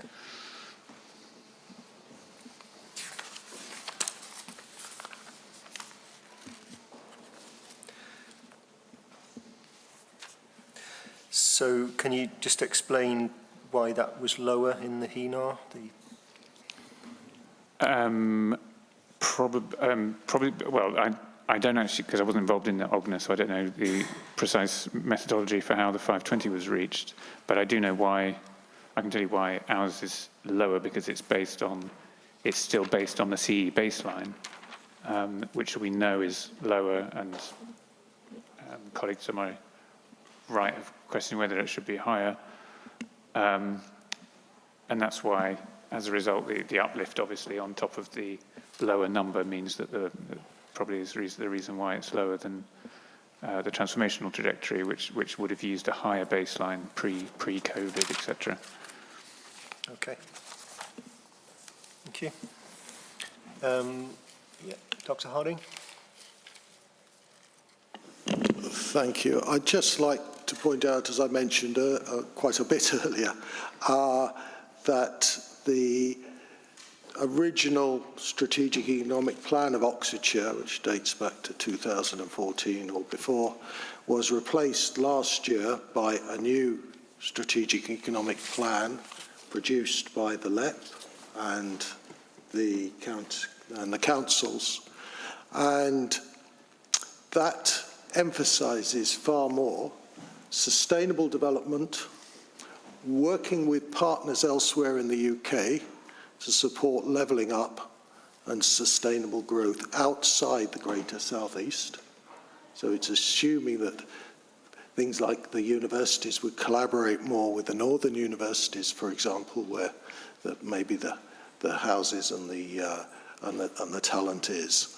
And there's very much more. So I would humbly suggest that these economic plans which were produced before this current strategic economic plan was produced, need to be redone in the light of what was a collaborative and quite wide-ranging consultation on this updated SEP. Thank you. Okay. Mr. Scharf, or Scarf, is it? Yeah, good afternoon, everybody. Thank you for letting me attend. I'm not going to be here tomorrow. Okay. And you threatened a break. I just would like you to plan in 3 or 4 minutes of your time, the inquirer's time, if I may, before we leave at 5 o'clock. That's all. Okay. Well, now would be a good time, and then we'll take a break after that, if that's okay. Don't want their coffee first, I don't. No. Okay. Okay. Well, eager to hear from you. It all relates to. It relates to the second number on your agenda, to the assumptions made. And because I come from One Planet Abingdon Climate Emergency Centre, there are 2 assumptions built into that. One is that there's only one planet, and that seems to be ignored by the 25,000 town and country planners or chartered planners in this country. We'll all sleep at the wheel. And I should say that I qualified virtually today, 50 years ago, and the carbon count was 325 parts per million. It's gone up 100. If it goes up another 100 once I'm really fully retired, that will be the end of anything we've been discussing today. Really the purpose of my attendance at this inquiry, I'm sure you appreciated, and you wouldn't have invited me otherwise, is the question of upfront and embedded carbon. All the chartered planners here will know that if we build 300,000 houses in a similar way we're planning to do, that will emit equivalent carbon to 113% of the whole economy. So I'm afraid that new building won't do it. New building is going to be a disaster. There have to be other ways of doing it. I've done many inquiries. I've never been in an inquiry where we have effectively no government. That when I teach planning, I explain that inspectors sit in the shoes of secretaries of state. I'm not even sure we've got one at the moment. and this is a fantastic gift to all of us. Every mention of government policy can be set aside. The transition plans, they've had 2 attempts at compliance with the Climate Change Act 1990 as amended, and they failed both times. So the government as was, and the civil servants presumably might still be working at it, is a 3rd attempt. It's extraordinary to be sent back by the courts to try and then fail again. What the Labour Party do with that is, sorry, presumptuous, what the next government do, if it has a Labour contingent, is, and it's threatened, is build, build, build. So what I would urge you, sir, and your colleague, is if you write a report that depends in any way on new building at the scale that's been proposed, that will simply be overshooting all carbon budgets and targets. But there is a huge opportunity here to say we have to have a housing policy compliant with carbon budgets. I should say, pause at the moment, carbon literacy test. There is a difference between a carbon budget and carbon target. The government can say as often as they like, this government, next government, they will comply with the Climate Change Act and get to net zero by 2050. It's the budget that matters. And the budget is affected by another bit of carbon literacy, the difference between upfront carbon and operational carbon. I've been in inquiries where experts haven't noticed the difference. Upfront carbon is emitted now, it will be there forever. Operational carbon can be avoided. They shouldn't be mixed together, apples and oranges. So there's an opportunity here, sir, I'm not sure if you're a chartered planner, all the chartered planners should celebrate the fact that we can hold a public inquiry into local plan and we can produce a plan which is genuinely net zero, would meet the High Court tests that the government have failed, and we can then plan for the future. And as you know, sir, having read my statement, it's based on the fact that there's about 50% under occupancy. Dr. Harding has said there's 7.8% empty. That's one part of it. Much more serious part of it is the 50%. The most common house type in this city is 2 spare bedrooms. It has to be utilised. I know it hasn't been on our agenda. I worked for 50 years as a planner. It's not been on my agenda. It's something we have to work at. We can't afford, within carbon budgets, to build houses at any substantial scale. It doesn't matter if they're built in the county, outside the county, they can't be built. So that's my submission, sir. The plan should concentrate on conversion of buildings.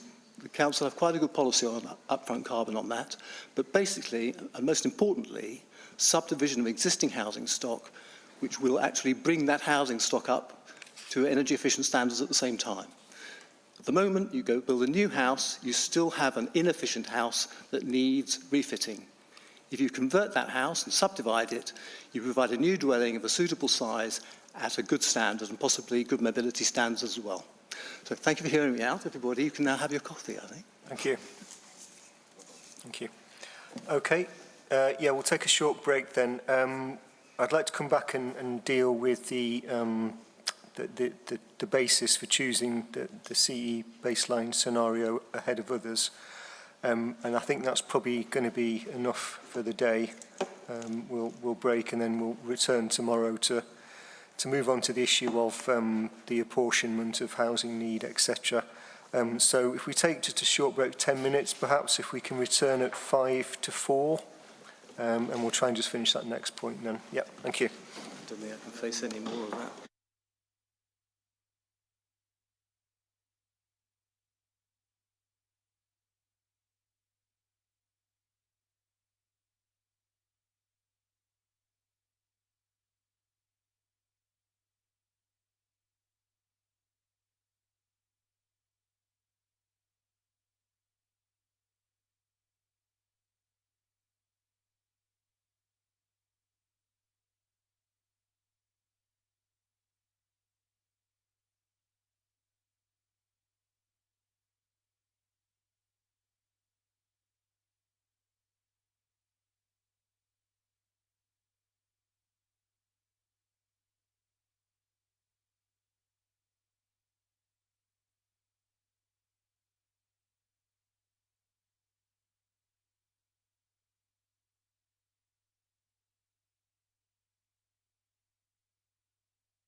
Thank you.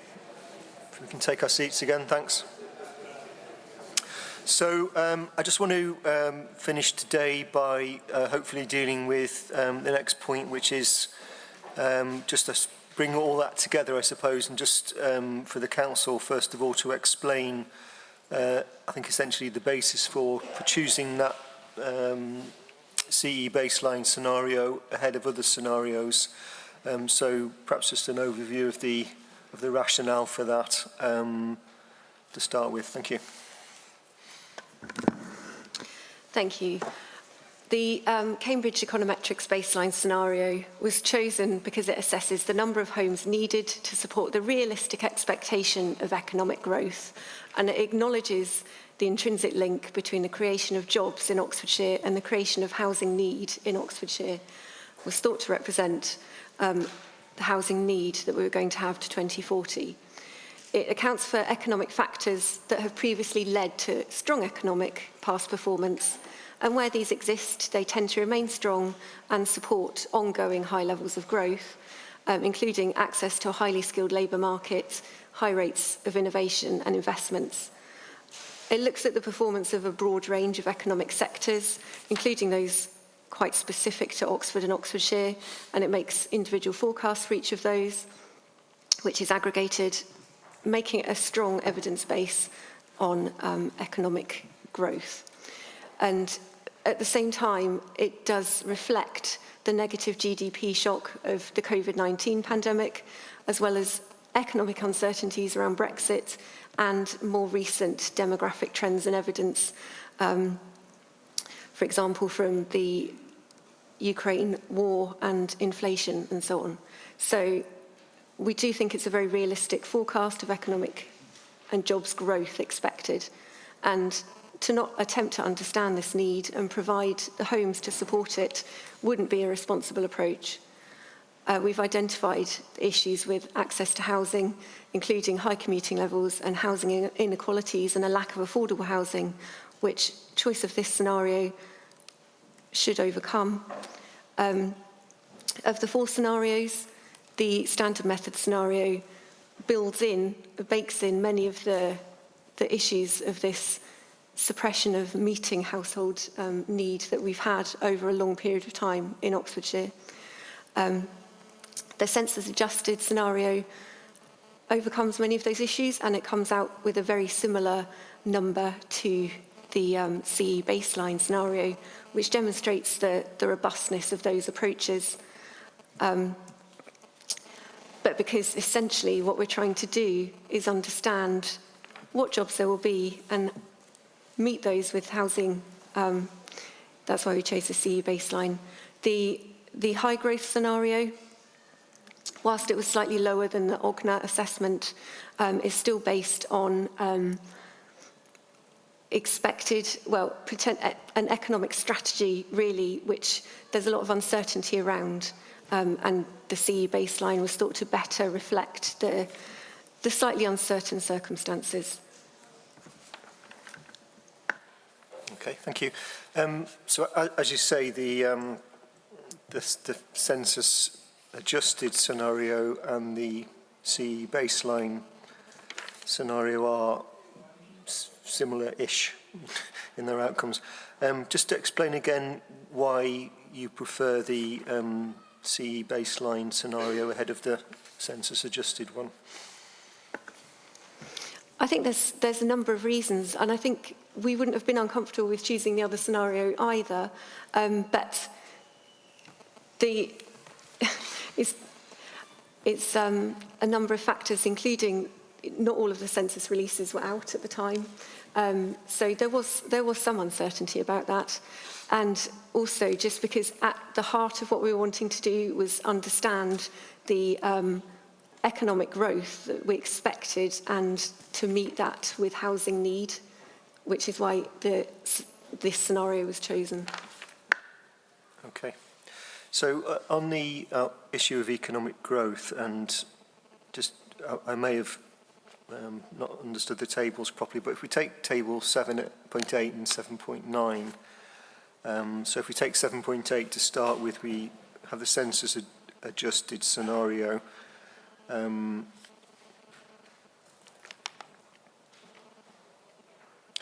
So the labour supply is 452,926 and the labour supply deficit 7,342. If we turn over to the baseline, CE baseline scenario, labour supply is lower, 446, and the labour supply deficit is higher.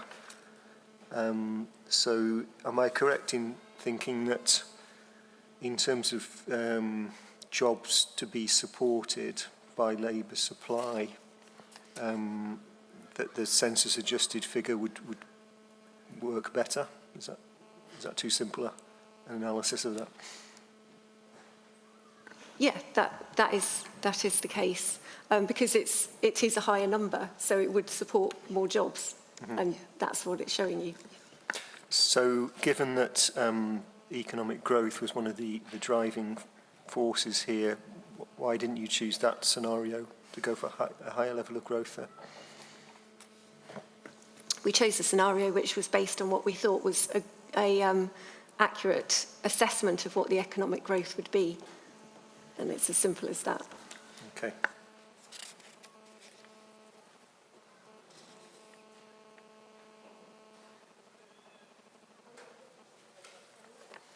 But it's in terms of economic growth, they're both based on the same jobs growth forecast, the baseline.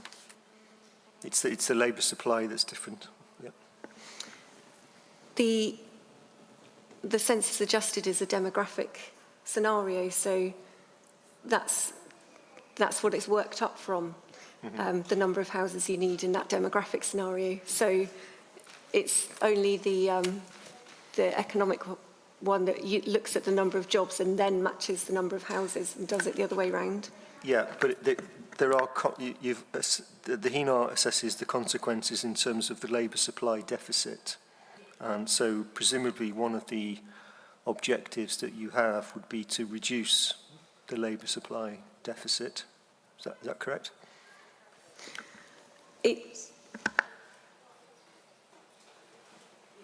I mean, it is one objective, but I think it's just looking at one factor, and obviously the higher number of homes that you have, the more jobs that there can be. But we would, that the approach was to look at what the expected economic growth was. Yeah. So, the expected economic growth is the same in both scenarios, is it not? You're looking at growth to 460,000 jobs.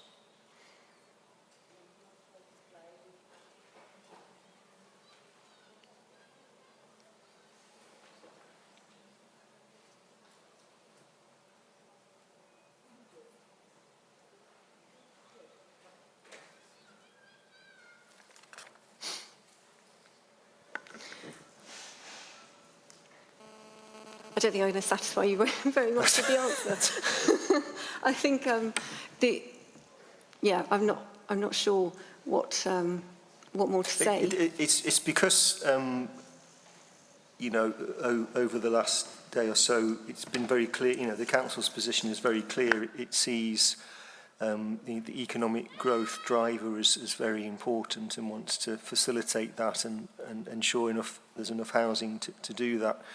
But it would seem, looking at those tables, that the census-adjusted scenario is based on the same amount of baseline jobs growth for up to 460,000, but it would provide a greater labour supply. So therefore, the labour supply deficit is less, reduces commuting. So I'm just wondering why that. Given your motivation for this in the first place, why that wasn't the scenario that you chose ahead of the other one?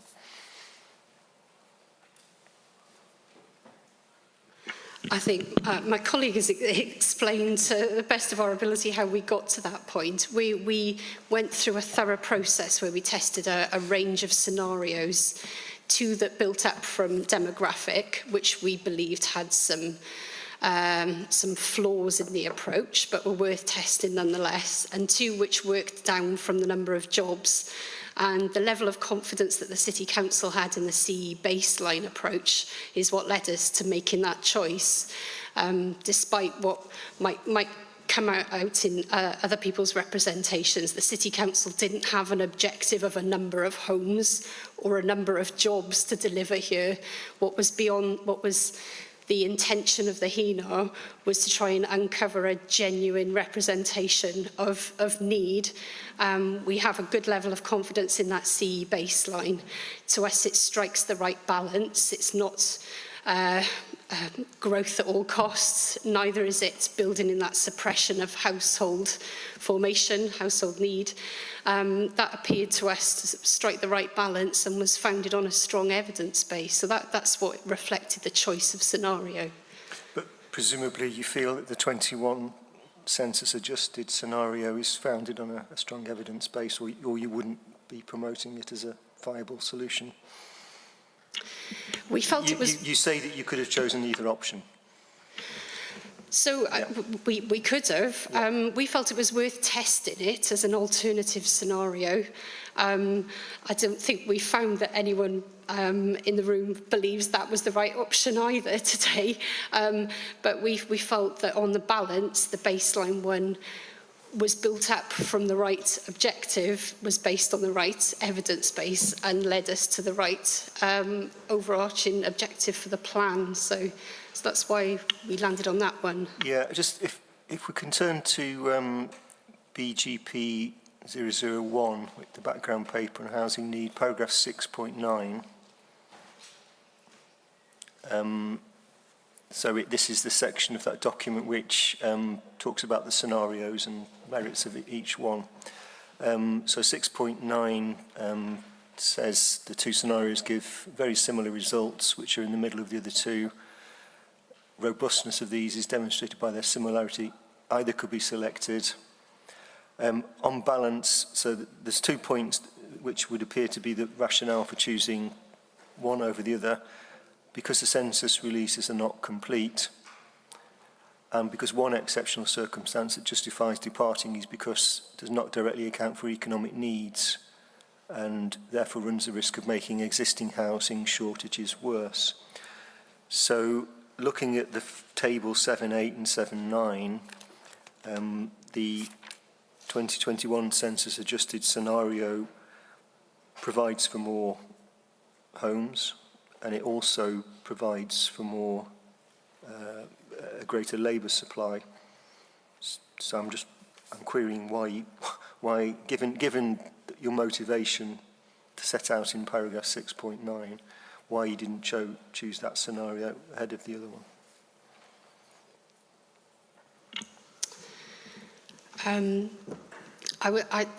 I'm afraid I come back to the point. It's they've approached the same question from a different angle. We have greater confidence in approaching our choice of scenario from the understanding of the economic needs of the city and working from there to calculate the housing that's required to support that. We've been quite clear, I think, as the City Council, that we have concerns with the whole approach of the standard method, but we thought it was really important to test it in a pure sense and in an adjusted sense to see if that helped enlighten the situation. We have more confidence in approaching it from the economic growth angle. And as I say, we did not approach this whole exercise with a set number of jobs or homes that we were seeking to secure. It wasn't about getting the most jobs or the most homes. It was about approaching them together on balance and striking that right approach. Okay, thank you.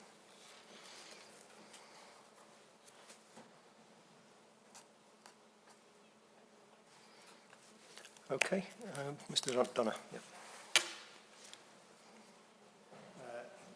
Thank you, sir.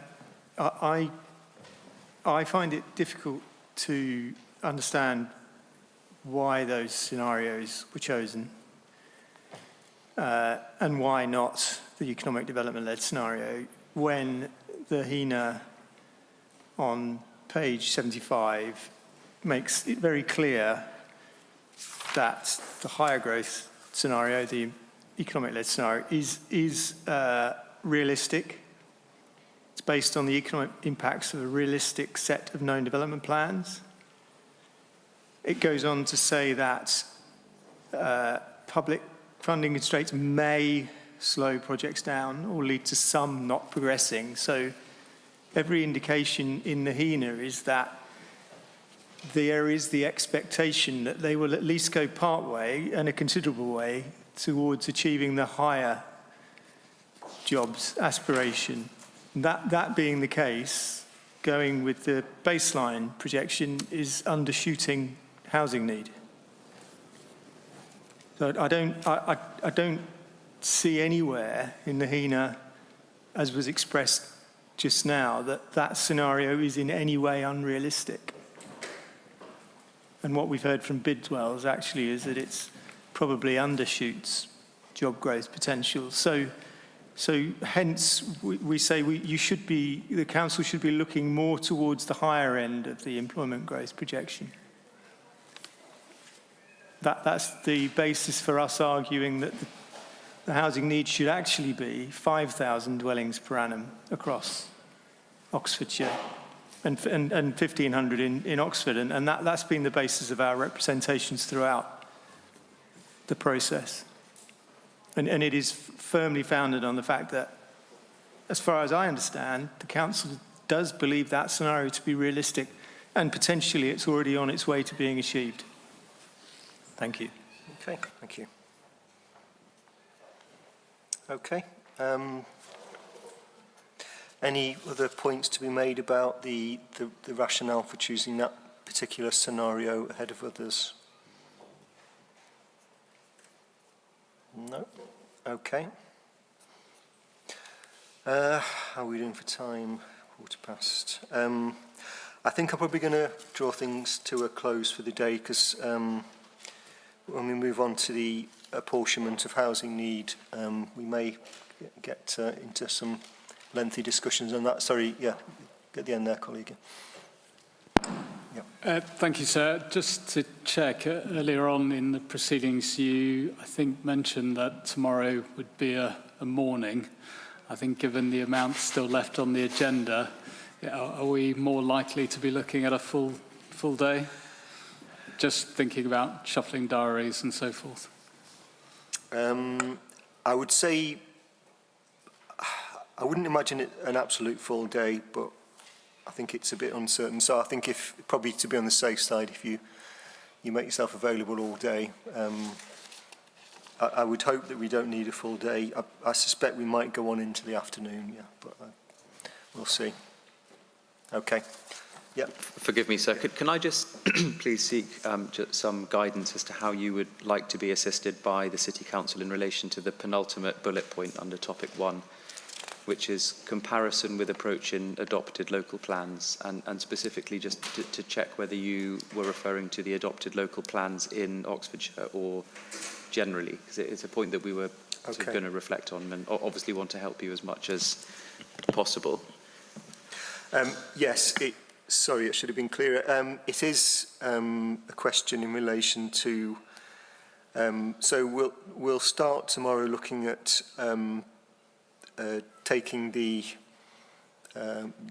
overall housing need which has been identified in the HENA, and I appreciate that there is considerable disagreement as to what that need should be, but working on the basis of what the HENA says and the council's position on which is the preferred scenario, we'll move on to look at the approach to apportioning that across different district authorities. And the rationale for that. And I wanted to really just to look at the figures that emerge from that process and how they compare with figures in adopted plans in Oxfordshire. So it's an Oxfordshire-based situation. So I wanted to investigate what the potential implications of that needs assessment work would be, if that makes sense. So I'm not looking for a national assessment of local plans. So you'll be glad to know. Just to help us, is that because there are obviously 3 distribution options and 4 different scenarios. So we've got 12 possibilities. Are we going to go through all 12? No, sorry. It's a comparison. So we're going to look at the different options for distribution, and then on the basis that you've chosen the projected employment-based distribution scenario, that results in some figures for Oxfordshire and the individual authorities. I want to compare that, so it's just comparing the chosen scenario with adopted local plans. So it's not as complicated as you thought it might be. Thank you, that's very helpful. What I want to do is to investigate the potential implications for other authorities in terms of where they are now with their adopted plans, and ultimately where they might be with their emerging plans in terms of the assessment of housing need. So it's simply just looking at adopted plans in Oxfordshire, what the housing requirements are, what the basis for those housing requirements was, and how that compares with what is emerging or has emerged from the HENAR as far as the housing needs figures. Yeah. Okay, hope that makes sense. Good.